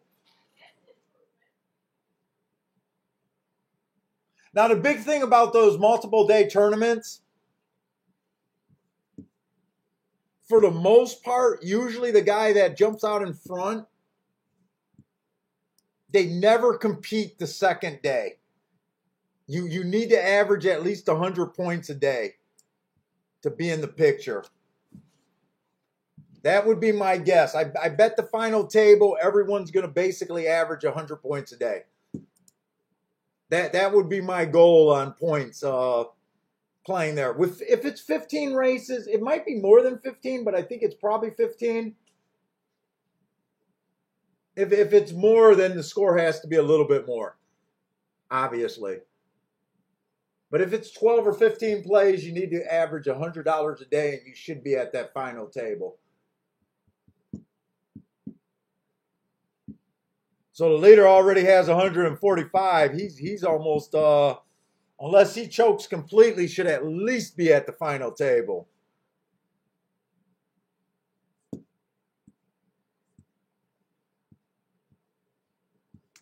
I've never played in it once they did that. Once they turned it into a 3-day tournament. I wish I could have qualified then.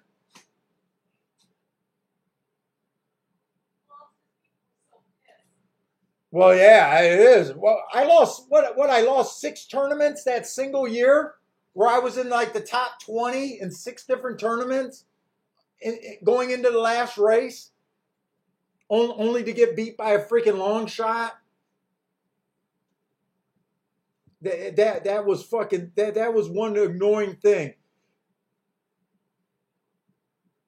And usually I say you don't disrespect the long shot hunters, but when you get down to the last race and you're in the top 20, top 10, you have to worry about the chalk. You have to worry about everything.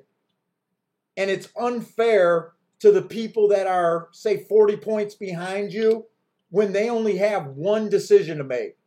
Find me a 20-1 or higher, and I'm going to bet them blind. There's no handicapping for them. Where if you're in 4th place, 5th place, shit, a couple cents might be the difference. It's so unfair. That's the only thing I don't like about them, but I don't know how you can really stop it, because there's no way to say that person wasn't waiting for that race all day. You know, like, I don't want to disrespect someone's handicapping, but a lot of the players, you know, their choices are so much easier. I need to get to this number or I don't have a shot. You know, that's the only thing that sucks about tournament. And one year, my last year I played, one of the tournaments, it was a last chance tournament that I qualified under my wife's name. So I was trying to qualify under my name and have 2 entries. That was the last chance tournament in Vegas. I think I was in 2nd place. And was between 2 horses, and it didn't work out for me because a bomb won the last race. And I went all the way down to like 10th race, but that wasn't 10th place, but that wasn't good enough to get a seat that year. I think I had to finish in the top 3.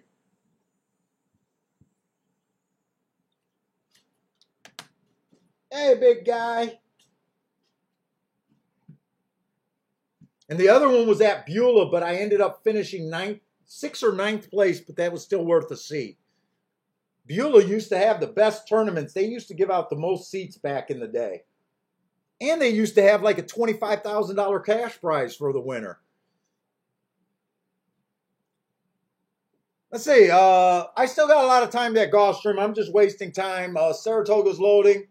I'm going to look at this race. What's up? I know. We'll get our playtime in. I know you want to go see the new neighbors that are moving in the house. You want me to take you outside so you can be nosy. You already met them. You already met the kids. You already met them. I know, you're just nosy. They got a big moving truck out there. You want to be a part. Don't steal my matches. Don't steal that either.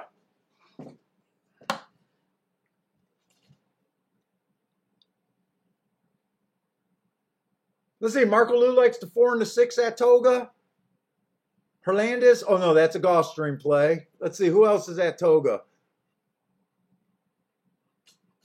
Mo knows likes the 2, but he might just sit it out. Oh, Hernandez likes the 7 and the 8 here. What? I don't have any more ice cream. Look, you were lucky to get ice cream. I know, you're lucky. I know you want 2 scoops, not just 1, huh? You want 2 scoops. You're a 2-scoop dog. Those are for little dogs. You say, I'm a big boy. I should get 2. I'm with you on that. I like 2 scoops too.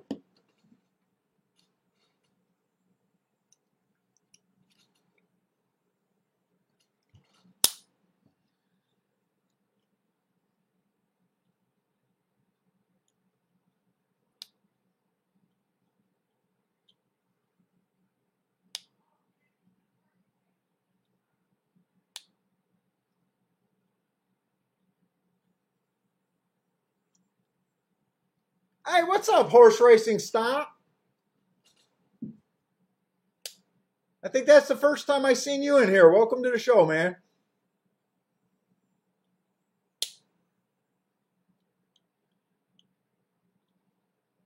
Is that Stop or Shop? Horse Racing. Oh, no, it is Horse Racing Stop. Whoop, I just lost my video there, too.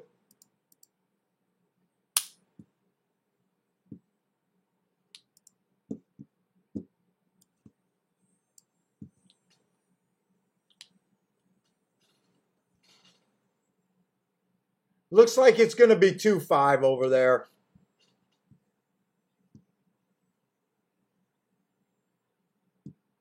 Looks like it's 2-5. Maybe one got up for third. 2-5-1-8, I think.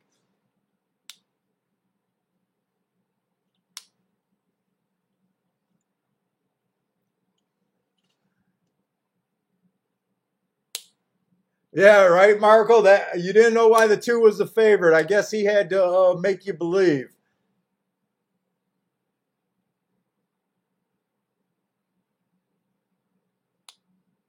All right, let's look at Gulfstream. Maybe we'll be able to look at a pick 3. Maybe we got 3 races left.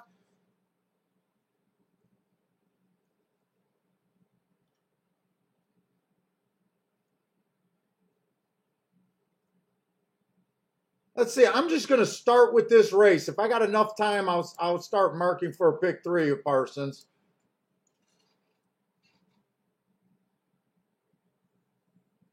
Let's see. We got starter allowance 16,000. Some of these races, the starter allowance, you guys know that I spend more time on. I like pulling up the form and the old forms and looking at what were the makeup of the races these horses are coming out of. Let's see. This one horse. 7.5 furlongs on the turf, starter allowance 16,000. We seen one race today. They went wire to wire. Last week, I thought the inside, but I definitely thought speed was good last week. But for the most part, that turf is pretty fair for the route races.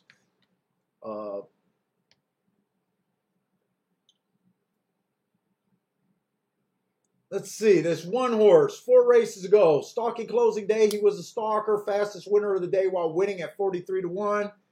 Obviously a nice race. Comes back, 1 tick slower than the fastest winner, match strides with the fastest winner average. I think that's a nice race. 2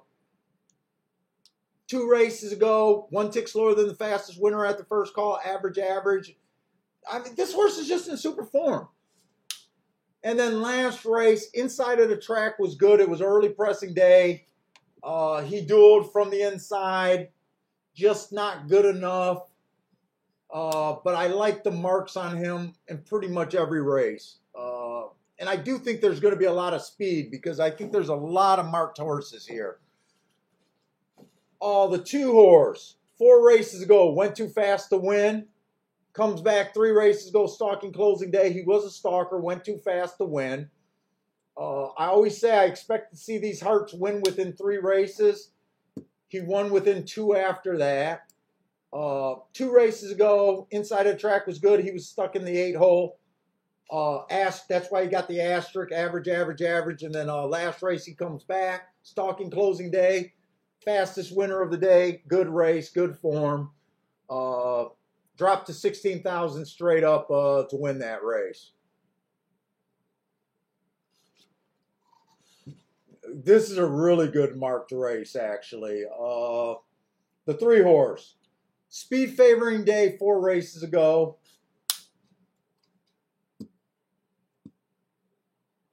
Which he won. He came from 1 length off the lead, but I'm guessing he was probably the only one in my notes to do that day. But he only spotted the field by 1 and was able to win. Comes back, went too fast to win that day in a minor stakes. I like that race. I always like these hearts.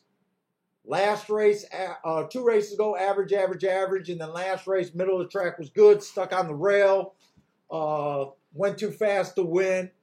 Man, Parsons, I don't know. You already got these marks. I don't know how you're going to separate these horses. This race is just marked good top to bottom. The 4 races go 1, no, just missed by a K-hair. Average, average, average on an early pressing day, which he was. Comes back, wins right after that. Basically pretty close to the fastest winner of the day. Wait a minute, am I missing these races up? Wait a minute, 4 races ago he was second. Then he just missed. Then he wins 2 races in a go. Another horse with super form. 5-horse, super form.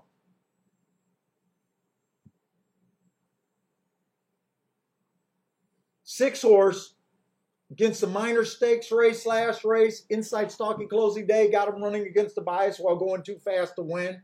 Love that race. But I could find a race on every horse in this race that I love.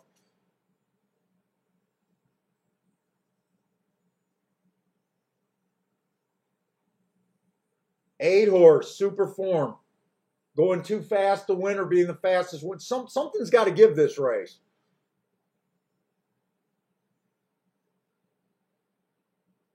Question is, I don't think I'm going to have enough time to look at pick 3s. I want to look up some of the makeups of these races, what some of these horses were running against.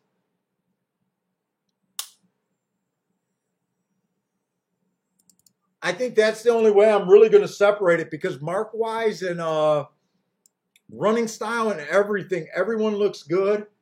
There is a potential for a super fast pace here with all these heart horses in the race.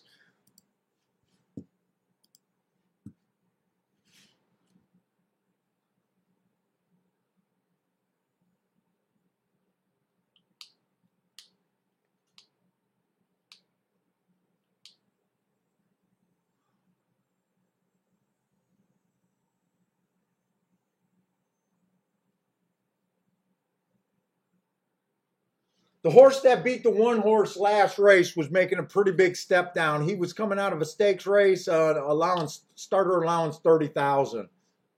Those starter allowance 30,000, sometimes you can get quite a few 62.5 horses coming in there.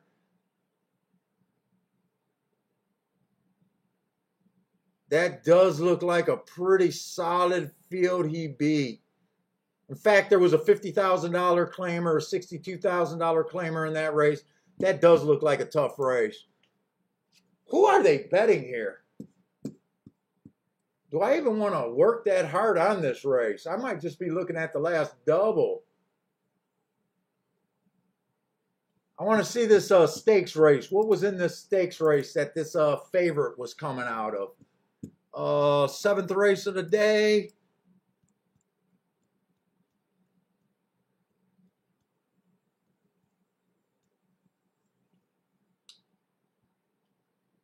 Had a $62,000 claimer in that race. That's in good form. You had a horse coming out of grade 3 race, 75,062 handicap. That looks like a tough race that he ran against. In fact, that's the horse that won that race, a grade 3 horse. top to bottom, that was a good field this 6 is coming at. I could see why that horse is taking action. There was a handicap sprinter in that race.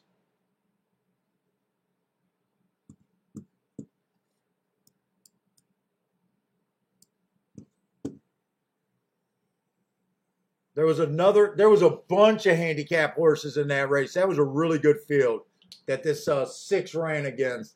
No shame of him backing up a little bit. Not that I'm trying to get to a 3-2 horse.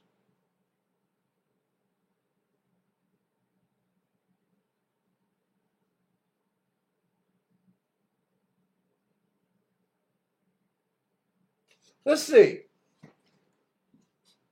1 looks like a Speedy Stalker. 2 looks like a Speedy Stalker.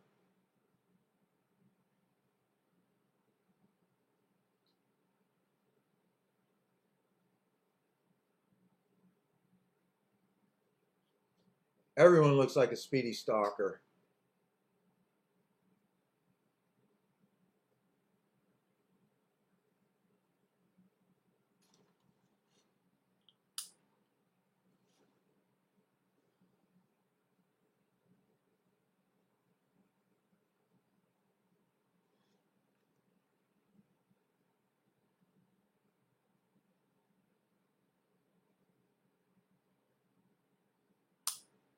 Who did this 2-horse run with last race? I think if you play this race, you definitely need to get paid. I think this is that tough of a race. Where I have to find extreme value to even want to play it. 619-4 race.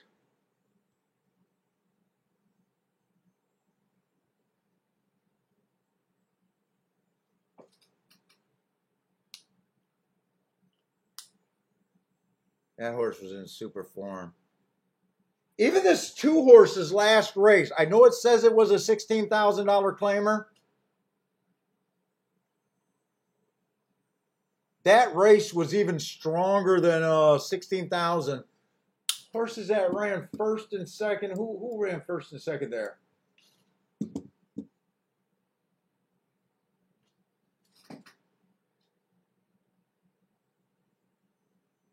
He was a $50,000 claimer stepping down. That was a tough race too. I don't think there's a single throw out this race. I think I'm leaving this race alone.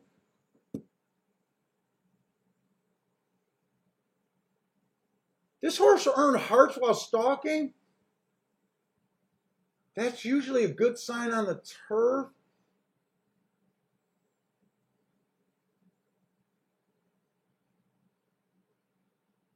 The 3 did the same thing. Yeah, I'm out this race. I can definitely see why they're betting the 6, though. Man, I can't throw a single horse out this race, really.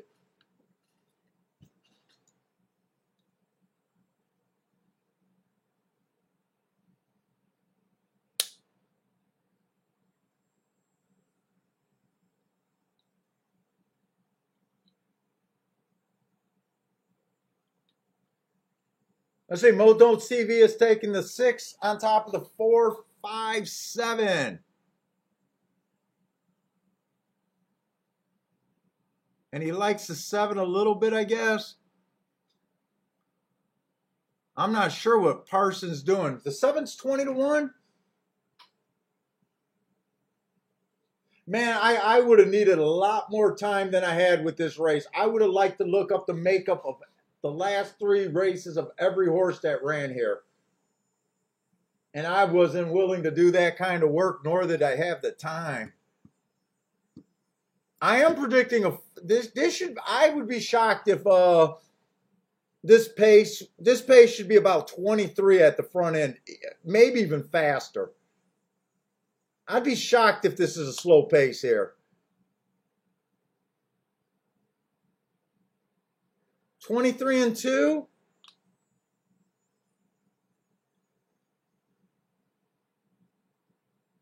I wouldn't be surprised if this is around 47 at the second call.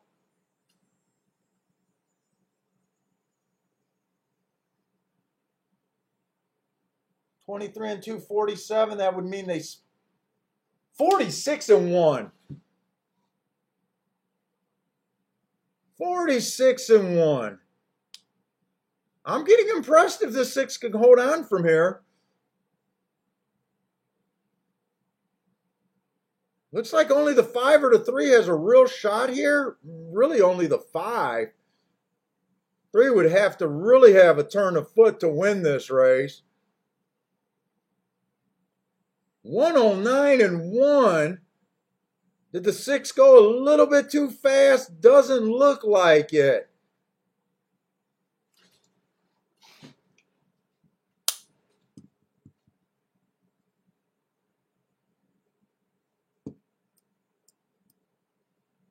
That was the horse that there was a couple grade 3 horses in that stakes race. I said that played really smart. I can definitely see why he was a favorite. That race played really strong.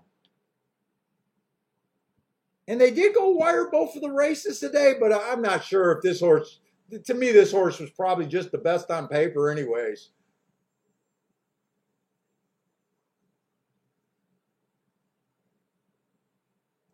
And we don't have another turf sprint or turf route to even worry about it. Who was the 5 there? I don't know if I looked up the 5. Who was the 5 there? Oh, wrong 6.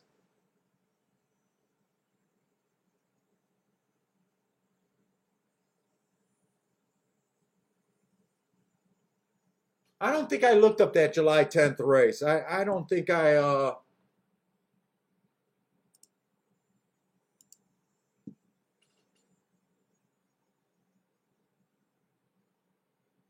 July 10th, not June 10th.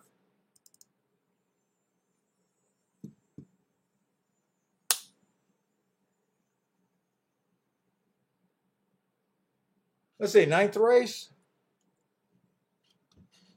Was there any hitters in that made that a stronger race than what it looked like on paper? It looked like it was a $25,000 claimer.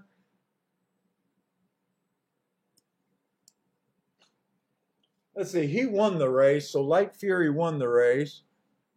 Let's see, the 3 was stepping up from Maiden, so that didn't add any toughness. The 4 was stepping up from Maiden. There was actually a grade 1 horse in that race. Grade 1 from AR. I'm not sure where AR is. I don't know what that is. But he ran in 2 graded 1 races in AR. Did he do anything? Surprise factor? No, he didn't even hit the board. Wait, no, not surprise factor. Nixon Joy. Didn't hit the board. Okay, didn't hit the board. Who got second? Oh, Croy got second. Oh, Croy is in this race. There was that race, other than the grade 1 horse, that race had a bunch of maidens and a 12-5 claimer. I wouldn't have liked the 5. If I would have looked up all the races, I probably would have liked the 5. I don't think I would have liked the 5. I think I did look up the 3, if I'm not mistaken.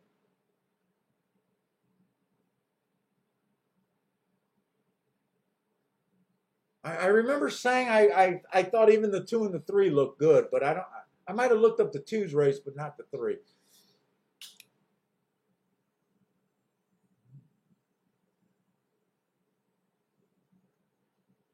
Herlandis, you're having a good day today. Another double and pick 3. You've been pretty hot today.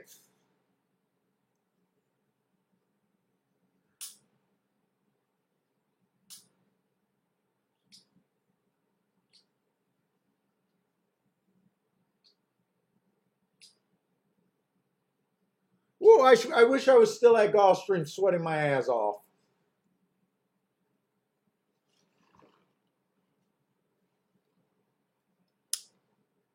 That trip wasn't long enough. I was trying to convince my wife to move out there. She wasn't budging.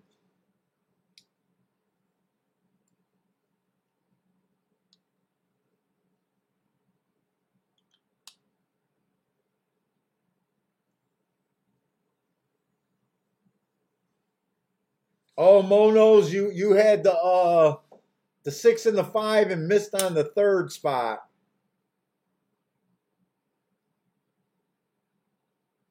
Let's see. Herland has been hot today, and he says he likes the 2 and the 6 in the next race at Gulfstream.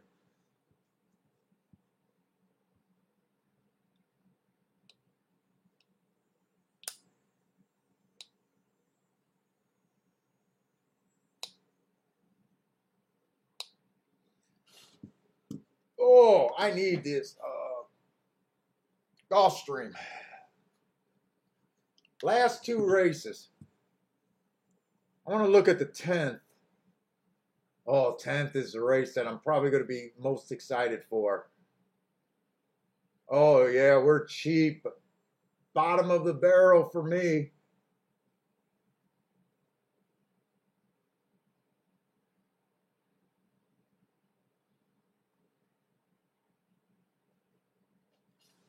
Boy, that's a turf sprint. It might be difficult trying to find some speed there.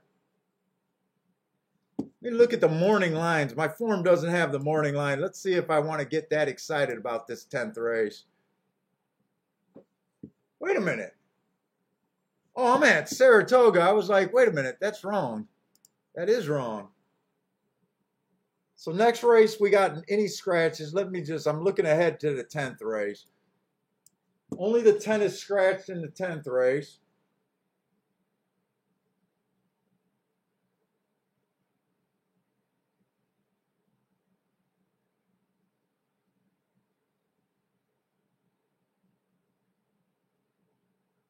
Oh boy, this is a... Who's supposed to be a favorite in the 10th race? The 3 horse? Tell me the 3 does not fit. There's no way the 3's the favorite. In the 10th race?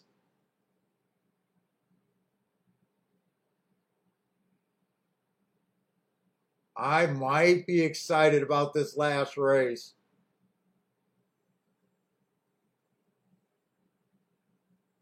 Bad horses on a track that I think has a strong bias.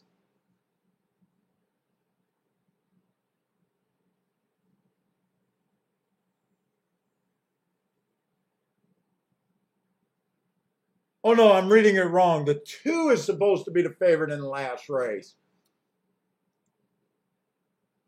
And I'm not sure if the 2 fits that much. The only time he shows speed is at a route. I'm not sure if he fits that close. It's a weak field though. The 4's at 12 to 1. I'm probably going to be interested in him. 5's at 9 to 2. I can see myself being a little interested in him. 6 is at 15 to 1.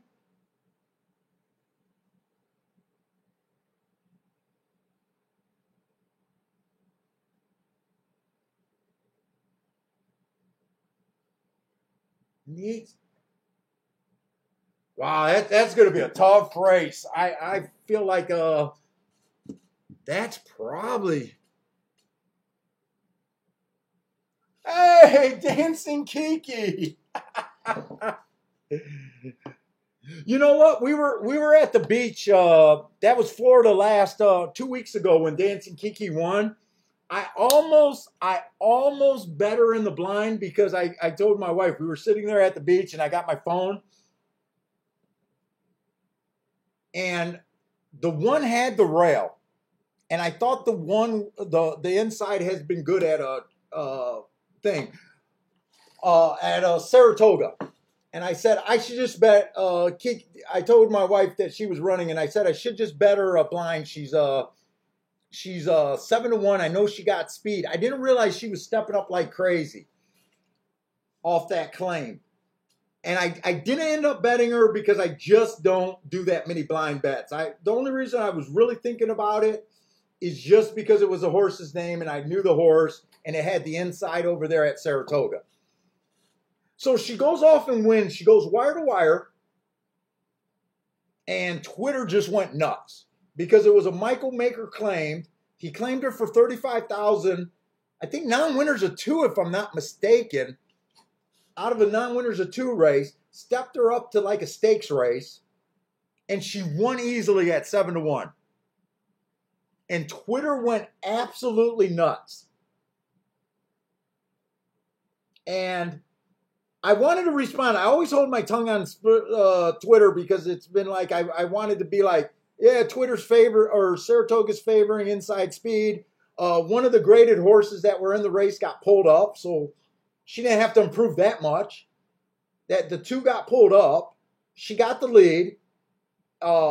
We just seen the 3 go wire to wire, first time starter earlier in the day on the inside. No one complained about her. And the only other dirt sprint that day was a 38-1 winner that was in the 3-hole that ran just like Dancing Kiki. No one complained about her, but Twitter was having all sorts of crazy talk about, oh, it's Michael Maker. And he might be juicing, but I thought it was an inside bias that day. And I think someone in this room crushed that 3-horse at 38-1 later in the day. Someone in this room, I don't know if he's in the chat today. I'm having a hard. It might have been Mo Knows TV. I think you were the one that hit that 38-1 winner.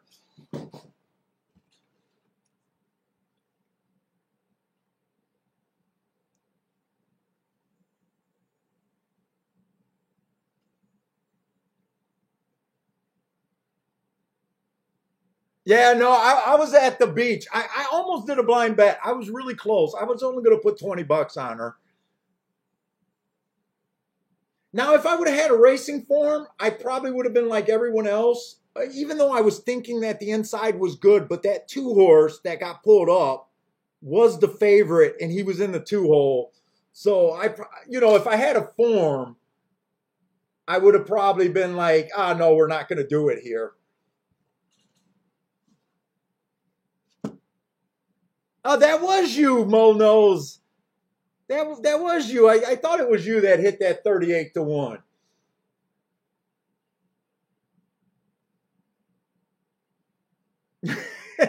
and now you're losing the rest of the money from that win.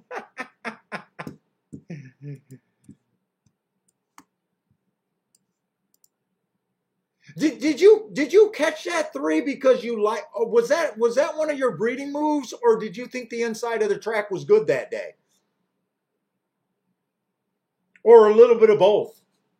I got a feeling that 3 that won at 38-1. Why do I think it was a first time starter and you hit her off of a breeding move?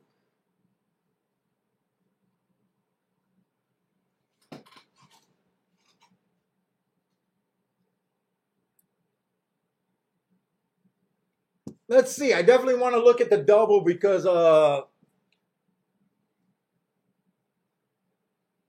I still kind of need another race. I hit a ticket. I'm not even sure if I'm up or down today. I got put up on that one ticket. I lost the ticket. And I hit a little like 15-1 double. I'm not even sure where I'm at today. Where am I at today?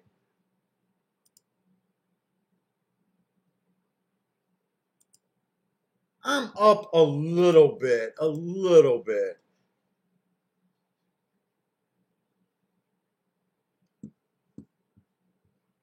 All right. So I might be willing to put it in this double. Let's see what we got here. So we got 6 furlongs claiming 35,000.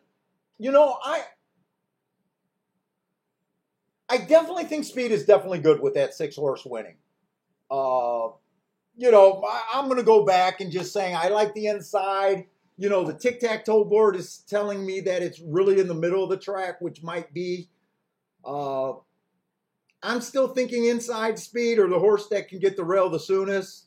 When I watched the replay of that 12-1 winner, he did get the rail down that backstretch. He did get the lead.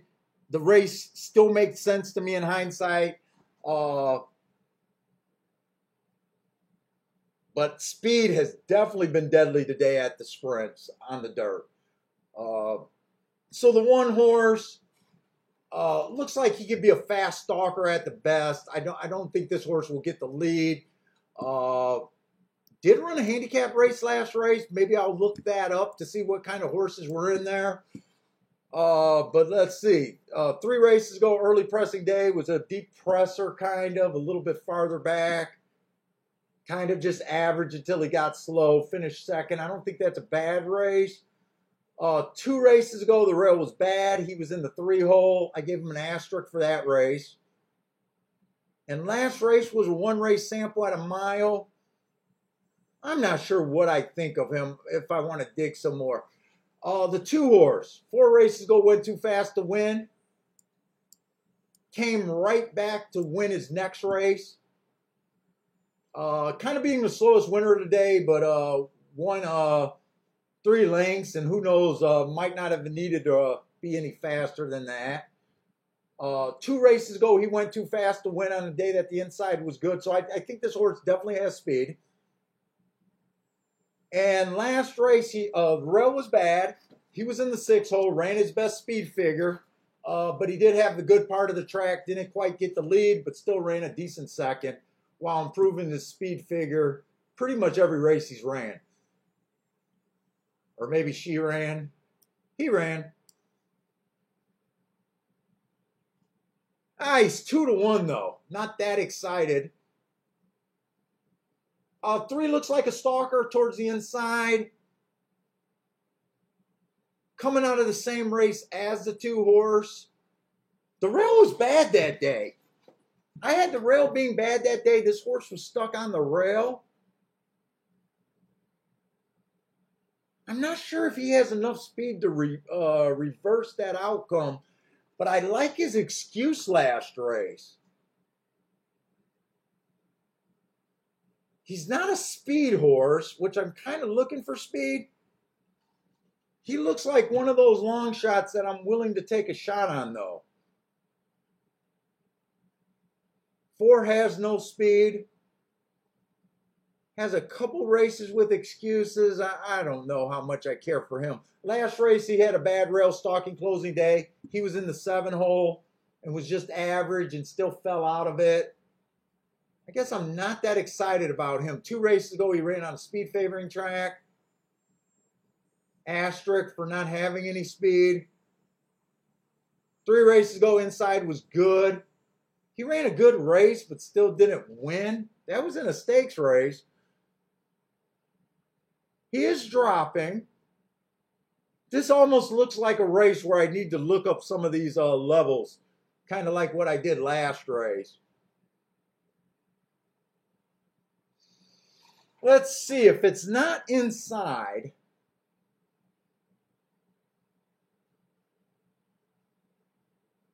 I'm not sure if the 4 has enough speed. I wish I had a little bit more work on him. I'm probably just going to be against the 4 because I'm lazy right now. 3-1.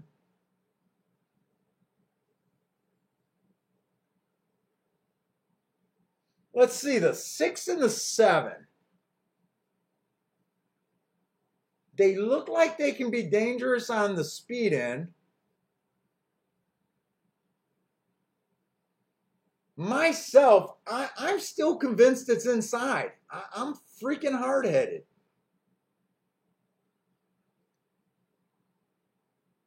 The 2 horses that kind of get me most excited is the 2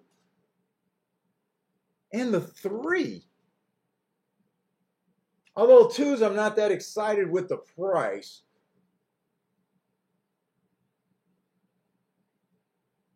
Seven's just 5-2. I'm not going to go outside.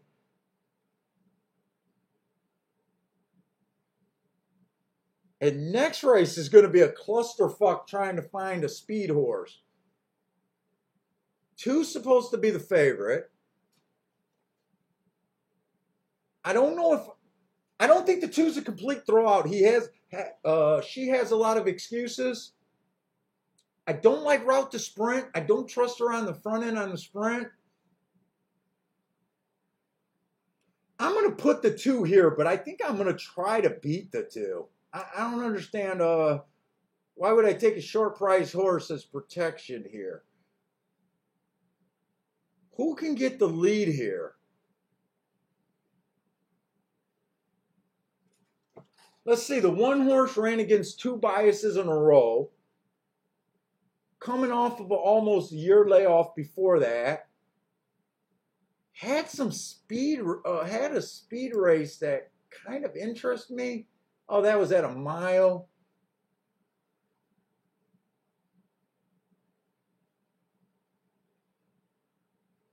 I don't trust the 3 at all. I think the 4 has a shot of getting the lead.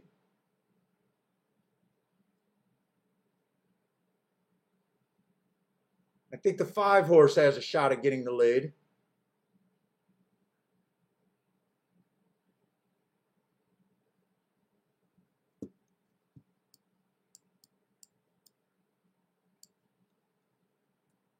Where was I at? I was at the 6.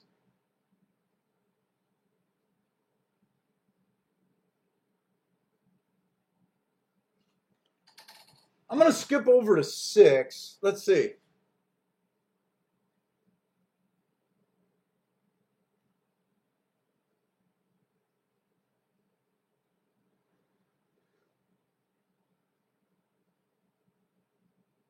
Well, I tell you what, I would like to take a shot with this 7 in the last race. But it seems like ever since this horse hit the rail, nice, 7-2, drawing, wait, yeah, that is driving win. I like this race back here, but ever since she hit the rail, pushed into the rail and fell, this horse has not been going to the lead. I don't trust her. 7-2, I thought maybe it should be longer.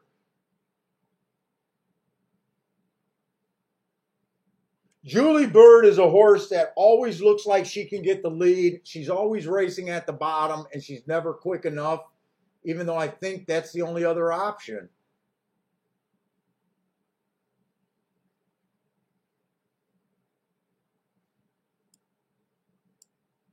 I think that's the only other option other than the 7 and the 2.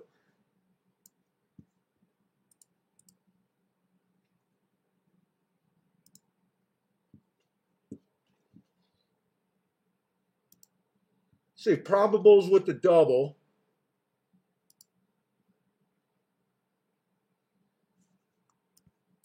I think it was 2 and the 3 that I was mostly interested in here. The 3 doubles are going to play fine. I can just go ahead and play them.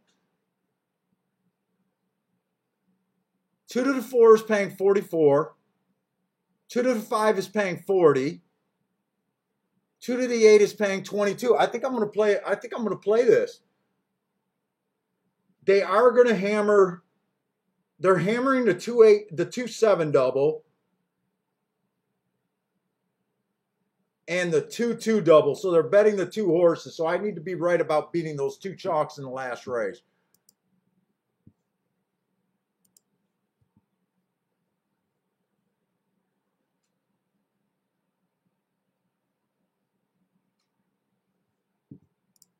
Now, how aggressive I want to be here. And make sure that's all I want to do here.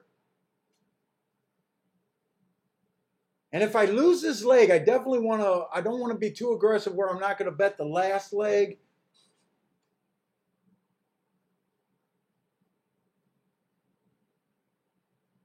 Who can get the lead other than the 2 horse?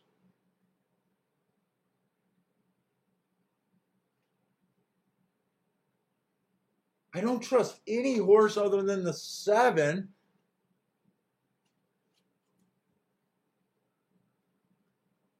I don't think the 7 is going to be able to outbreak the 8 or the 6.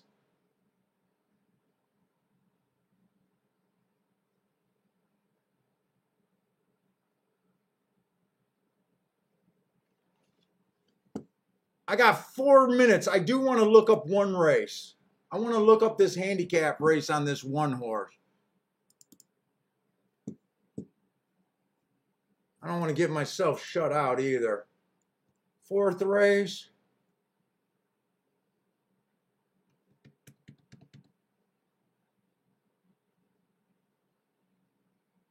There was a grade 1 horse. The 1 horse was a grade 1 horse.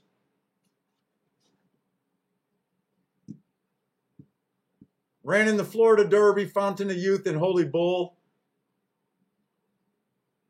The 3 was a stakes horse. Who won that race? 4 was just a maiden special weight horse. 4 actually got second.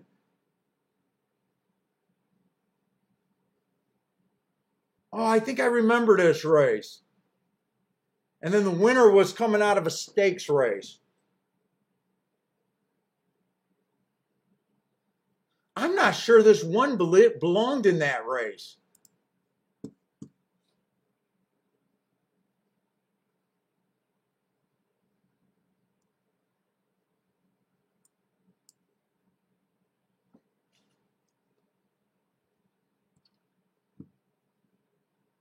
I'm going to bet the 1 to win. My main bet is going to be this double. 2 and 3 to the 2 to those, and then I'm going to do a smaller double 1 to the 4, 5, 8. 1 to win. 3 to win. And then another double 2 to the 4, 5, 8 some more, so I have that some more. God, my hands are sweaty. I got the sweats.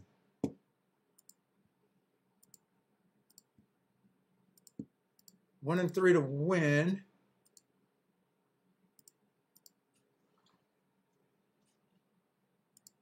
All right, the smaller double 1 to the 4, 5, 8. That one's good. All right, and now bigger doubles. 2 to the 4, 5, 8. I might even do that. $20 on that. And then a 2 and a 3 to the 4, 5, 8. All right. Let's get you guys back. You guys were probably all betting Toga over there. Marco Lou thinks the 2 will get the lead. But he thinks 4 will get the victory. Who's the 4?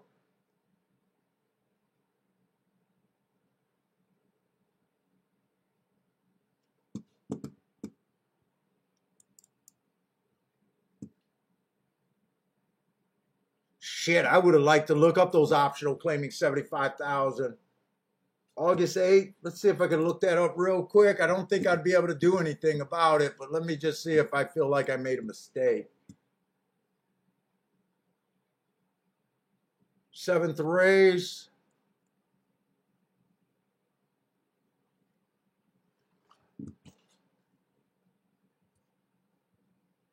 Oh, shit. Yeah. Everyone's coming out of 75,000 optional claiming and stakes races that race.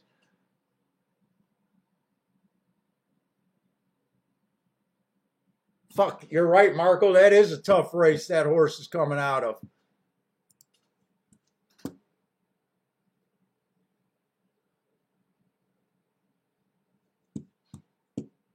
Is it worth doing a 4 on top of the, I don't even remember the horses I used. 4, 5, 8.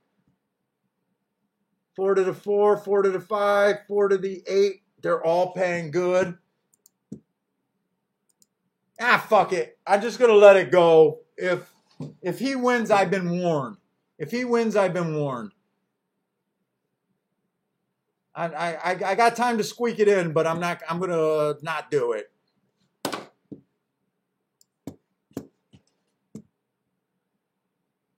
That's a tough race he was coming out of.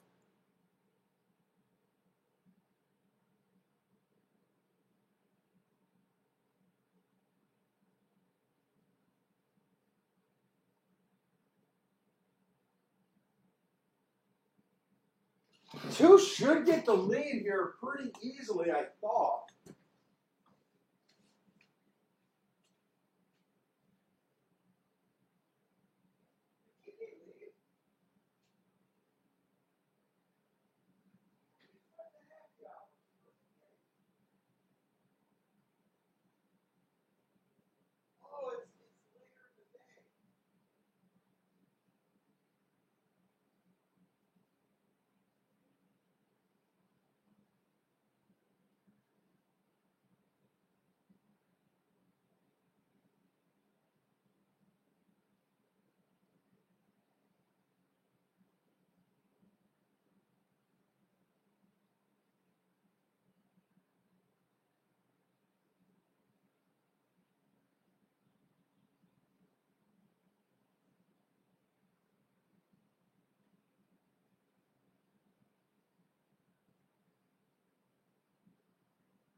I'll take that. All I gotta do is be right about the last race, and I got some real doubles going. I got some real doubles going.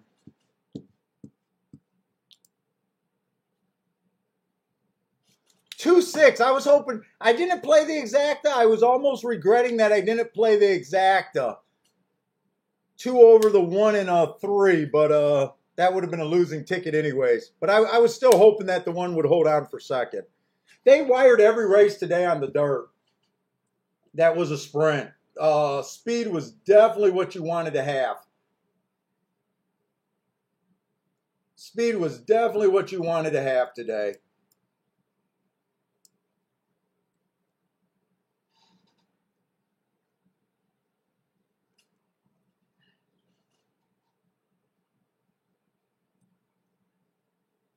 And I don't think my doubles are going to be real huge. Well, I did look at them. They were a bunch of 44s and 28s. I think the lowest double I paid was $28. But the way I did the ticket by singling the 2, I was able to get them a lot of times. So I might be on a decent hit for me. I might be on a real decent hit if I could be right about the last race.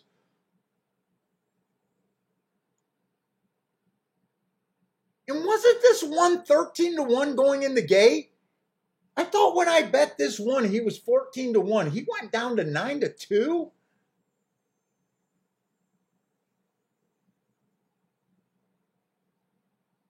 Dude, I know this one was like 13, 14-1 when I bet him. Because at 9-2, I would not have played that bet.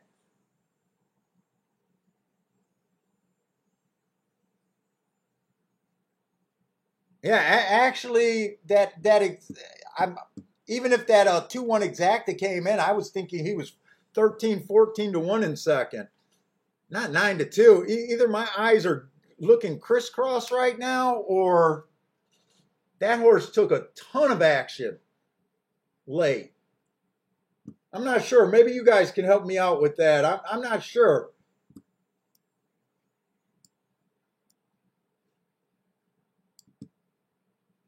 It seems like all of a sudden everyone thought that handicap race was a good indicator.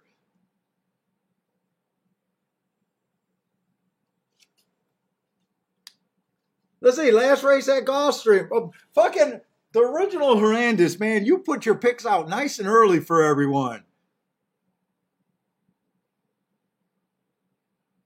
Yeah, it probably was the computer better. Hey, Marco Lou, you weren't here on that big discussion. I'm still trying to, I've been getting some more emails about it. I'm still trying to figure out why it's bad or why it's good to ban them. I still am not convinced. They're not banning them. They're cutting them off 3 minutes before post. I think you were here Friday, and we kind of talked about it again Friday, and I just didn't understand their big advantage.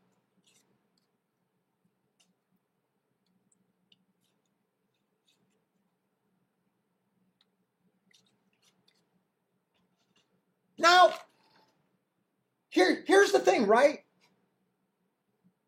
So let's just say a computer bettor came in and he bet this horse down from 14-1 to 9-2. He kept our price on the 2 horse. He lost his bet. So that means they're giving out a big portion of the computer bettor's money, and they made a bad call here. Why is that bad? That was actually probably good for me. If the 1 horse doesn't go to 9-2, the 2 horse could have possibly went down, right? Why is that bad? If that was a computer bettor, why is that bad? He was fucking wrong. And he overbet a horse. He could have bet less money and got 8-1. I'm not convinced on the arguments. I've heard the arguments, trust me, you guys are blowing up my emails with the argument. I'm not convinced on them. You guys, so the biggest argument is the odds fluctuation at the best, and it looks bad, or at the last second, and it looks bad for the horses or for the new people. I get that. I get that. You think you got 14-1, he goes off at 9-2. I get that. The rebate argument to me is just jealousy. Because my example on that was, let's just say I go to your business and you got one person spending $500 a year and you got another person spending $5 million a year. You don't think I should reward that $5 million person a year for his business? Fuck.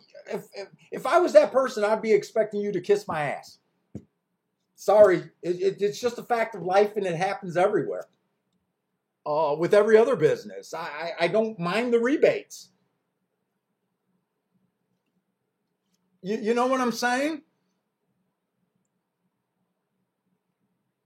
Are they saying that the computer better? And the other argument is, well, single computer better could do math and bet the horses to where he wants to be. But my counter argument to that is, what if there's 10 companies doing that?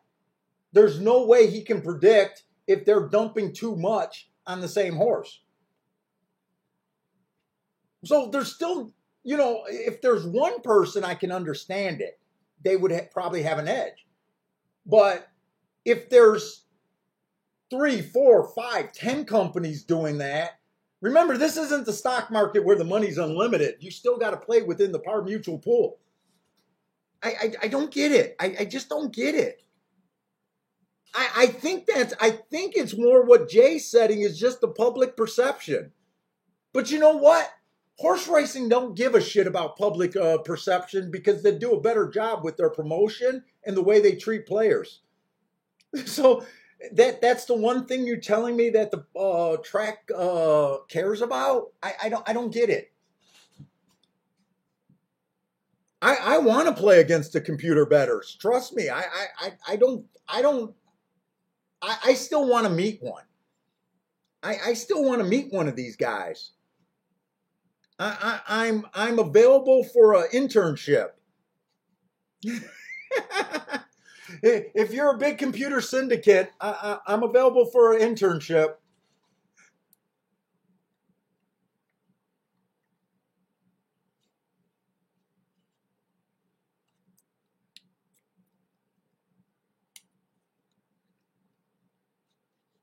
Yeah, I get it. They suck the value, but in this example today, they were completely wrong. So wouldn't the people that bet the 2-horse got over rewarded?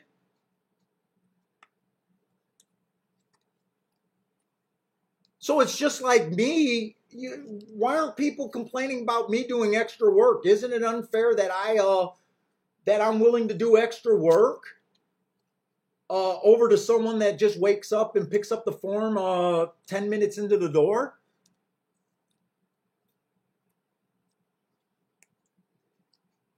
I don't know. No, Marco Lou, I would not have bet. You're absolutely right. I would not. So all I did a $10 win bet on the one, and I did $5 doubles on the one, and you're right. I wouldn't have even did that. If I seen him at 9-2, I originally didn't care for the horse. I kind of talked myself in, and it was at 14-1, I was willing to take it. You know, it was a price. So, yeah, it did suck the value out of me, but it maintained the value on the other horse.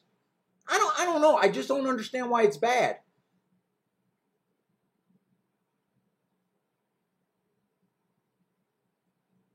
And why 3 minutes? Couldn't you turn the wagering off a minute before post for everyone? For the entire country, the entire world? Couldn't you turn off the betting and not get that mid-race change? I think you want more money in the pool. I think you want more money in the pool.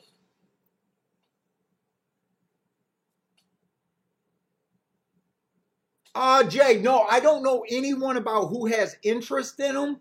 I don't know who. I believe they're out there. I do believe they're out there because I don't think they would say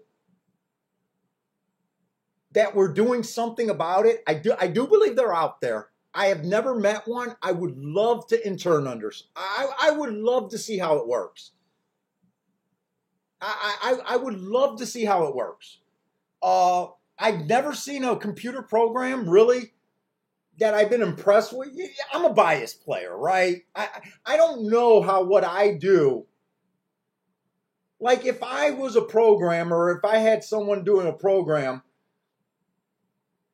I know the horse has an excuse. I don't know how to put a number on that excuse. I don't know how you would do that in your computer. Like a computer's completely like, what is the word? Analytical. They look at data and they're precise in what they do. I think a lot of the gambling, especially on our big hits, are more, dude, I gotta say it, it's more artistic. You know, look at that Churchill, that big hit I had on Kentucky Derby Day.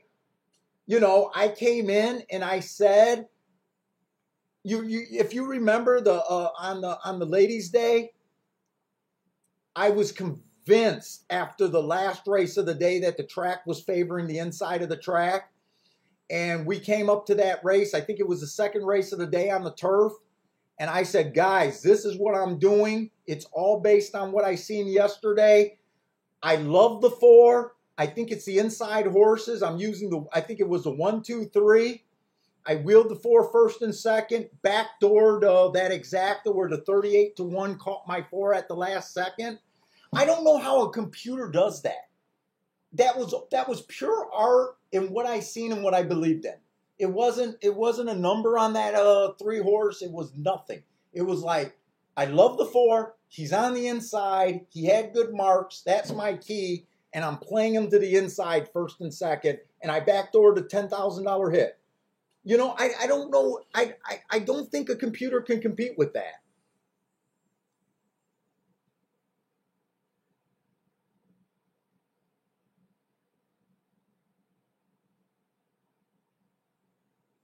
But yeah, so all of that, like knowing who's part of these CWA teams and all of that stuff, I don't know. I would just love to see how it works. I'm not saying it's bullshit. I'm not saying, you know, I kind of, over all these years, I kind of just stuck on my philosophy on most of your decent handicappers basically hit in that range of around 20%, and your better ones might get to about 30%. I am convinced that no one hits better than that for any amount of time. You know, so to me, them just loading big bets at the end, I mean, I understand they're looking for inefficiencies in the market that the computer finds. I would just love to see how it works. I mean,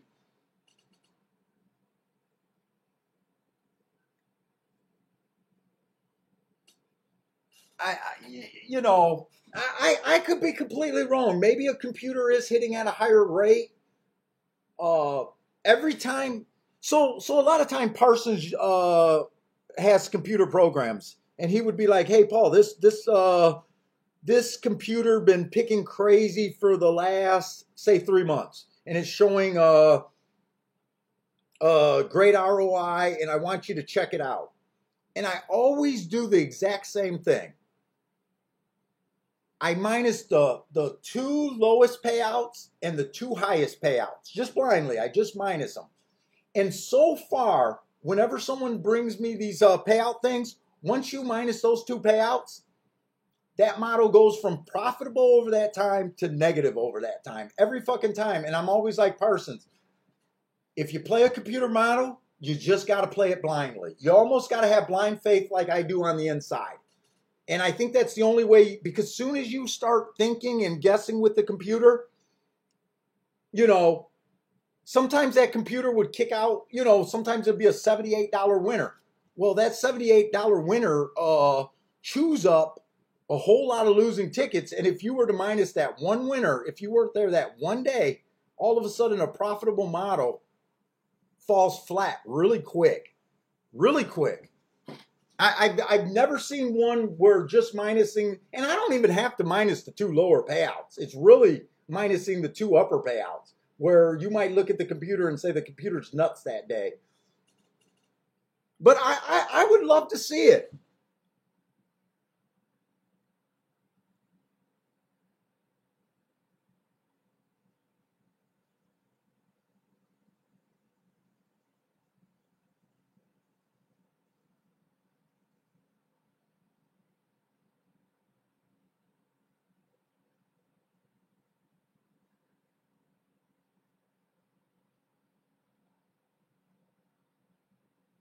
Oh, Jay's saying that they've hit for $10 million? Now, see, I remember that day that everyone was complaining about the computer that hit one of those carryovers on a $6 ticket. Did they have a $6 ticket or did they take the jackpot? They either played it for a $6 base amount and everyone was going, who plays a $6 base amount and a pick six? But the thing is, when you read the whole article, I think they put $35,000 in bets in that, and the ticket that they happened to hit, it was chalk, chalk, chalk, chalk, chalk, and in the last race they had like an 80-1 shot. And the whole Twitter board went nuts. And the ticket was chalk, chalk, chalk, chalk, chalk, all is what they had. I didn't think it was a crazy ticket, honestly. But the whole Twitter was going, who plays a $6 base ticket? It's crazy. And that was a computer thing, and I think that was within the last year or two. Some big like 90-1 or 80-1 won the last race, and everyone was, who plays a $6 ticket? Well, if you put $35,000 in the window on that particular pick six, is it that hard to believe that you went chalk, chalk, chalk, chalk, chalk, all? It's not that hard to believe. Yes, it was a big hit. Wasn't the hardest ticket to get to. And yeah, most of us don't play a $6 base ticket, but most of us aren't playing with $35,000 either for a single sequence. I don't know.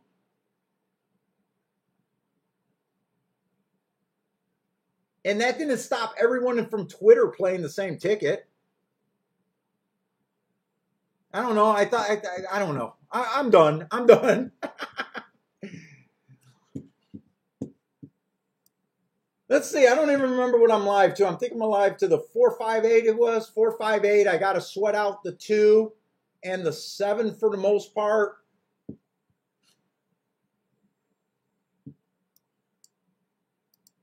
I'll just write them down.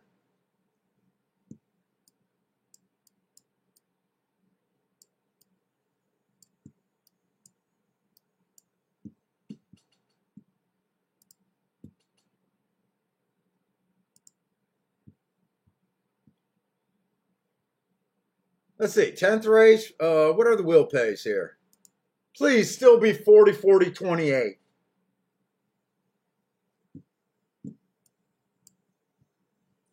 Oh, okay, it went down a little bit, but not that much. 38-1 there. 41 there. The 8 did take a lot of hit late. The 8 did take a lot of hit late. Fucking damn computer players.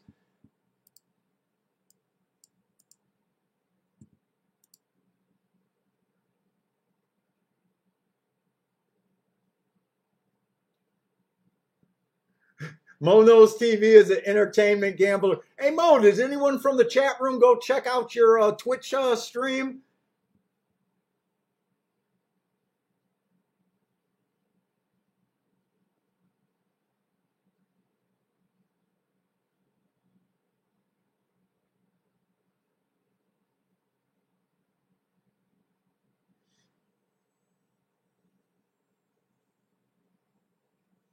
Yeah, but in the like the pick six and pick five wagers, I seen where someone says the CAW hit the jackpot for $10 million. Well, isn't that the nature of the bet though? Being able to bet a lot more money and being able to cover a lot more things. I mean, to me, that's the same as I would have an advantage over a $2 player, right? And a guy that regularly bets more per race would have an advantage over me. And then a guy that bets, $10,000 a race would have an advantage over him in those big sequences, and so on. It's the nature of the game. It's probably from me to a $2 better is not as big as a gap, but there are gaps.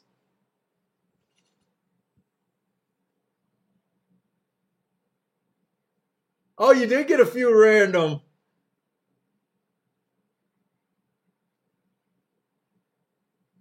I don't know. I always say worry about yourself and what you're doing in this game for the most part is kind of how I look at it.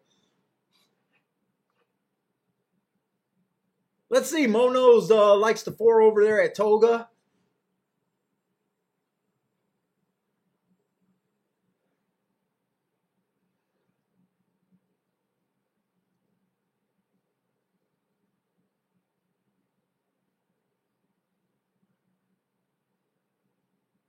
Let's see. Gulfstream Park Turf Clubs. Best one is spending $16,000 on a bunch of pick six tickets, all single to a 19-1 in the last leg. Is that today, or are you talking about a ticket that they've done before? Dude, there's betting, and then there's betting on a whole nother level that I don't even understand. You know, it's just like at poker, right? You gotta find out where you fit in at the table, and you gotta find out, guys that used to playing for more stakes than you are able to play for at lower limit tables and have a big advantage over you when you're not used to playing for that. It's like that in all of these gambling games. If you're sweating out losing $400 and then you get a guy that comes to your table and he's willing to lose $4,000 in a night, he has a pretty big advantage of you unless the cards are just the cards. Unless you have a bunch of hands you can't fold. I'm not a good poker player, so that's probably a terrible analogy. Let's see, Steve got a 1-7 exacta box over there at Saratoga. Mo knows just it's not going good. His 4 almost bailed out the gate.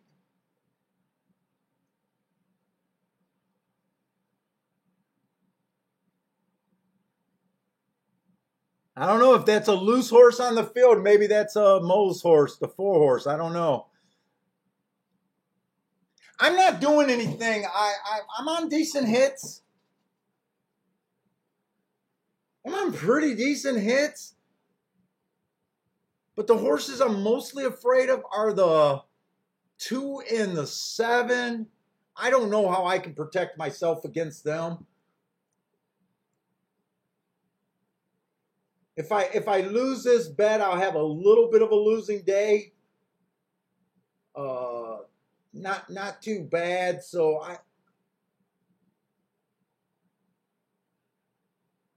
one might be the only horse at odds that there's a little inkling there. I might do a minimum bet on this 1 horse, but I definitely can't protect against the 2. And I think it was a 7. 7 horse, if he shows speed, I'm a little worried about him. But like I said, he has not showed speed since he fell. And 2 horse, I'm still not convinced he fits here. I want to be shocked, but I'm just not convinced.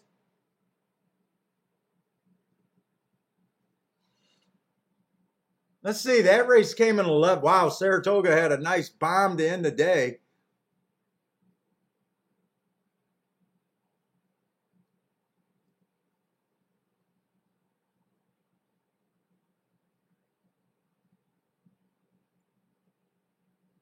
Let's see, 11,813. Wow, that's going to be a solid super, I would assume. Let's see, what is Jay talking about? Well, you remember that scandal? Those guys that were able to hit the pick six? That the way they did it, that they were able to get into the computers. I think one of them worked for one of the computer systems, and they were able to look up the winners of the first 3 or 4 races. So they would basically put a silly ticket in and then readjust their ticket. They got busted on, I think, Breeders' Cup Day. So they would be able to single the first 3 or 4 races that were already over, and then they just went, I think, basically all in the next 2 or 3 legs, and they hit like for a big millions of dollars. There was a big investigation, and they found out that it wasn't a legit ticket, that they were able to do it at the end. Marco Lou, I'm worried about this 7. I got a theory that the 7 all of a sudden doesn't want to race after falling. I am worried about the 7. I'm questioning why this horse has never flashed speed since falling. If he beats me, I'm okay with it, but I'm not going to protect against him. He has some races that can definitely put him on the lead.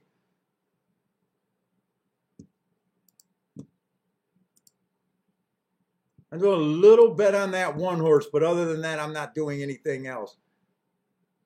Yeah, Marco Lou, did you hear about that? But yeah, that happened a few years ago.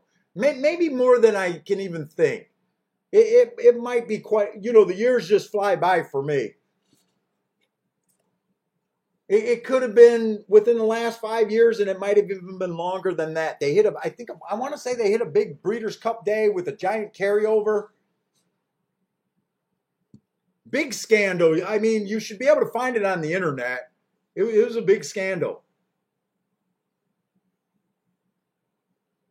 Jay just hit the exact nice hit over there. Hopefully, they're looking at some something. The Stewarts are. Hopefully, that doesn't affect you.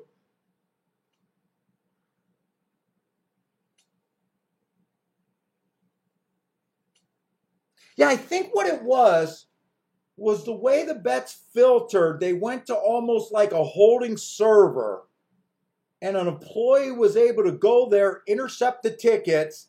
They held on a server for a certain amount of time before being sent out to all the tracks again.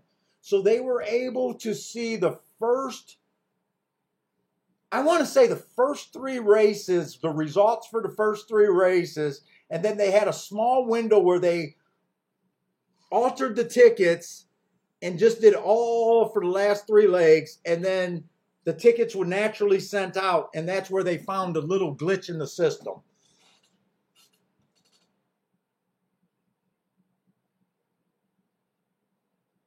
And I'm sure that's a real thing. I mean, I remember that making the Daily Racing Form paper and everything. It was a big deal.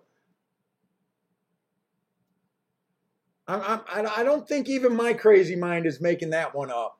So Gulfstream's loading in the gate. I did a little win place bet on the 1 just as a saver. If the 2 or the 7 wins, they just beat me. And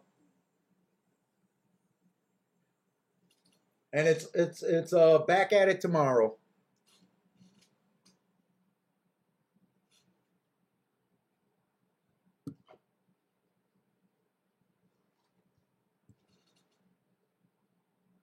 And this was a tough race, even though I think the bias is I know what I'm looking for. This 10th race was tough trying to determine who really wants the lead or to be within 3 lengths of the lead. I mostly kind of got past the 7 and the 2 just because I don't trust them on the lead right now.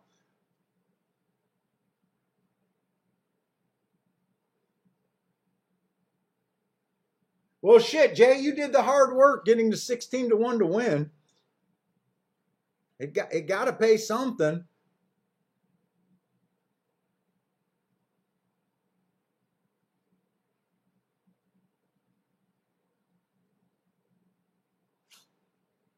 3 was one of the horses I was considering on the lead. I just looked at the speed figures and was like, eh.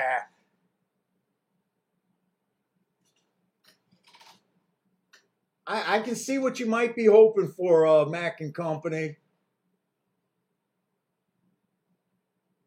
Honestly, he would not be that big of a shock to me, especially if he run.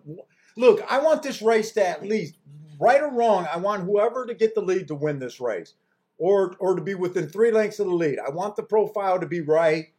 Other than that,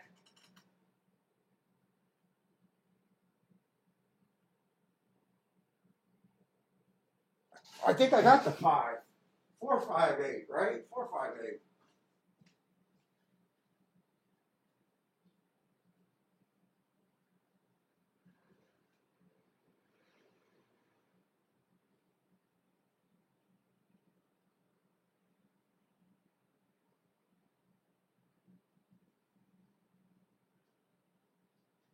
I gotta walk downstairs on this one.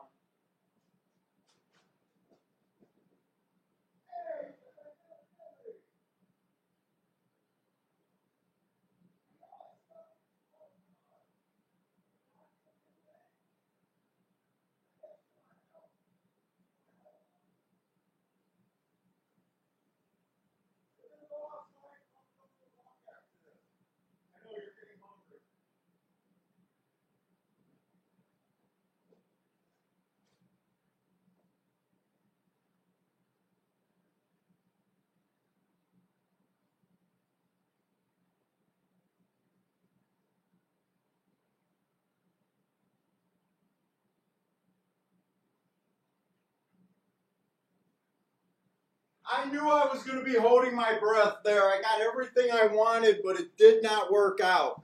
Who the hell was the 6? And where the hell did he come from?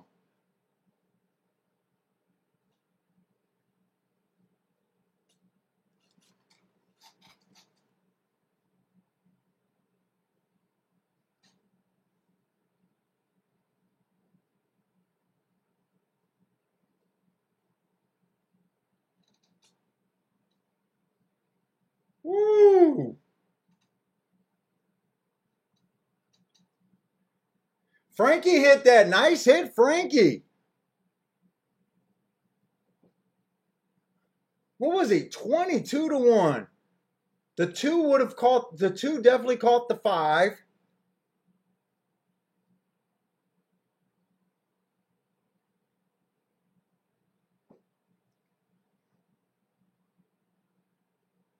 The 6's first race ran on a speed favoring track, and I didn't have the July 1st race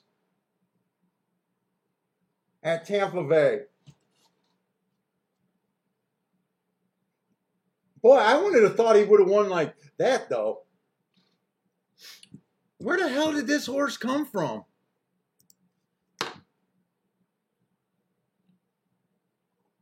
The 1 ran an okay 4th. They went the proper fractions there. I got no problem with the 5. 6 was lightly raced.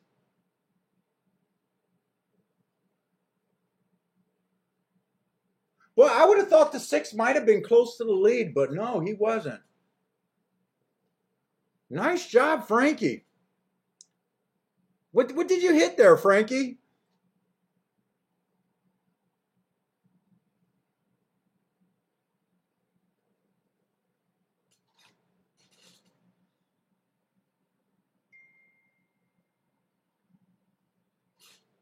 Whoa, I'm sweating now. No, I did not.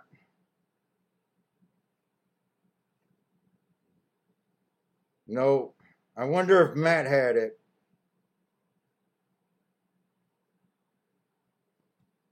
I got to watch this replay. I got to see where this 6 came from.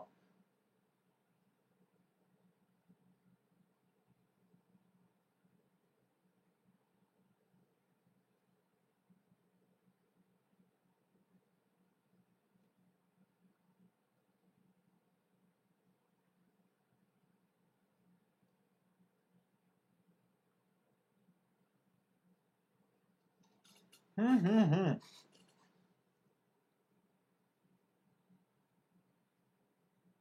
Well, he had to come from at least 5 lengths off the lead, right?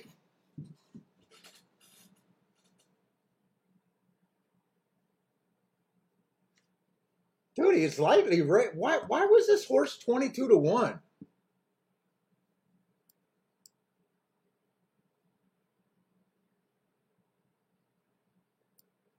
His speed figures were relatively okay. He was placed third. Wow, he was placed third from disqualification last race.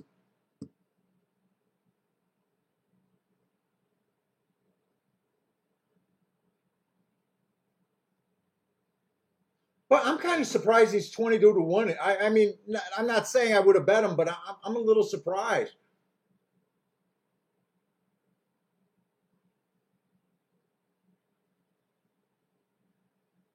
I actually think this horse makes a little bit of. Now, I wouldn't have seen him closing, but he ran on a speed favoring track. I wonder. I didn't do this date because I don't have it because that was a 2-day meet there. God, I might have to go look up that date and maybe be pissed. But I don't even think you needed to see all of that. This was a weak field. Julie Bird, like I said, I had to use that horse, but that horse is just not good. The 8 horse.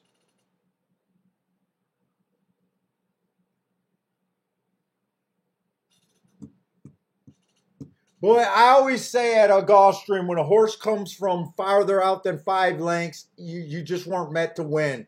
It only happens.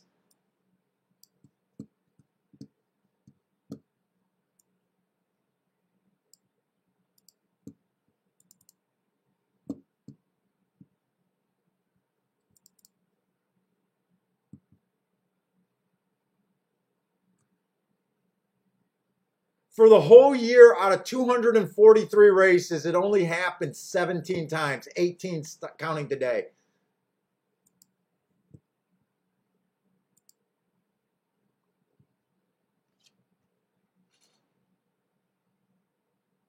I definitely want to watch that replay because I think this horse had to come from the clouds, right? He had to come from the clouds.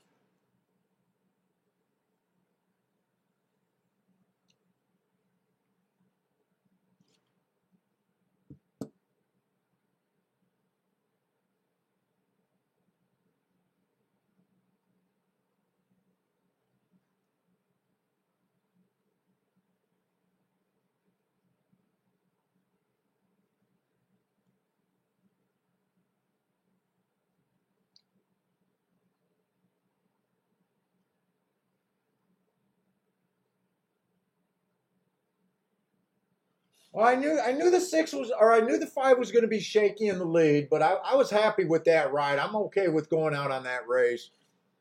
I definitely just want to watch this replay.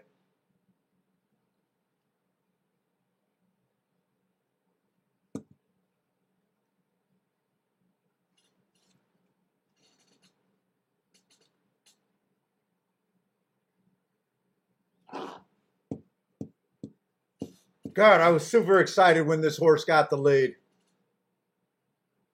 Super excited. Oh yeah, the six is probably closer to 8 lengths off the lead.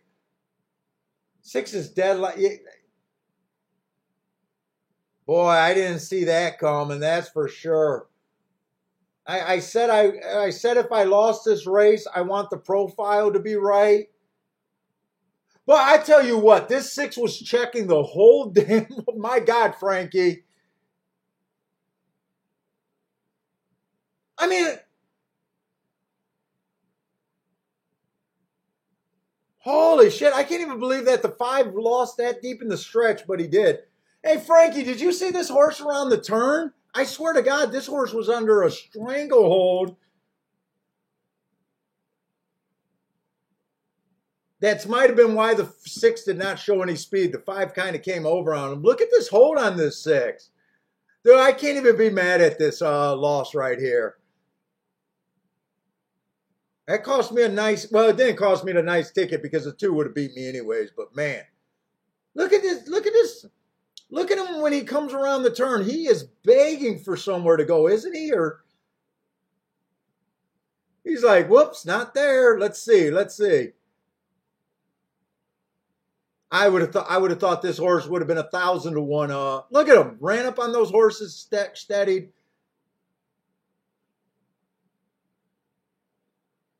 I mean, I still think this horse has no shot to win this race.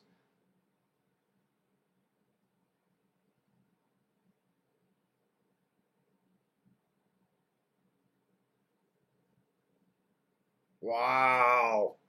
Nice job, Frankie.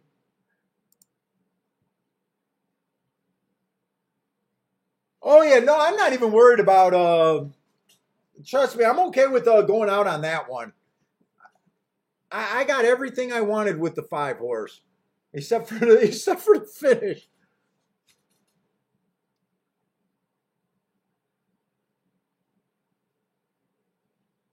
Yeah, I'm not even sure because you know what? This horse ran against the bias 2 races ago. You know how a lot of times I say you want to go back and see it, you know, when you see a crazy price horse win, you want to go back and see if you could see it. You know, I didn't see it before the race, but he got an excuse first time out. He comes back. I didn't have any marks. His speed figure was in range of everyone else's. Who knows? Dude, I'm right after I sign off, I'm going to watch this replay. No, I'm going to watch that right now. What happened that he got disqualified or he got put up last race? Who is that? Commander Grace? I just want to look at this race right here. He was bet down to 7-2 that race. And he was a 7 hole in the he was the 7 horse in the 3 post position.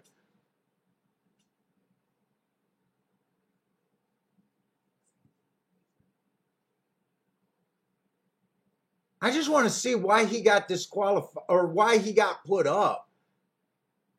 He came out fast. I mean, he was close to the pace. Where did this trouble come?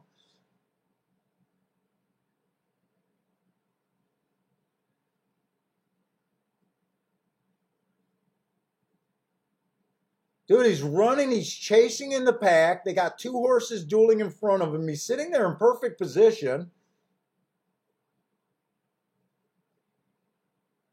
I got to imagine that he's going to make a run. They went 22 flat.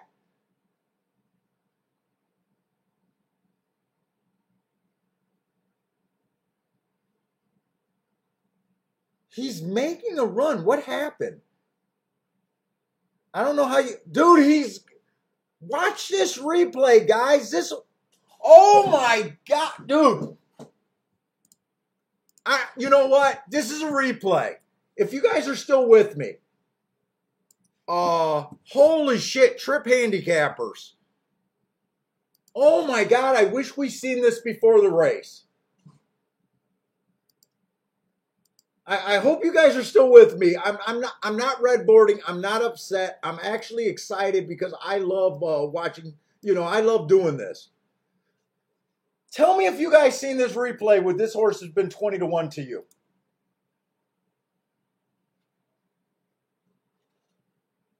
This horse was going to win this race, and we did not know that on the form. Watch this. This horse was going to win this race.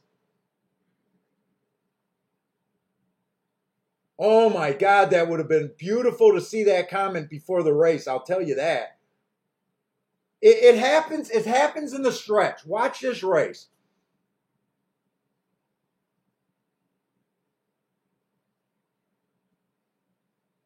Okay, he's chasing a speed duel. They are going pretty quick. He's in perfect position. Watch him respond and watch what happens.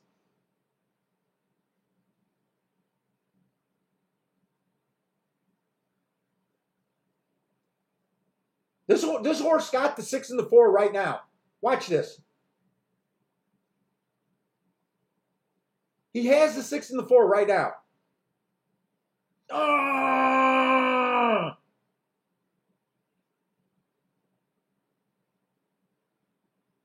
And he still earned a competitive speed figure. I hope I don't got a copyright strike, but man, that was a good video to watch. My God. But anyways, guys, you know, hey, we're done. We're ready to go walk. Let me sign off. Anyways, guys, thanks a lot for hanging out with me today. Good luck if you guys are playing this evening over the weekend. I plan on being at the computer all weekend. I got some yard work to do, probably a patio. But stay safe out there. Hope to see you guys next week. Who knows? Maybe I'll do Skype or something over the weekend. I don't know. But anyways, guys, take it easy. Stay safe out there, and good luck.